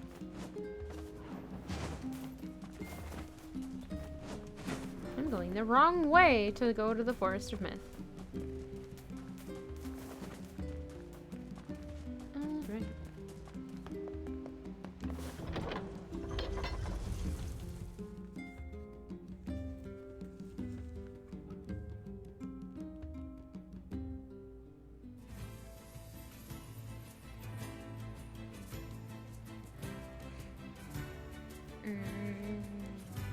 Alright, but before we go on, I'm actually going to take a very short break. I'm not getting more tea, though. No worries! I'll be right back. Sorry, Rooney.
Pause that. I'm back.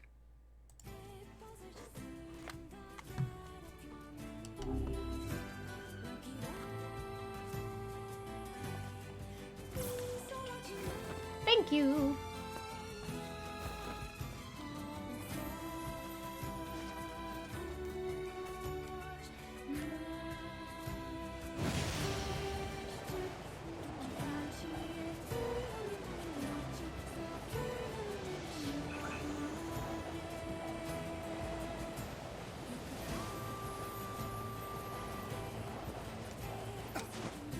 You feel bad? I'm sorry. It was funny, though. I'm sorry if I made you feel bad. Ah, the home of that blasted dream. Yeah. Truly a nightmare I hope never to experience again. I hear you. Mm-mm. No, Felix, you can do it again.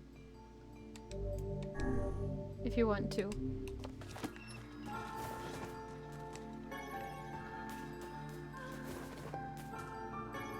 Welcome, Punch! I made that one when I did,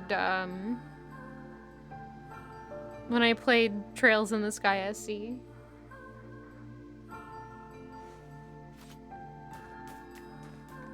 Oh, hello. How are things? Well, I have been feeling a rather... Did you invest... and, well... Nah. Old man Mayor has not a lot to say that we haven't heard already. We are the grass, the trees, the woods. Why do we seem to encounter nothing but odd people lately? You should talk, Vice. As if Grimoire Weiss is capable of spouting such nonsense. Alright, and for anybody who is coming in right now, we have started Route B. So I'm gonna skip through some of this a little bit fast, just because we don't really need to go through it all over again. Pretty sure the voice of the tree was different. It's a lot clearer this time. Hang on. I don't think it's done. Is the dark entity that governs all memories. May the words form themselves to your liking. Yes, it's more clear and it's more... Oh gosh. I don't know. Does that mean it'll tell us what we want to know? That'd be nice. Alright. Page everything. Nope. This is the same.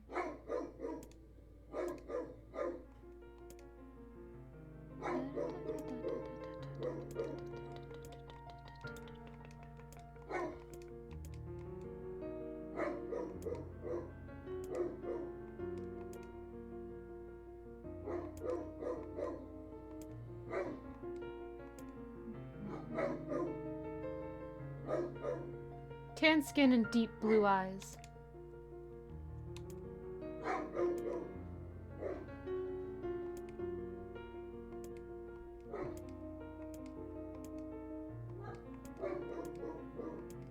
Female warrior. Red eyes. Pillar of salt.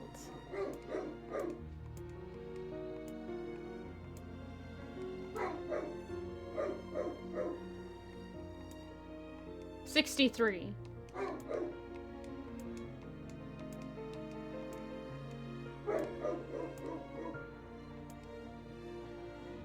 That memory has been lost. A shame. It was a favorite of mine.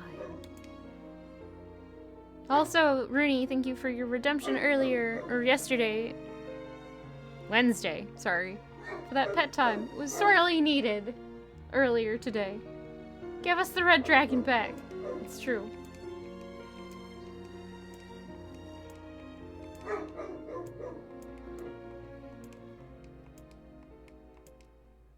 I don't even know.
And the young man was the key. This was the promise made long ago. This was how it would be released.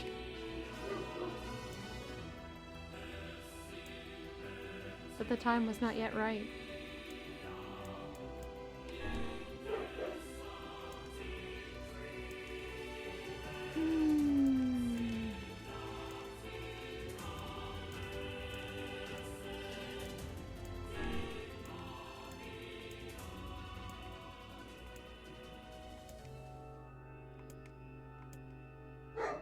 And the tree was satisfied.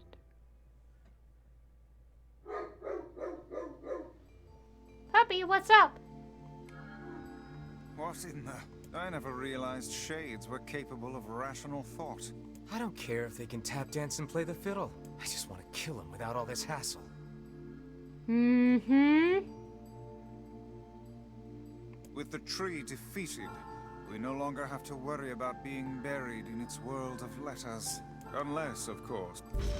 Time begins to rewind. Sorry, Vice. Oh.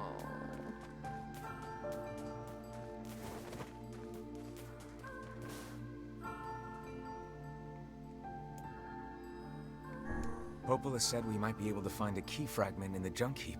Perhaps we can find a clue at Two Brothers' weaponry.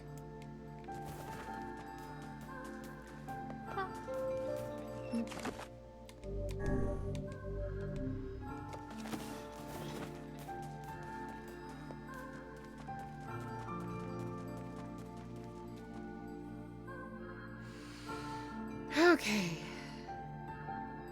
Two Brothers' weaponry.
Let's go.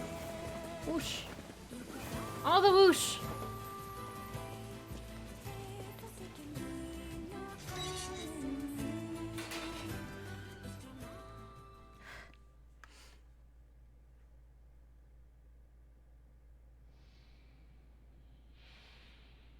Damn!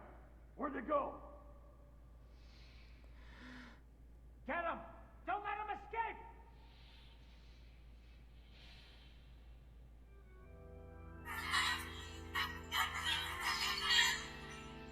I see something over there!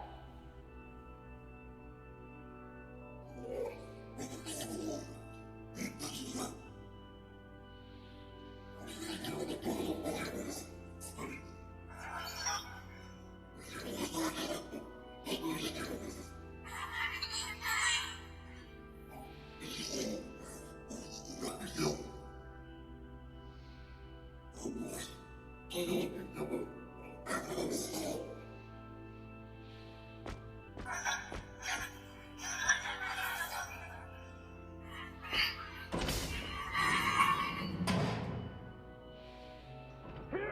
They're in here!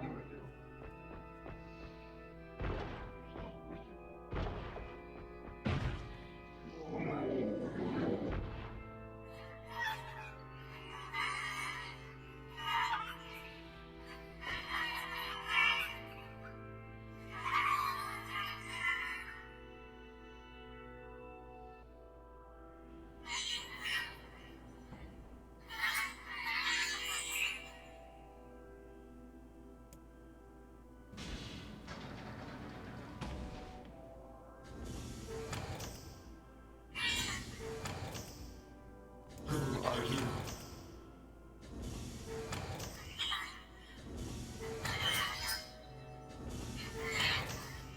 Military defense robot, P-33. You are an intruder. You must be eliminated. Error. There is something leaking from your eyes.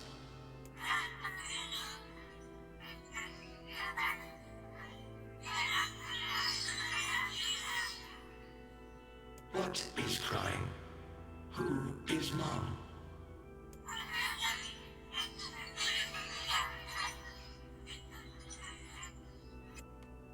My creator is also dead. He perished hundreds of years ago.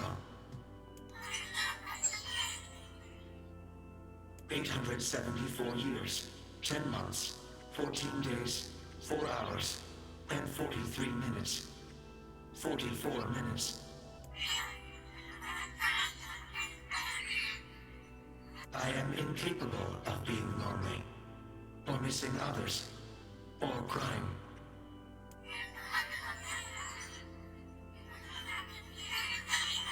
You will die.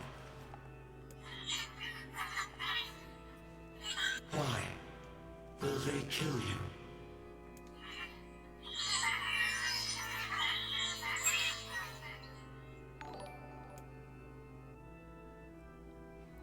An anonymous gifter has just gifted 5 tier 1 subs to the community. Earthscum, Soulless Cat, I Will Be Back, Kitty McWhittles, and Rudy Mental. Enjoy your emotes. And here are sips and thanks for all of you.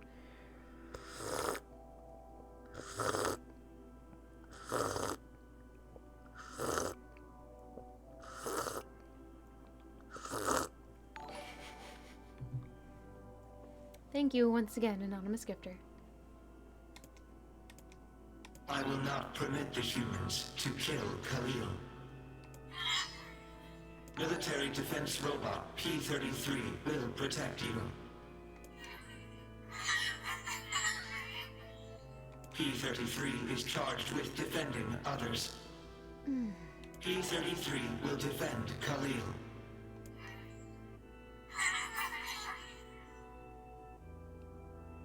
I'm gonna call you BB.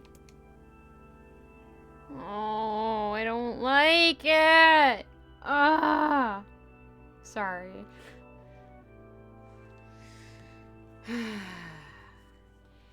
Man, there's gotta be tons of machinery here. Yeah, but I don't know how much we can actually use.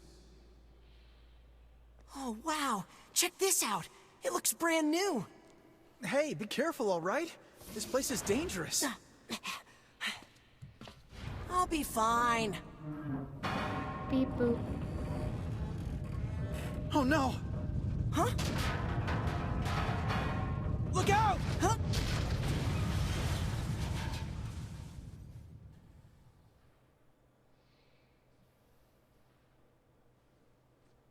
Huh? Huh?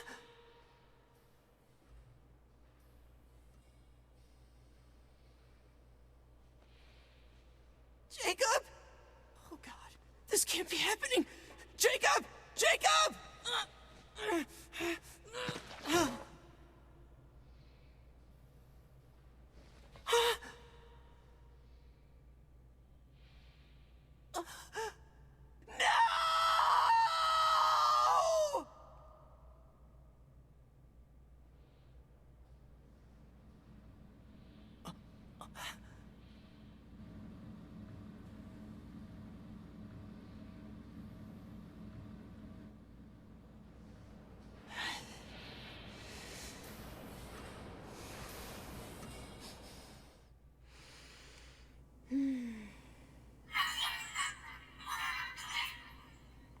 choice of the intruders caused the structure to fail. They should have proceeded with more caution. One intruder has perished.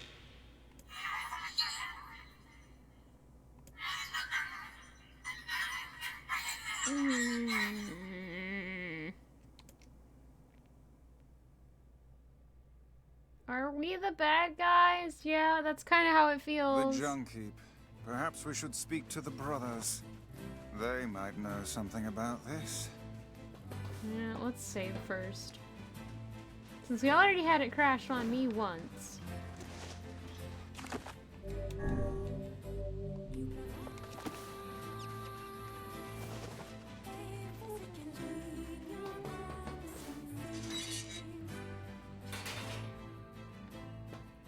Oh, hey there. It's been a while. You're the little one, aren't you? You've grown up. How fares your brother? My brother's been dead for 4 years. Oh, I see. Please forgive the question. It's okay. I need to ask you something. What is it? You heard any rumors about shades around here? Not the little ones. I'm looking for one that's unusually big and powerful. No, I haven't heard about anything like that. But I haven't really been listening. All I want is to destroy robots. Just rip them up. Okay. Never mind then. See you later. Wait! Yes? I recently got my hands on a weapon. A very powerful weapon. I thought you might get some use out of it. Don't we already? Shh. These things happen the second time around. Don't we have this already? Shh, these things happen the second time around. This sword has seen better days. A fourth wall! It's crumbling. Yeah, it's pretty beat up. I mean, there's potential, but it's fairly powerless right now. Can you repair it? I can repair anything with the proper materials. If you'll fix it, I'll get the parts. I'm so glad I decided not to throw this out. I'm gonna need some memory alloy. Only the real big enemies on the second basement level have them, so watch yourself. Also, here's the passcode to get down there. Use it on the elevator. You got it.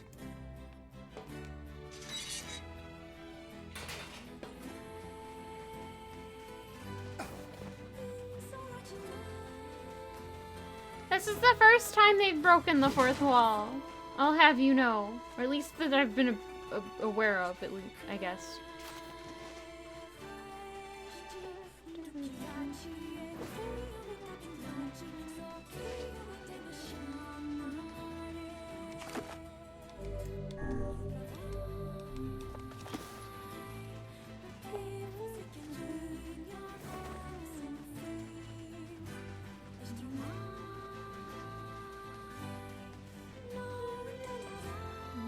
Stop. I'm stopping.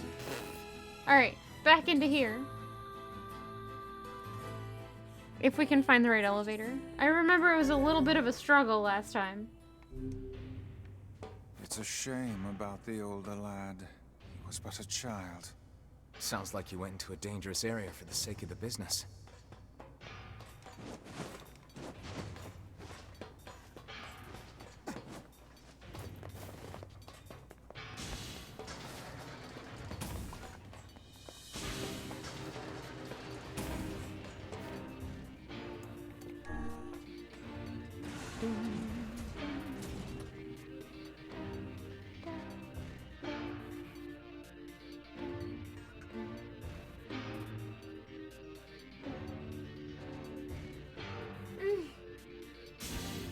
The little loading screen things are really cute. The elder brother postponed his joy for the sake of his sibling.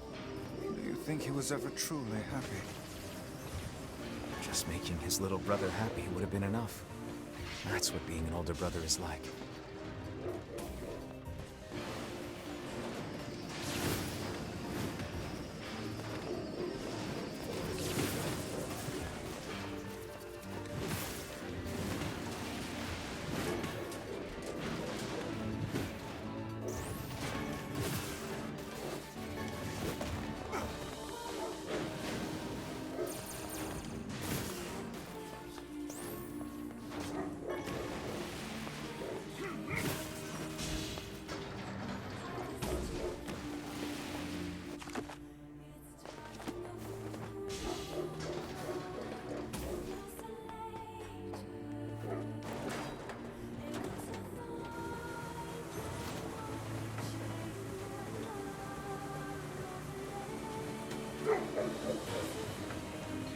We still need to see the C, D, and E endings. Oh no!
Voice of Cards is another Yoko Taro game.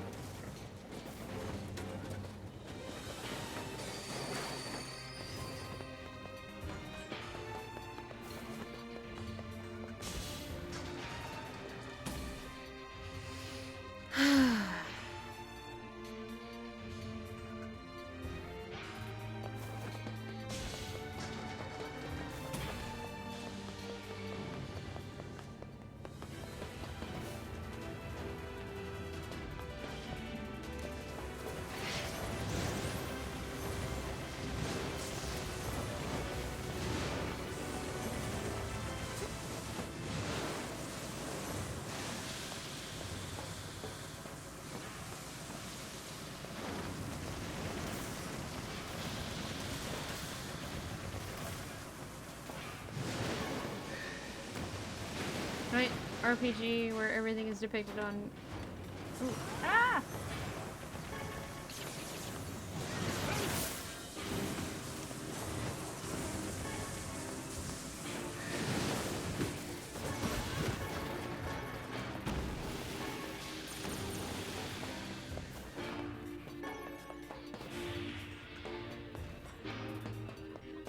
Oh, can I not pick that? What is it? Broken antenna. I am full of broken antennas, apparently. No, headset!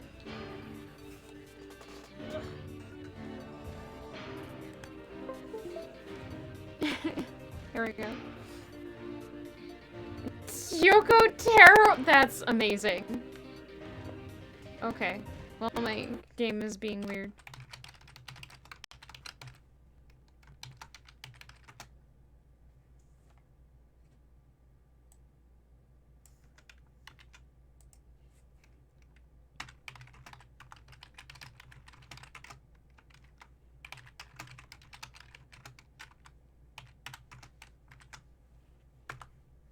There. No! Okay. I will make a note of that. Let me grab this. And I'll save it somewhere. You'll get your nomination.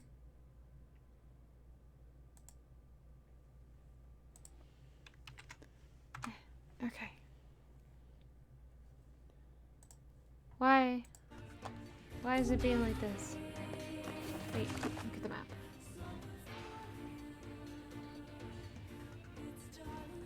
Am I going the wrong way?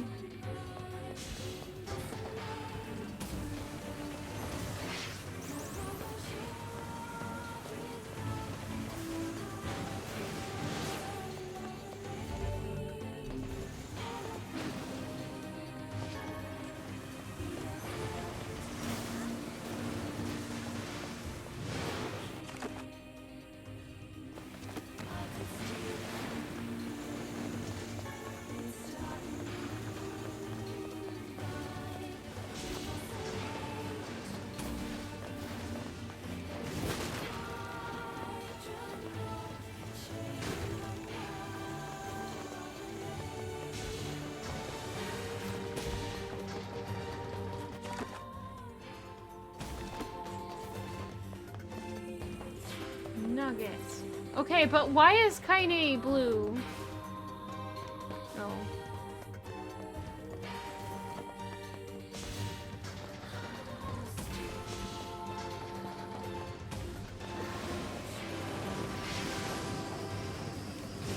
I went the wrong way.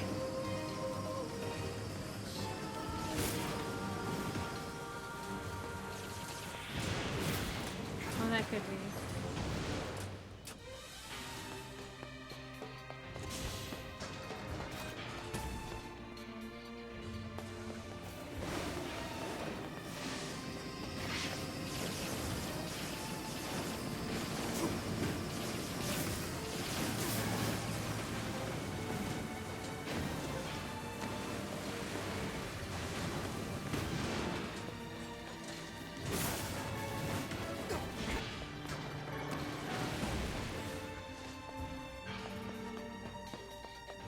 Where was I supposed to go? Is it just the junk heap depths? Probably.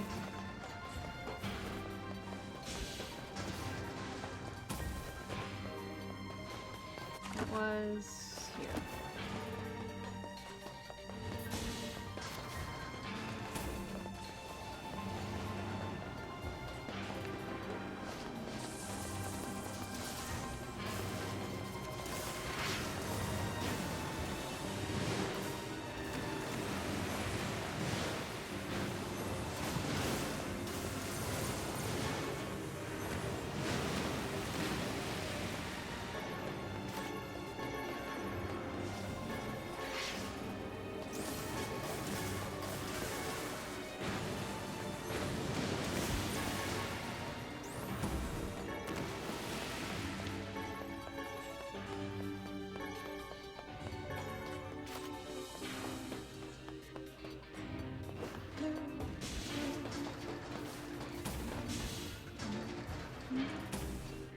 All right.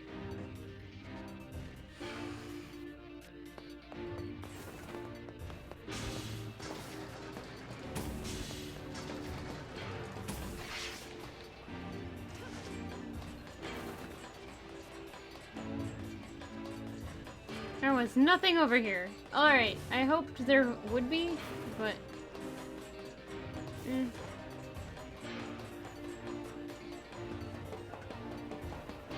it's fine.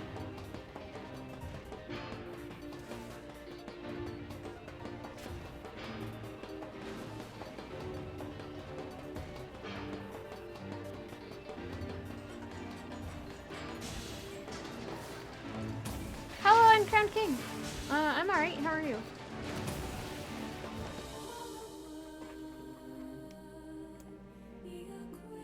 Sometimes mindlessly easy is good, though, isn't it?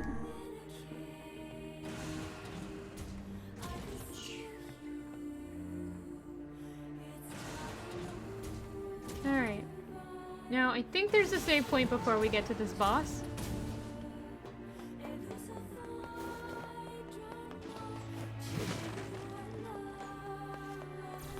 And I'm gonna have to end here, because I have stuff I need to do tonight. I apologize, everyone.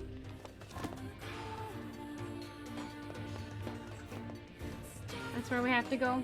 But again, I need to end here. Okay. If you're having ADHD and needing at least somewhat challenging. No, that could be. If that's.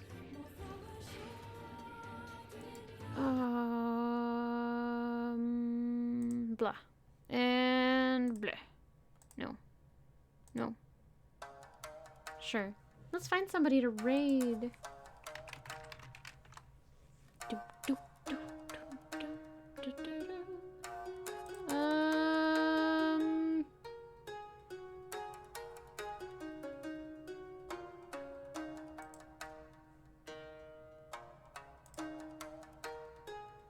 How about Final Fantasy VII? I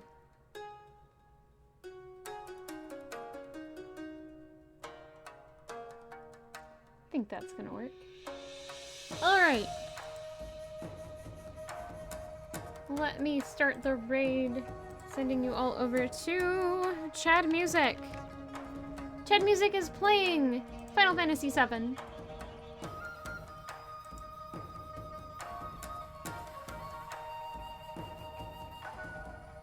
Oh, you're welcome, Rooney. I want to get all the endings, so it's going to be a bit of a jog.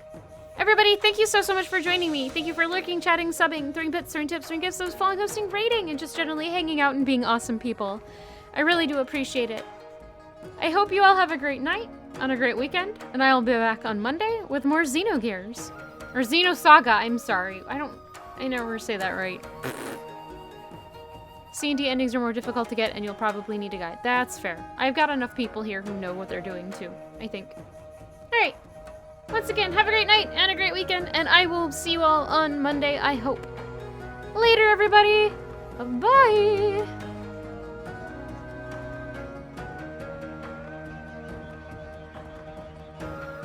Aaron, to you too. Thank you for the 22 bits. Aaron, thank you for the 22 bits. Here's your sipping things.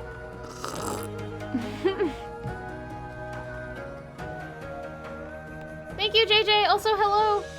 And bye. Sorry, I missed you earlier. I saw you and then I just spaced on saying something. Okay, I need to go. Later, everybody.